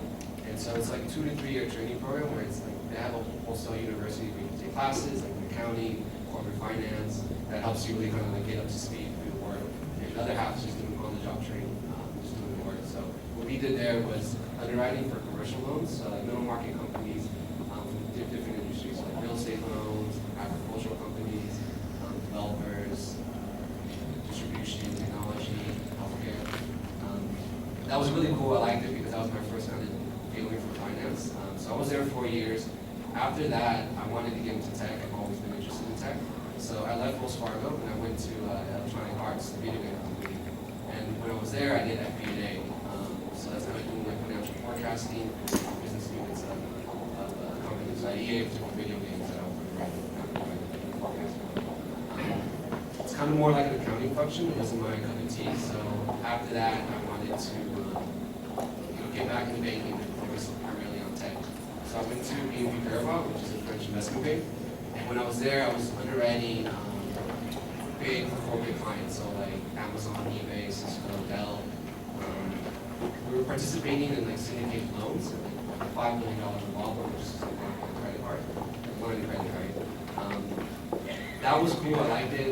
It's more like an investment banking environment, but I felt like the impact we were having on clients, like I wasn't having an impact on them. These clients are so big, we're just one bank with like 20 banks that get those deals. Like I didn't like that. Like, you talk to people, if you get finance, you're not the ones that are actually driving that innovation. So after about 2 years, 2.5 years at BNP, I left and I went to volunteer abroad in Central America. So I was part of Cuba.org. I don't know if you guys are familiar with Cuba. So it's like an online marketplace that you go on and you see photos of borrowers of Honduras and Nicaragua, wherever in Latin America, and also in Africa, Eastern Europe, and Asia. So it's microfinance, so it's like small business loans for entrepreneurs in really rural areas, like $200, $100, $200, but these are borrowers that are under-resourced and like they live in pretty much impoverished like societies, impoverished towns, villages and stuff. So I went to, I was in Saavedra, Guatemala for the majority of last year, and that was really cool. My plan was only to be there a few months, but I ended up being there a lot longer because I really enjoy like going out there and meeting these people, kind of seeing how can finance help these people start a business or improve their house. So that was really cool, that intimacy, like getting to know your clients and building those relationships with them. And after like a couple of visits, they might even come over for dinner. Just had nothing to do with finance. But it's cool because like we got out there and I got to like what did they use a loan for? Was it impactful? Like, what was the social impact on that? So that was that. I came back. I knew I wanted to focus on tech and also have that intimacy with the clients. So now I work at Silicon Valley Bank, and this is like cool. I really like the position. I finally find my home. I moved around a lot, but this is a really good bank. So what we do is we lend to these companies to help them grow. They're burning through cash, so not a lot of banks would provide capital. Provide loans to these companies and just bring cash, they're so risky, most of them are going to fail. So we partner a lot with VCs and kind of figure out what's the best financial solution we can help them grow the business. And so I cover frontier tech, which is like hardware companies, like VR, AR, drones, space tech, anything that you can physically touch is technology. Those are the companies that I look at. And it's really cool because I get to go visit manufacturing plants and get to meet the founders and they're really these crazy genius people that PhD in physics and just blows my mind how smart those guys are. Why did I get mine? But yeah, so that's kind of what I do. Can you hear me okay? It's great to hear all your diverse backgrounds. Thank you so much for the introduction. So the first question is mainly for Gerardo, Ivan, or Hector. What do you like the most and dislike the most about your work? Yeah, I can go first. Yeah, I mean, I really like the fact that when you're in the capital markets industry, I mean, day to day, there's so much going on.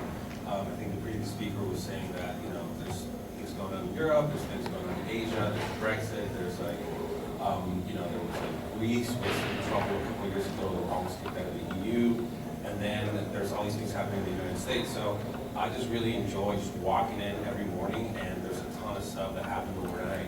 And so I need to just catch up to that, and then as I'm catching up on stuff, there's like U.S. is waking up. I mean, I get in around 5:30 in the morning our time because we're kind of set with New York time.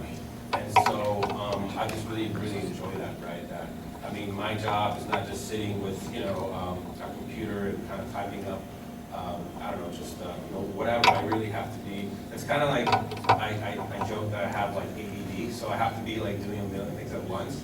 And so this job allows me the opportunity because I can be reading the news, and then all of a sudden I'm doing all these trades, and then all of a sudden there's this big project that comes up, and then all of a sudden my boss is saying there's this fire drill.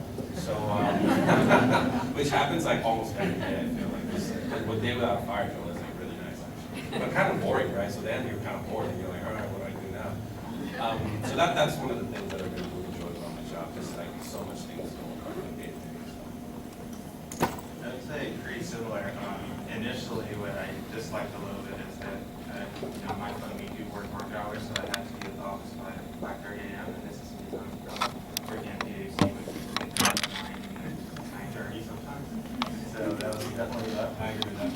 Although nowadays, I actually love it a lot more because we're out of work a lot earlier and we actually have a meeting. So it's turned into a positive.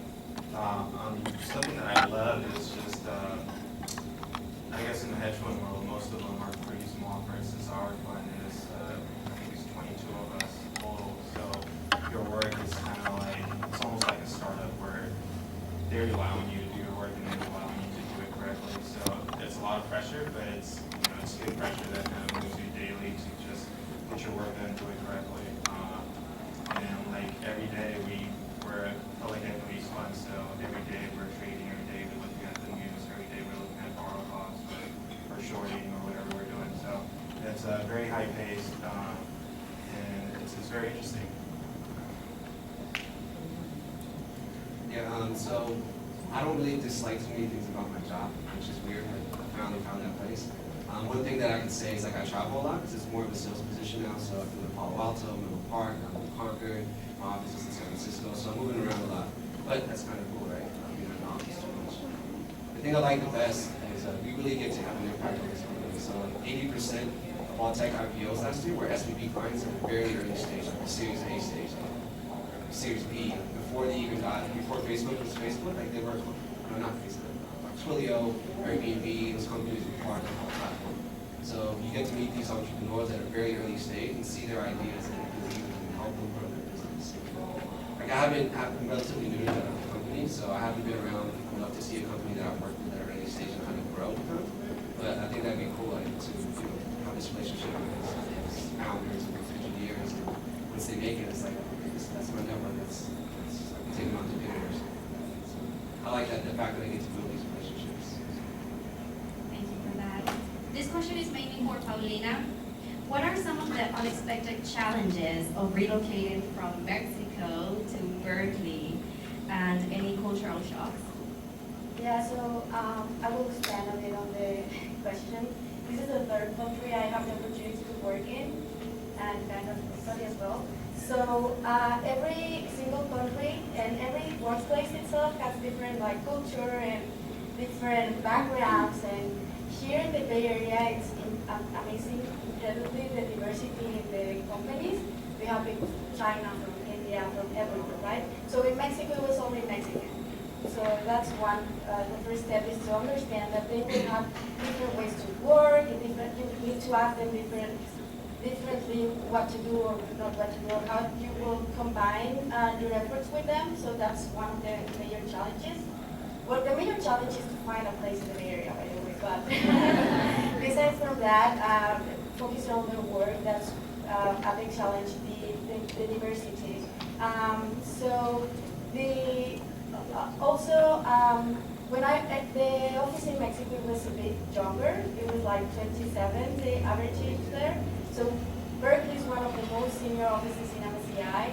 So right now I'm the challenge that I am the young one there. I'm like the third youngest person in the office. So that's another like challenge because you are adding to the diversity background. You need to add that you are young people, a young person, and you shouldn't be afraid, right? You should be stand up and do your best, and everything will come combined, and you will do a good job. Thank you, Paulina. This question is for Claudia. Do you have any advice for us who might not come from a privileged background and want to succeed in corporate America?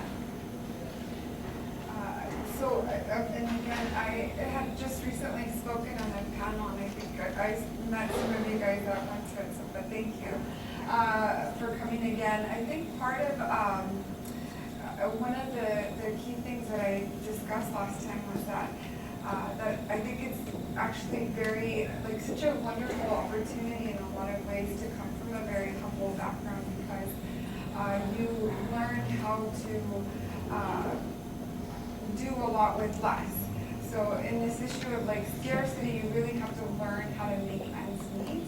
And that can be a very resourceful thing to bring to corporate America, where like, I didn't mention it earlier, but I grew up here in San Francisco, and I'm from El Salvador, but also grew up in Mexico.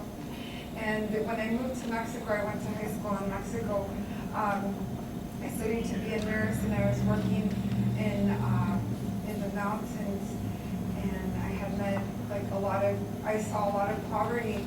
I'll give another example. I was a catechism teacher, and I remember this little girl came up to me, and she gave me this little flower with a tiny little candy, and she was like so like dirty and very, very poor, which I had never seen because I had come from here. But that moment moved me so much, because I thought, wow, this person, like, I mean, that must have meant so much to her, because she didn't have anything, and that meant so much to me that she had done that. Another thing was just on the beach. I remember buying some earrings made out of fish scales that people in the town had made to provide more income, and they paint the fish scales. So I've always found that very fascinating about how we can just create so much out of nothing, and that actually the resiliency that you create from coming from nothing into a land of abundance could actually be really fantastic. And when there are challenges and you are forced to deal with less resources, it actually gives you a competitive advantage. You're actually stronger than you'll notice a lot of your counterparts at work, who probably don't come from that background, that don't come from knowing how hard it is to struggle. And I think during the crisis, when everybody was like, oh my God, this is so hard, like, again, I'm repeating myself, but coming from really knowing in life what is hard, when you put things in perspective, life should be a lot more easier here than most places. So I'd say don't be embarrassed of your background, like actually use it as something that pours, a positive, and you could do really well in the corporation and actually add value in a lot of ways to the company. I would like to take a pause here to ask the audience if you have any questions for the panelists.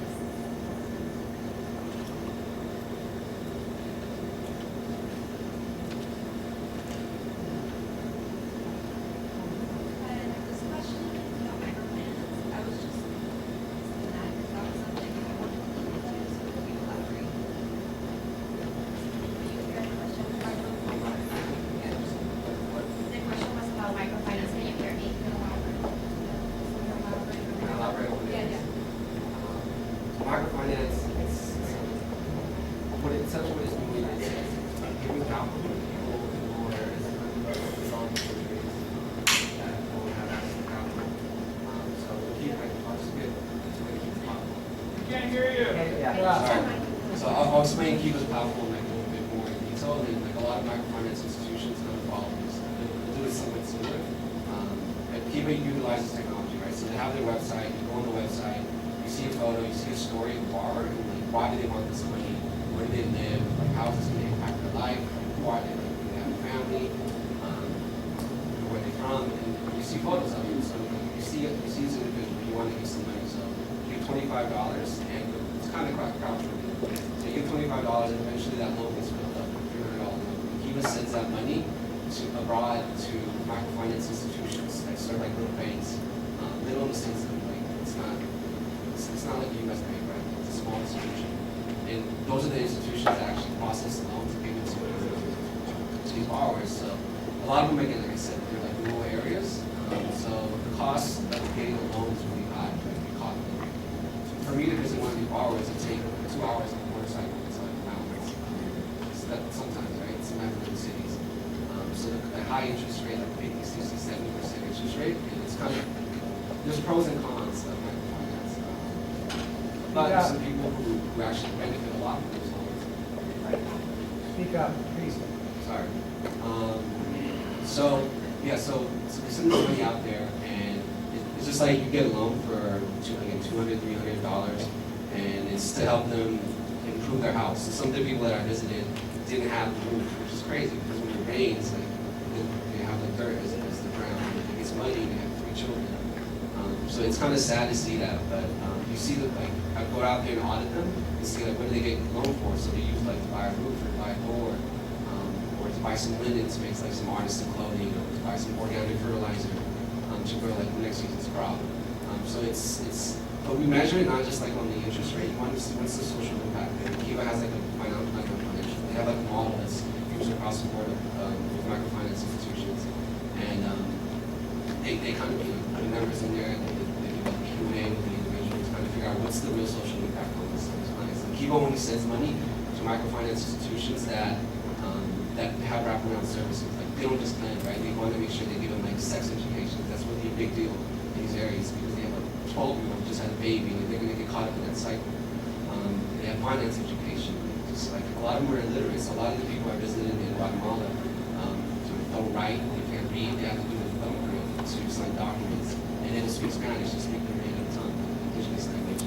So they need a lot of education. And so microfinance institutions, they want to give money and help them start a business, but in the end, they want to see what's the real social impact. Yeah, there's a lot of different organizations that you can volunteer with. And it's really good to do that because I took a big risk because I did it for free.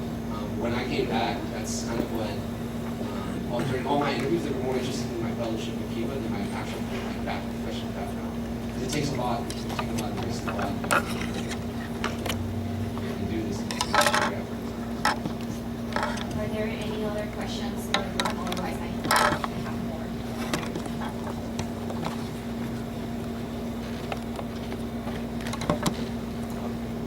My question for Paulina. You said that you major in science and mathematics, right? Actuarial and financial sciences. Actuarial sciences is a vast background, but it's combined. It was created for insurance companies, how much you need to charge a person so you can cover all these people insurance. So that, just to calculate that, you need a lot of finance, statistics, and statistics to get that number. So it was created for that, but now it's really expanded, like where you can apply those knowledge. So basically, you will find people like me in almost any company because we have programming skills, we have math background. It's a combination, and it's really unique. My question was, as a math major, I was kind of worried that maybe finance, I might need like a finance degree later on. So I was wondering, like, the math degree will be like enough, or should I do something else? Yeah, so right now in the financial industry, in my opinion, they are looking a lot for math background because we have, in particular, like applied math or math itself, they are looking for this technical background because any, like in trading strategies, there's one word that it's actually trading off now. It was trading down and now it's trading off again.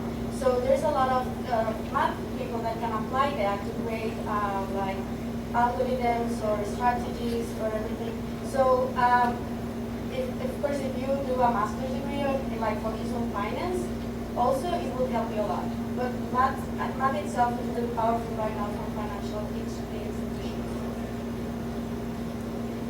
Yeah, just to add to that, I think I would echo everything you said, that yeah, math is huge, especially if you want to do investments, capital markets, trading, or in a lot of field in finance. But I would even expand maybe your question. So when I interview people that are not finance majors or business majors, say English or history, like don't really get caught up too much in their major, right? I mean, that's your education, and that's really important, of course, but what I like to see in resumes is sometimes like, what are students actually interested in, right? So then, all of you obviously are here today because you do have an interest in finance, right? So having those kind of clubs, either business clubs or finance clubs, or showing that you did an internship with an actual, financial company, or maybe you ran a little finance club, right? Or you have these like stocks that you like to talk, you have your own little investment portfolio. I think that is just as valuable, if not even more, than just like your major, for example. But to address your question, yeah, math is extremely important in finance. And if anyone here is not math or finance, don't get too caught up on like, oh, I'm not a finance major, then I can't work in finance, because that could be further from the truth. I think that it's actually what you are interested in, reading the Wall Street Journal, The Economist, and being able to talk about that stuff in an interview is very, very important. So, Thank you. And Paulina talked about how diverse MSCI is. What about the others? How diverse are your workplaces, and what has surprised you the most throughout your career? Sorry, I'll start again. So Wells Fargo, diversity is definitely very important. We have a lot of diverse programs with different, backgrounds, Latino groups, African American groups, LGBT, so across the board, right? It's very, very important. And I think the company, like other companies, realizes that diversity is not just ethnic diversity; it's also just bringing a different way of thinking, right? I mean, being from another country, or being from another part of the world, or just having a different upbringing, because that way you get to see problems from different angles, and you get to bring things to the table that are someone might not have seen. So at my workplace, there's definitely a couple. I'm the only Latino there, so maybe that's one thing. But there's obviously different backgrounds as well, from other countries. So we do stress diversity. I'll admit it's not the most absolute diverse place in the whole world.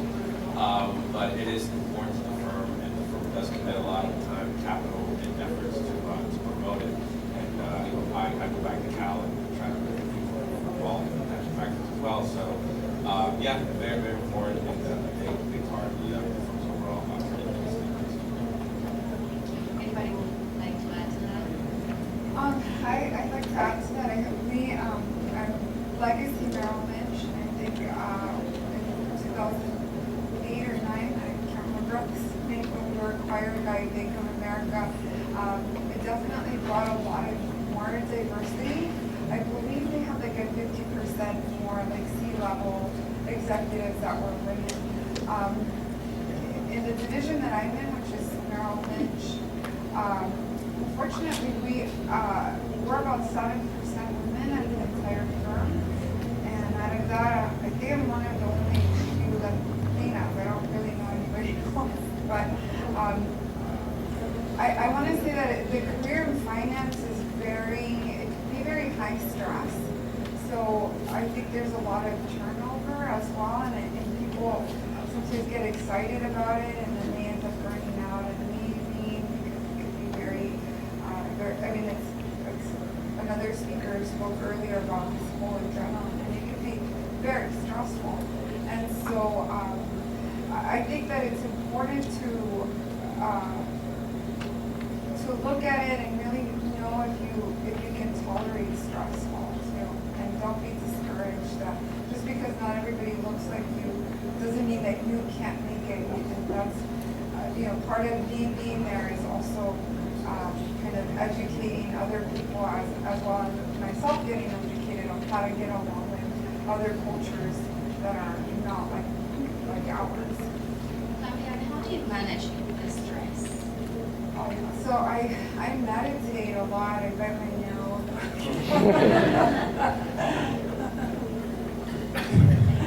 I do meditate. I run. I do like working out, but I think running for me is probably the most stress relieving and meditating. I always keep myself busy. I'm an extremely optimistic person, so I try not to dwell on things too much. Just very focused. So when I have to be in whatever high stress situations, and again, that even goes back to my upbringing. having a very difficult childhood. I think that actually helps me now as an adult and really making sure that I'm focused on like the oldest of 5 siblings and just in terms of leadership, being calm is something that I learned from growing up the way that I did. Can I add some? So yeah, like Ivan said, Fargo does a really good job of providing resources for Latinos, African Americans, or LGBT, or whatever it is, right? So I think one of the things that's important to do is that when you join a big institution like Wells Fargo, is join that group because it makes the institution a lot smaller, and you get to meet people who look like you. Because the reality is, when you get out there, you're not going to, whatever company it is, you're not going to see a lot of brown people. Like, from my experience, I worked at 5 organizations, it was never like that. And especially at where I'm at now with SVB, Silicon Valley Bank, that institution is the most like non-diverse company I've ever worked with. I can name you like certain features that literally everybody has. Like they're tall, they're white, they're kind of like athletic, they're males. Like, that's the bank, and so I'm trying to make it a little bit more brown. So one of the things that I want to start doing is, so I'm trying to get SVB to partner with Kiva to launch this program in San Jose to help entrepreneurs in San Jose, specifically Latinos. So I'm trying to do that, and also I want to like start meeting more people here in organizations and try to get them into the program at SVB, which is we have a financial analyst program. It's called the ADP, Associate Development Program. So it's like a 2-year program, kind of promoting this stuff. But yeah, it's a cool program. If you guys are interested, like I definitely want to talk to you about it, just to get more people in there, right? Just help diversify organizations. I do want to say though that I love networking, I love meeting people. So for me, if I were you, I would actually not only focus on Latino organizations, but go out and actually put yourself out there and go to like the Asian networks and African American networks, because in a lot of ways they already know more of this stuff than we do. And even though there's a lot of us in this country, we have the lower education levels. And so like a lot of the Asian culture, which is very, very big and it has different cultures, but they do have a lot more advantages in that sense that we can learn from and that they can learn from us. So I think don't only think that you should only network with the professionals. I think go out there and meet other associations out there. And I think furthermore, also branch out and, like your white counterparts, like, everyone's, sometimes there's a lack of knowledge, of how they see things, and I feel like people are getting smarter, and everyone's starting to realize that, diversity does bring value.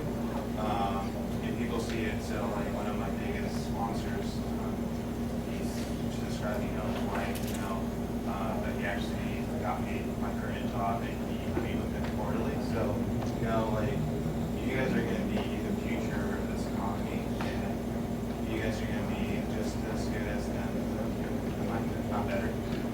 So, collaborate with them and also use them as a resource. A lot of them are here to help you in any way they can. Now, you mentioned that you have a sponsor. Can you tell us how you found that sponsor?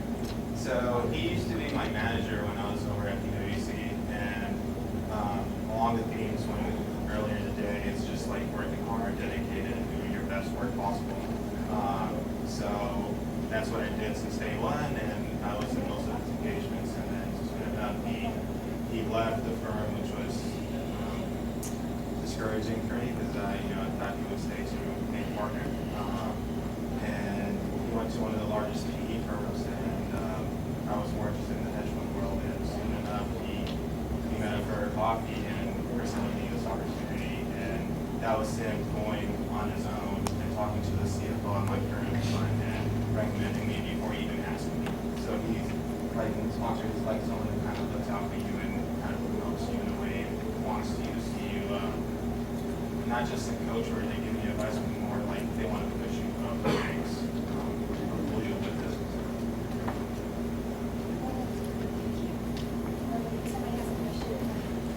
Hello, my name is Manny, and I was wondering, what is a key obstacle that you face in your career path? How did you overcome it, and how did it make you grow?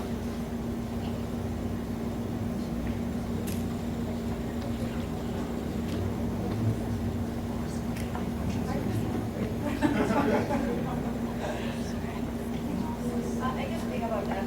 So when I was in Spain, I was working at a private equity in banks over there.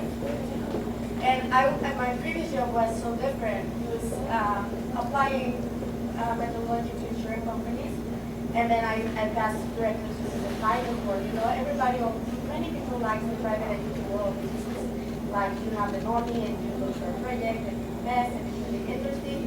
But I was sitting there and it was really interesting and everything, but I was looking for something more technical. So I was in the position that I had a job that many people liked. I actually, when I got the job, it was 40% disemployment in Spain that day. So I was like really lucky coming from a different country, finding a job, a really good one.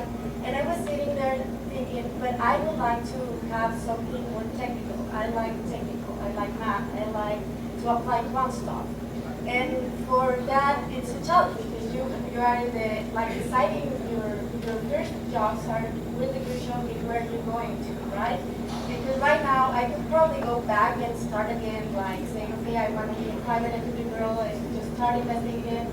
But I couldn't do what I'm doing right now because now I have like a really peculiar experience in the quant world. So that was a really challenging decision. But at the end, what I did, I was like, I'm young, I can do that decision right now and later, and then it turns out pretty well. Yeah, that's actually a similar situation. So when I started at Wells Fargo, I always thought that I wanted to be in investments, right? So my dream was like to be like an equity analyst for like Latin American countries, and I travel the world and be in finance and trading and all these great things. So you know, when you start your career, you think you have this dream job, right? And my first job was literally just like plugging in numbers in the computer. I was in like in the database team. So I was really frustrated, and I think I hear this from a lot of younger professionals that they want to just start off running and like, oh, I have like this ideal of my dream job and I'm doing this. And so, you know, the whole thing is like, you know, what I would say is like the pay your dues is still, you know, very relevant in finance. Your first job's not going to be ideal and glorious. You're going to be doing all this cool stuff. So I would just say, you know, work really hard still, no matter what you're doing, and then show that you're a hard worker, show that you know, are very smart, and show that you're like a professional. And then all of a sudden, little by little, opportunities are going to start popping up, right? So then I just stuck through my job, even though I didn't like it, and people were like, yeah, you know, I'm pretty smart, or you know, he's a hard worker, how about this and that? And so I didn't, my next job after that wasn't an equity analyst for like Latin American countries like I wanted. It was kind of the opposite, actually. It was being a bond analyst for like municipal bonds, which are really, really safe investments. And I wanted to do something super risky, fun, and exciting. But I took that job, right? So I said, all right, well, that's closer to the markets. That's actually a markets job. So then I took that job, and then, you know, before you know it, I've been doing that job for about 8 years. And so I guess that was my biggest obstacle, right? I really thought I wanted to do this, and like I was really frustrated at the beginning. But I would just say, you know, don't get, I mean, that frustration is actually good because it'll just motivate you to do your job that you're doing now, you know, really hard, and then show that you have, and then also just, you know, I talk to different people, different groups. You know, I actually talked to the equity analysts in the Latin American team. They shot me down, and so that was, you know, that kind of sucked, right? But that didn't kind of, you know, I didn't give up. I kept trying, kept meeting people, and then all of a sudden I have this job as a muni desk analyst, and then it's been my career for 8 years, and I really like it. So when you're young, you might get frustrated, but just, you know, keep at it, keep your head down, work really hard, and you'll definitely get it. Thank you for that. I have a final question for all panelists. What advice will you give yourself if you could go back in time and talk to the 20-year-old?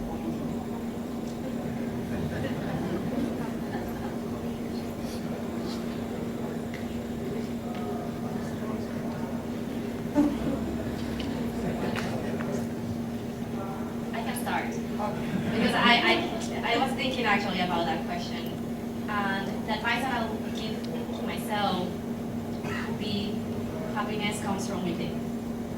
And when I was 18, 20, I was pursuing happiness as many people are in the world. We're meant to be here in the world for a reason, right? And that reason is to be happy. And I was trying to find it, okay, when I get a scholarship, when I graduate, top of the class, when I get into my master's and get a scholarship to study my master's, when I get a job, when I get married, like all these things, pursuing happiness, right? And then now, after working in the finance industry for over 7 years, is that I have realized that I was looking outside instead of inside. And my advice to you and to the 20-year-old me will be, happiness comes from within. So when you're happy and you're content and you are yourself, then what happens? Then you are more motivated to work harder and study harder. People are drawn to you because you are shining. You are yourself, your best self, the best person that you can be. And then people want to be with you. Colleagues want to be with you. Your managers want to be with you. Your teachers, you make friends. And people start following you. You become a leader. And people then want to be more like you. They want to be around you. And then you can find and channel that and figure out what your passion and your purpose is, and then do something about it. And your purpose doesn't have to be, oh, I want to be something like very, very specific. It can be as simple as my purpose, which is helping people. And if you cannot find that in your work, in the workplace, because as you mentioned, like at the beginning, you have to work really hard, and sometimes it's not going to be like super fun. But there are ways in which you can channel that purpose and that passion that you have so that you can make it work for you. For instance, if you are interested in helping people, join organizations and volunteer and get involved in the ERGs, the Employee Resource Groups at organizations, or if you are in college or high school, get involved in those programs, be mentors for younger kids.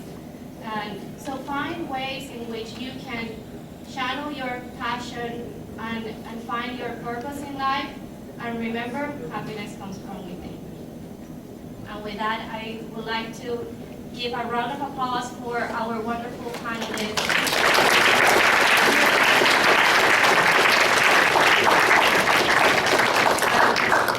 Finally, I would like to invite our last speaker. Alice, if you want to take a seat.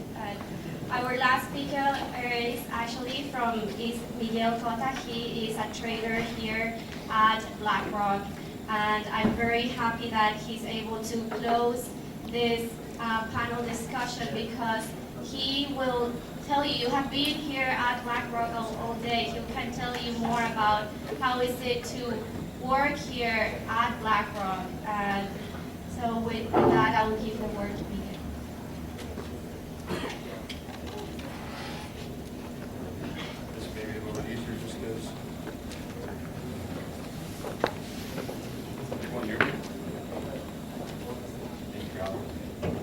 Thank you everyone for being here. Thanks everyone for the panelists. That was actually a pretty awesome share for me. I wasn't going to be able to make it, but managed to make it, and I was able to relate with everything he said. Geez, I almost feel like some of us led the same life. Let's see. So my name is Miguel Cota, and I'm a trader here for BlackRock in the San Francisco office, and I trade across assets, and I work on the active trade desk. And I think given that we're probably running a little bit short on time, I'm just going to go right into it and start from the beginning. So I was born in Mexicali, Mexico. My family and everyone I know is from the Imperial Valley. It's a small town called Calexico. And but I grew up in Freeport, Bahamas. And so every time I say that, people are like, what's the Mexican family doing in Freeport, Bahamas? Or anything like that? Well, I didn't find out why I was in Freeport, Bahamas until recently. It was actually over a glass of whiskey with my dad a few years ago. Let's see. Anyway, it was a culture shock, to say the least. You know, I remember classmates at that time being really fascinated with my hair. I had much nicer hair back then. But, and it even got weirder as I got older, because now, you know, there's this Mexican kid who sounds like a Rastafarian, you know? And so my dad's out, and I always thought it was my dad got promoted or something. But it turns out, so my dad worked for U.S. Customs, and my dad was a part of a big drug cartel bust in Southern California on the border of Calexico, Mexicali. And after about 3 months of the FBI following my siblings and I, they pulled out a map and told my parents, hey, you guys, we can't gauge the risk, you need to get out of here. And my dad pointed 3 more Bahamas. And so that's how I got there. After about 8 or 9 years, it was deemed safe to move back. And we moved back to Grove Valley, another culture shock. Even though I'm Mexican and everyone, roughly 95% of the people there are Mexican, I still didn't fit in. I think I didn't talk the same Spanish. I didn't dress the same. I had gone to a private boarding school in 8th grade, so I was wearing like boat shoes and these small shorts. And as I'm sure many of you know, high school can be a little bit cliquish. And for me, it was the brainiacs, it was the jocks, and the cholos, the gangsters. And I didn't really fit in there. But I stumbled upon a video which was by Stevie Ray Vaughan playing live at Mokambo. And I was like, whoa, that's cool. I gotta do that. I gotta learn to play this guitar. So I saved some money, I bought a guitar, and I taught myself how to play. Now mind you, the way I did that was I would pause, rewind the video, and try to mimic what Stevie Ray Vaughan would do, but it was difficult. So I would recommend learning an instrument, doing it that way. So then I had this bright idea. I was like, look, if I really want to learn to play this guitar, I need to join a band, because it really sucks to suck in front of a crowd, and you are kind of forced to learn this instrument. So I did. A few of our friends, I got a few friends together. We learned 5 cover songs, and we signed up for a talent show in El Centro, California at the old post office. And I still remember pretty vividly, as we got into our second song, the person in front of you was saying, man, they're not getting any better. And then it happened, by our third song, we were actually getting booed off the stage. You know, it was awful. I was embarrassed. You know, we didn't even finish our set. And then, I learned 3 very important things that day. One, that it definitely does suck to suck in front of a crowd, and that, you know, I'm probably not going to be very successful if I try to be someone who I'm not. And the third thing was, I need to find a new band. So I ended up finding a new band. You know, it was 2 guys who were actually a little bit older than I was, more experienced musicians, and we kind of just hit it off. But more importantly, it was none of us wanted to play covers, so we wrote our own songs. I started writing my own songs, and in short order, before the end of my 10th grade year, we started playing for a small record label at San Diego. Yeah, and so fast forward to high school. I played music throughout high school. We graduated in high school, and by that time, my little brother was our lead guitarist, but decided to leave the band and play drums for a more successful radio band. And I don't blame him, because 1, we didn't make any money, and 2, we would tour in a 1986 Dodge Caravan. We called it Twinkie. It was awful. So I was kind of at a crossroads, if you will, and I had to decide, well, do I really want to do this music thing, you know? But I'm going to backtrack a little bit. Around that same time, my older brother had gone to study computer science at Carnegie Mellon and moved to Los Angeles to be a fashion photographer.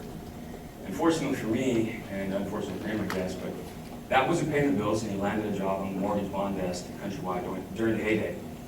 And so I remember anytime he'd come over to like take pictures of us, the band, or for our demo, or for any of our shows, he would tell me these stories. Just, you know, this guy is a 26, he just bought a Ferrari. This guy was a 28, you know, he bought a Lotus Elise. He actually bought 2 of them. One to keep in his garage, and the other one to drive to and from work. And I was like, wow, that's pretty cool. And he would also send me these books, the usual suspects, if you will, like Liar's Poker, Reminiscences of a Stock Operator, When Genius Failed, Market Wizards, and he also sent me some technical analysis books, but I didn't like those with numbers. The other ones were like great stories. So anyway, fast forward to where I'm at this point where my brother leaves the band, and I'm thinking, what am I going to do? And I remember reading Liar's Poker, there was a line that said they were pulling guys out of the mailroom to trade mortgages. And I was like, wow, well, if they can do it, I can do it, right? So I had to make a decision then, and I said, well, I'm going to go back to school. Go to school, and I decided, and I wasn't 100% sure, because I always thought, man, what if the school thing doesn't work out, right? Well, I decided to hedge myself, and I didn't even know what hedging meant back then. I didn't even know what economics or finance was at that time. So I went to UC Irvine. I went to UC Irvine because it was in Orange County, and for those of you who are punk rock fans, Orange County is supposed to have a really cool punk rock scene. Well, I never found that punk rock scene. I ended up, I think your regular experience there, except that my statistics professor was a huge Jimi Hendrix fan. So I taught him how to play Jimi Hendrix, and he taught me how to do stats.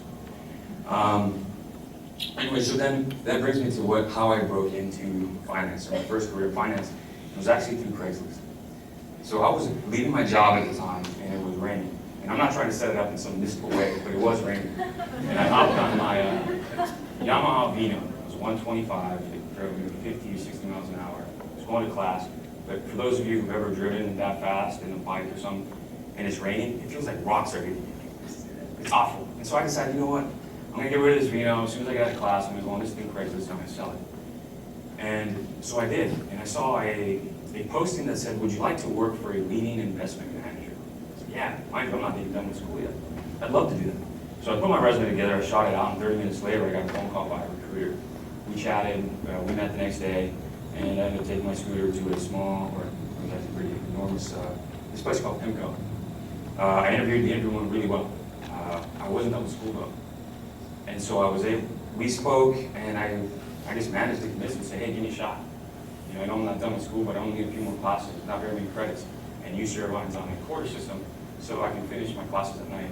And they gave me a shot. But, and it wasn't trading, it was in derivatives documentation. Not at all sexy, not at all fun. After 2 months, I was, dude, this is not what I was reading about. So I go to my boss, and I was scared to go to my boss and let him know that I hated my job. But I did anyway. I said, look, this isn't what I read about. And she was like, yeah, no, I figured, you know, I'm shocked that it took you this long. And I'm like, oh, cool. Well, she said, you know, there's a position on the cash desk if you want to interview for it. I said, yeah, that'd be great.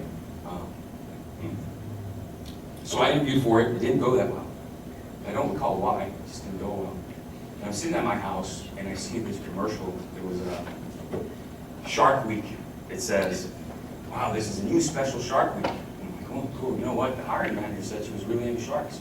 So the next morning, I emailed her about the special Shark Week, and instead, she actually hired me. And later on, she told me, you know, I hired you because you sent me an email. I said, wow, cool. Then again, I guess I had to make another decision. I wasn't trading, but I was interacting with all the things, games you see on TV. One of them had written a book that year, and I took that book, I went up there to get his autograph, and I said, hey, Paul, I want to do what you do, how do I do it? And he told me, and he didn't use these words, and I'm not going to use the words he used, but he says, you're not going to do it here. I said, okay, so I'm bummed out, devastated, really. I go back downstairs, and then all of a sudden I hear one of my colleagues on the cash desk say, oh, did you hear about so-and-so he made on the trading desk? And my first question wasn't, well, who was it? My first question was, how long did it take? And he said, 10 years. And I was like, oh, damn. There's no way I'm going to wait 10 years to trade my first security. So right there, I decided to get my resume together and shot it out. And I got a couple of job offers, and I took one that the title said trader. And I was out here in Northern California with General Financial. I didn't know anyone out here. I'd never actually really been in Northern California, but I went on Craigslist and I found a room for rent, and I just came out here and started working. But then 2008 happened, and for those of you who do know, it was not a great time. Come 2009 in April, our stock was trading roughly, I think, 2 cents, and we all thought that the company was going to go under. It was a stressful time, a scary time, because we were already a small team, and I see this team just getting smaller. Well, anyway, this particular day, it was my turn to go. I got the tap on the shoulder, and again, it was scary. I was like, damn, I'm going to pay my rent, I'm going to get money. And I hop on Craigslist again, and I find a room. And mind you, I don't know the areas, which areas are safe, which areas not. And I see a room that was for rent for $800 in Richmond. Or actually, it was a whole apartment in Richmond. Say, this is near the water, it's nice. But it wasn't that, it wasn't all that nice. And it was June that year, maybe a month later. It was, I think I was doing push-ups in my living room. And I get a phone call. And to this day, I don't know how this person got my number or my information. She says, hey, you know anything about credit? I was like, wow, no, thank you. My background's fixed income.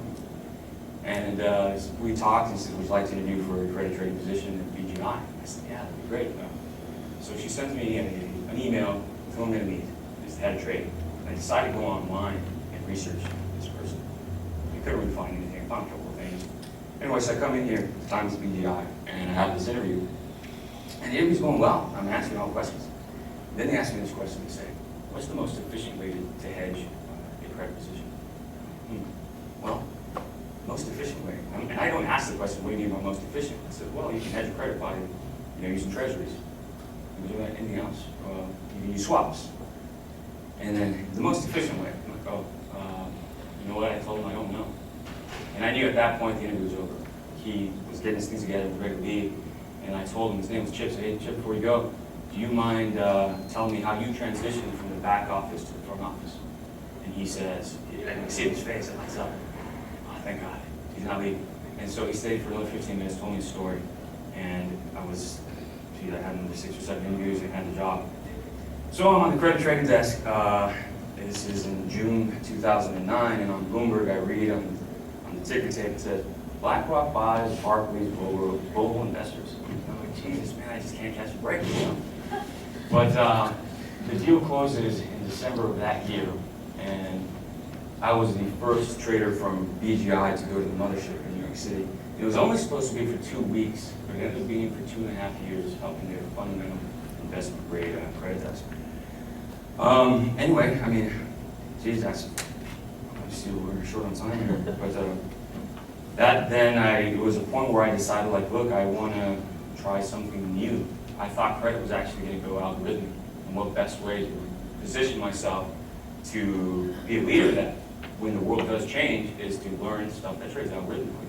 So there's an opportunity with a global macro fund here in San Francisco to trade derivatives. Plus macro, trading macro for macro is pretty sexy at the time. So I interviewed, the interviews were very long, exhausting, it was about 2.5 months.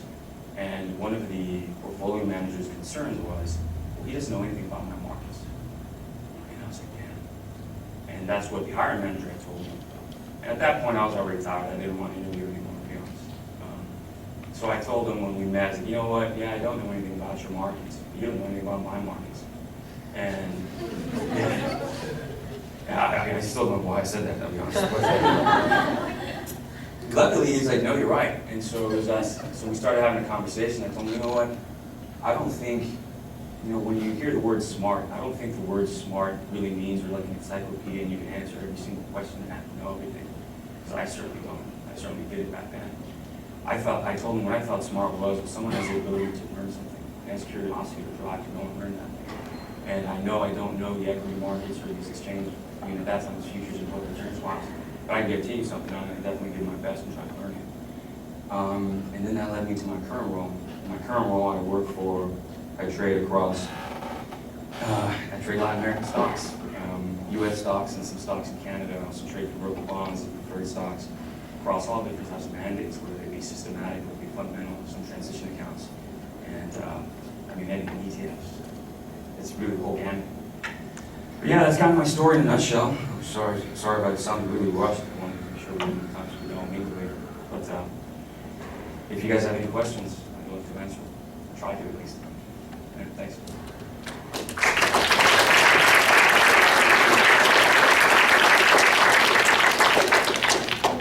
I saw a hand back there. No?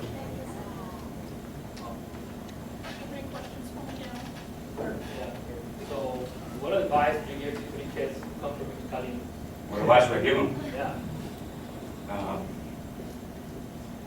Well, I see. I mean, I thought I was going to have to say something really bad. Honestly, I think they just, take chances, take risks. Even if it's going to be scary, it doesn't matter. I personally don't believe that there's any wrong decision in life. I really like what you shared here in terms of following their one's pursuit of happiness. For me, was maybe a material thing, but it was always getting to a goal and never enjoying it. Right? So living in the moment and go do what you want to do. Maybe you can skip over some stuff today. Because being a trader, an advisor, investment banker, mortgage banker, I mean, we all on and on.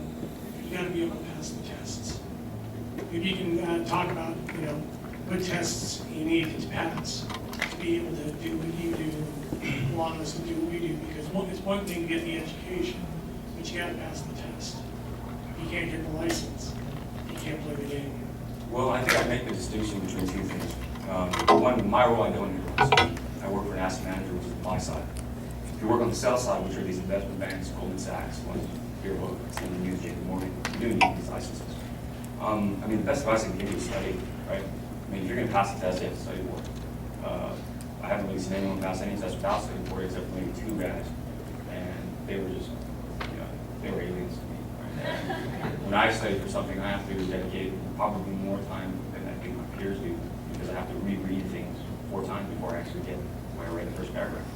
I think someone shared about ADD, and I think unfortunately I really need because of that. There's a lot going on. And whenever I get into the office, but you have to study. I mean, in terms of licenses, tests, there were plenty of tests I had to study to get my degree. But in terms of getting where I was, my tests were the interviews. Right? So, and I also, I guess going back to your question, in terms of advice that would be best to be yourself. One thing that I look for when I interview people, look, what I do isn't rocket science. A lot of things that may seem like rocket science, I don't think it is. I actually think one of the smartest people I ever met was my first drummer. His name was Joe. He didn't graduate college, but he read everything underneath the sun, super smart. And I can guarantee anyone today that Joe can do my job, probably do a little bit better than I can. That's just me guessing. But yeah, when I interview someone, I like to see that we get along. One, I don't like egos. I hate egos. It's toxic for a team. I think what makes a team successful, like someone said here, is that diversity. But not just diversity, but kind of sharing the same kind of views in a certain degree or respect. See, I don't do what I do because, look, I still haven't bought a Ferrari. The probability that I'm going to buy one is probably not that high. But, or I don't do it for the money, I do it because I love who I work with. I can actually have a view and be wrong. Yeah, I'm going to get fun of a little bit for it, but it's kind of like family. And I've been among a lot of different desks, a lot of different buy-side firms, and I haven't had that experience in any one of them except the current desk one. So be yourself and try not to have, but don't have an ego. Just be great. Anyone else? One small question. This is a question I asked. What's it like? What day in your life? Doing your work? Day in my life, doing what I do. You see, so I work as a trader. I'm not a trader. My job doesn't really define me. The first thing is I'm a father first. I have a 1.5-year-old and I'm a husband, a brother, a friend. And then I pay my bills because I'm a trader. But I wake up at 3:45 in the morning. I actually do meditate for 5 minutes. And then I write out a gratitude list on my Gmail that I send to myself. I write out 10 things I'm grateful for that morning. And it's usually grateful for the way my son says balloon because it says balloon. Or I'm grateful when I wake up and I hear someone chatting in the room. It's 4 in the morning. And I'm like, damn, I woke up my son. And I get in there and he's like throwing all the Mickey Mouse toys out of his bed and he's yelling at me. Oh my God, that's so cool. But by that time it's around 4 o'clock. I hop on the BART and I get downtown and I try to get an exercise in just because that's kind of also a form of meditation for me. And whatever it may be, it's usually kind of weights because, I actually gained a bunch of weight over the years. And then I get to my desk. As soon as I get to my desk, it's probably around 5:30. Sometimes I get early depending on the day. But I do read the news, I read the headlines, and most read headlines. I try to catch up on what happened overnight. At the moment, just getting all the WCP decisions that was going on in Asia. I'm a huge believer in modern monetary theory. So any of the blogs that I've kind of signed up for, I read that. And then I assess what my strategies are going to be for the different orders that happen that day. Whether it's systematic strategies to kind of execute recipe-esque. And then for the more fundamental accounts, the convertible bonds, those are a little bit more hairy, if you will, where I have to make phone calls or have to be a little bit more poker player in terms of how much information I give out. And then about 10 o'clock, I'm thinking about lunch. And then about 12 to 1, I'm like, okay, cool, the market's almost closed, and I can catch up on some administrative stuff. The one thing I don't like with my job is that none of me knows like that. So that email management, I hate it, I've always hated it. But yeah, I kind of went off my own tangent there. But that's kind of my day. I get home and I get to be a dad.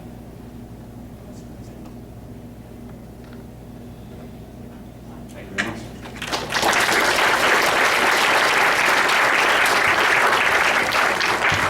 I want to give a special thank you to Ariadne, Valadez, and Andrew Kaban. Can you both come over? And I just want everybody to know that Andrew Kaban, Ariadne, Valadez planned this whole thing. And they had a team of volunteers. And this is my way to thank you all. And also Regina Rogers, thank you so much for helping us. So Regina works here at BlackRock and she handles the space and paperwork, and that's been awesome. So thank you so much. Thank you, everyone. Actually, we do have one more quick announcement, Alejandro, if you want to come up. Sure. Just so you all know, this year is the year that we've had the largest funds provided to the boot camp. So thank you to the sponsors for helping. Without them, this couldn't be possible. So just a quick announcement from Alejandro. Hi everyone, Alejandro Caminos, Venezuela. I look blanco por fuera, pero latino por dentro. And then there's all sorts of stories around that one. I came here when I was 17 by myself, went through everything that Dream goes through here. And I work in New York Life now. I've been, Latinos in Finance has been a big part of my time in the past few years. I really love the organization we're doing. And if there's one thing that I would say about Latinos in Finance that makes me so passionate about what they do, is that Latinos in Finance is telling you guys, all of you students and professionals, this is your time. This is your time. It's Latino time. This is our time to shine. We've got unique skills that no one else has. Our background, our cultural history, our skills in so many ways bring so much value. And it's up to you guys to make it happen. Whether it's licenses you gotta get or not, that's just part of the job, you gotta get it done. So I encourage you guys to reach out to the professionals, become a member, engage, and really just be a part of this growing organization that's doing such a great job. And on that note, I wanna let you know that New York Life is having a career social event on Friday, and we'd love to have you guys show there. I'll leave some flyers up there on the tables for you guys to attend. And of course, if you have any questions regarding anything, please let me know. Thank you.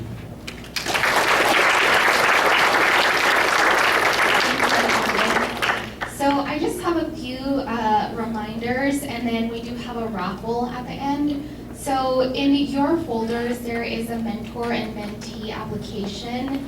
Be sure to fill those out and turn them in, or you can, so we'll have somebody collecting them at the networking mixer.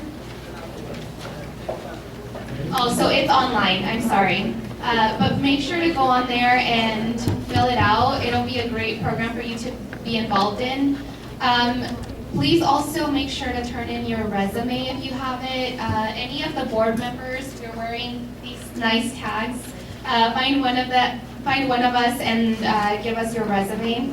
And then also, Regina and Andrew worked really hard on getting prizes for us. So everyone attending today will be getting a laptop bag and also pens, really nice pens, by the way. So be sure to go upstairs after to the networking mixer to pick one up.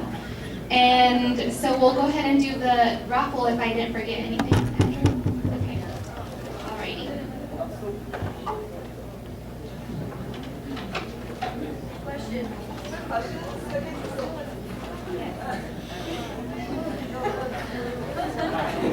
Bootcamp got around.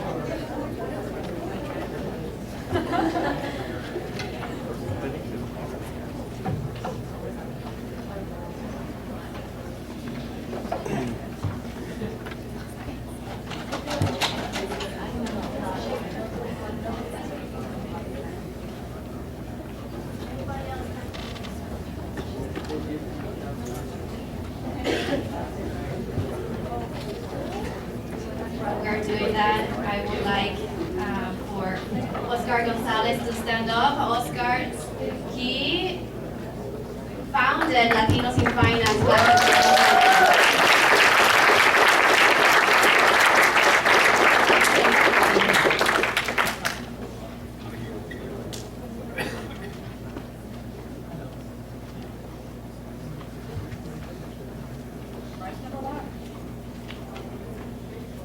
Okay, I hope you guys wrote neatly. Okay, we'll mix them again.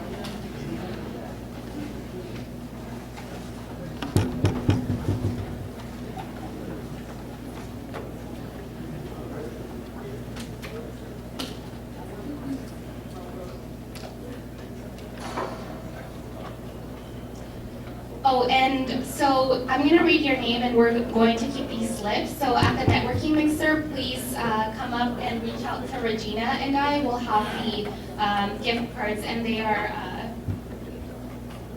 Sure. We basically figured, who doesn't like electronics and who doesn't like caffeine? So we have a mixture of Starbucks gift cards and iTunes gift cards. So yeah, buy your apps or buy your caffeine. Take your pick. They both sound amazing. So Lupita Vaca.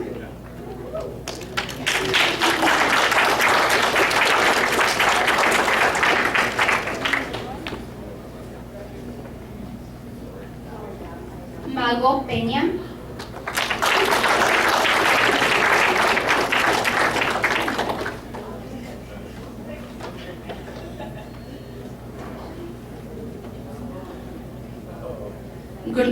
Gloria López.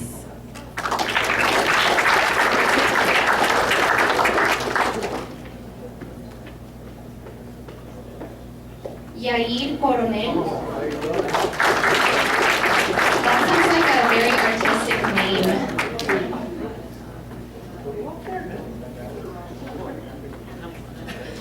Tatiana.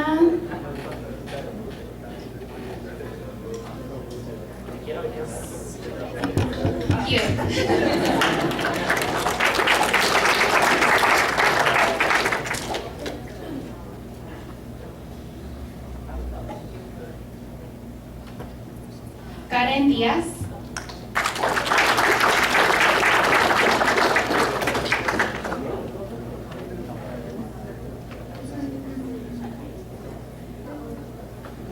Itzel Cabral.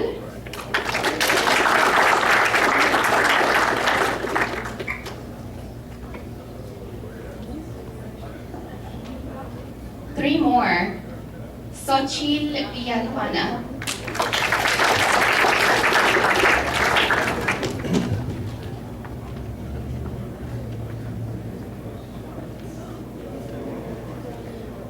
Kamal Verdi. Oh my God.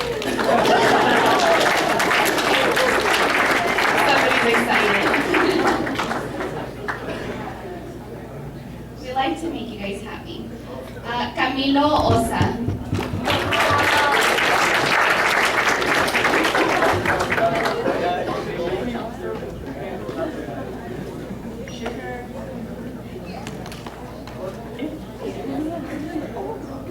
All right, and we do also have, we will be selecting 5 more students for, to sponsor them to attend the Social Capital Markets Conference. So we'll be selecting those students now as well.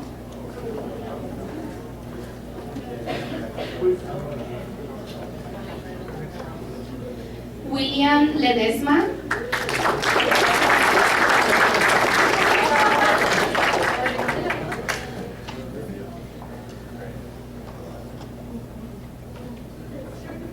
Rajveer Grawal.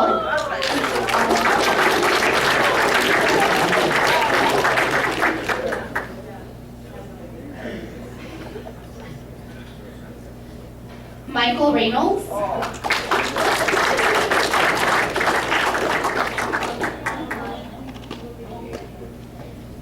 Liliana Huwu.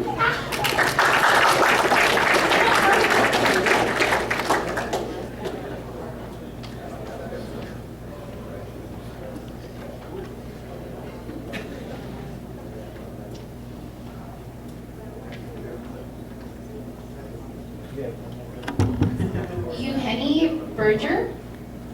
All right, so if you've heard your name, please reach out to us at the networking mixer.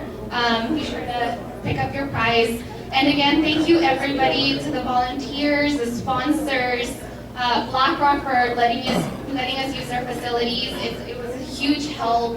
And to everyone who came out, I'd like to especially give a shout out to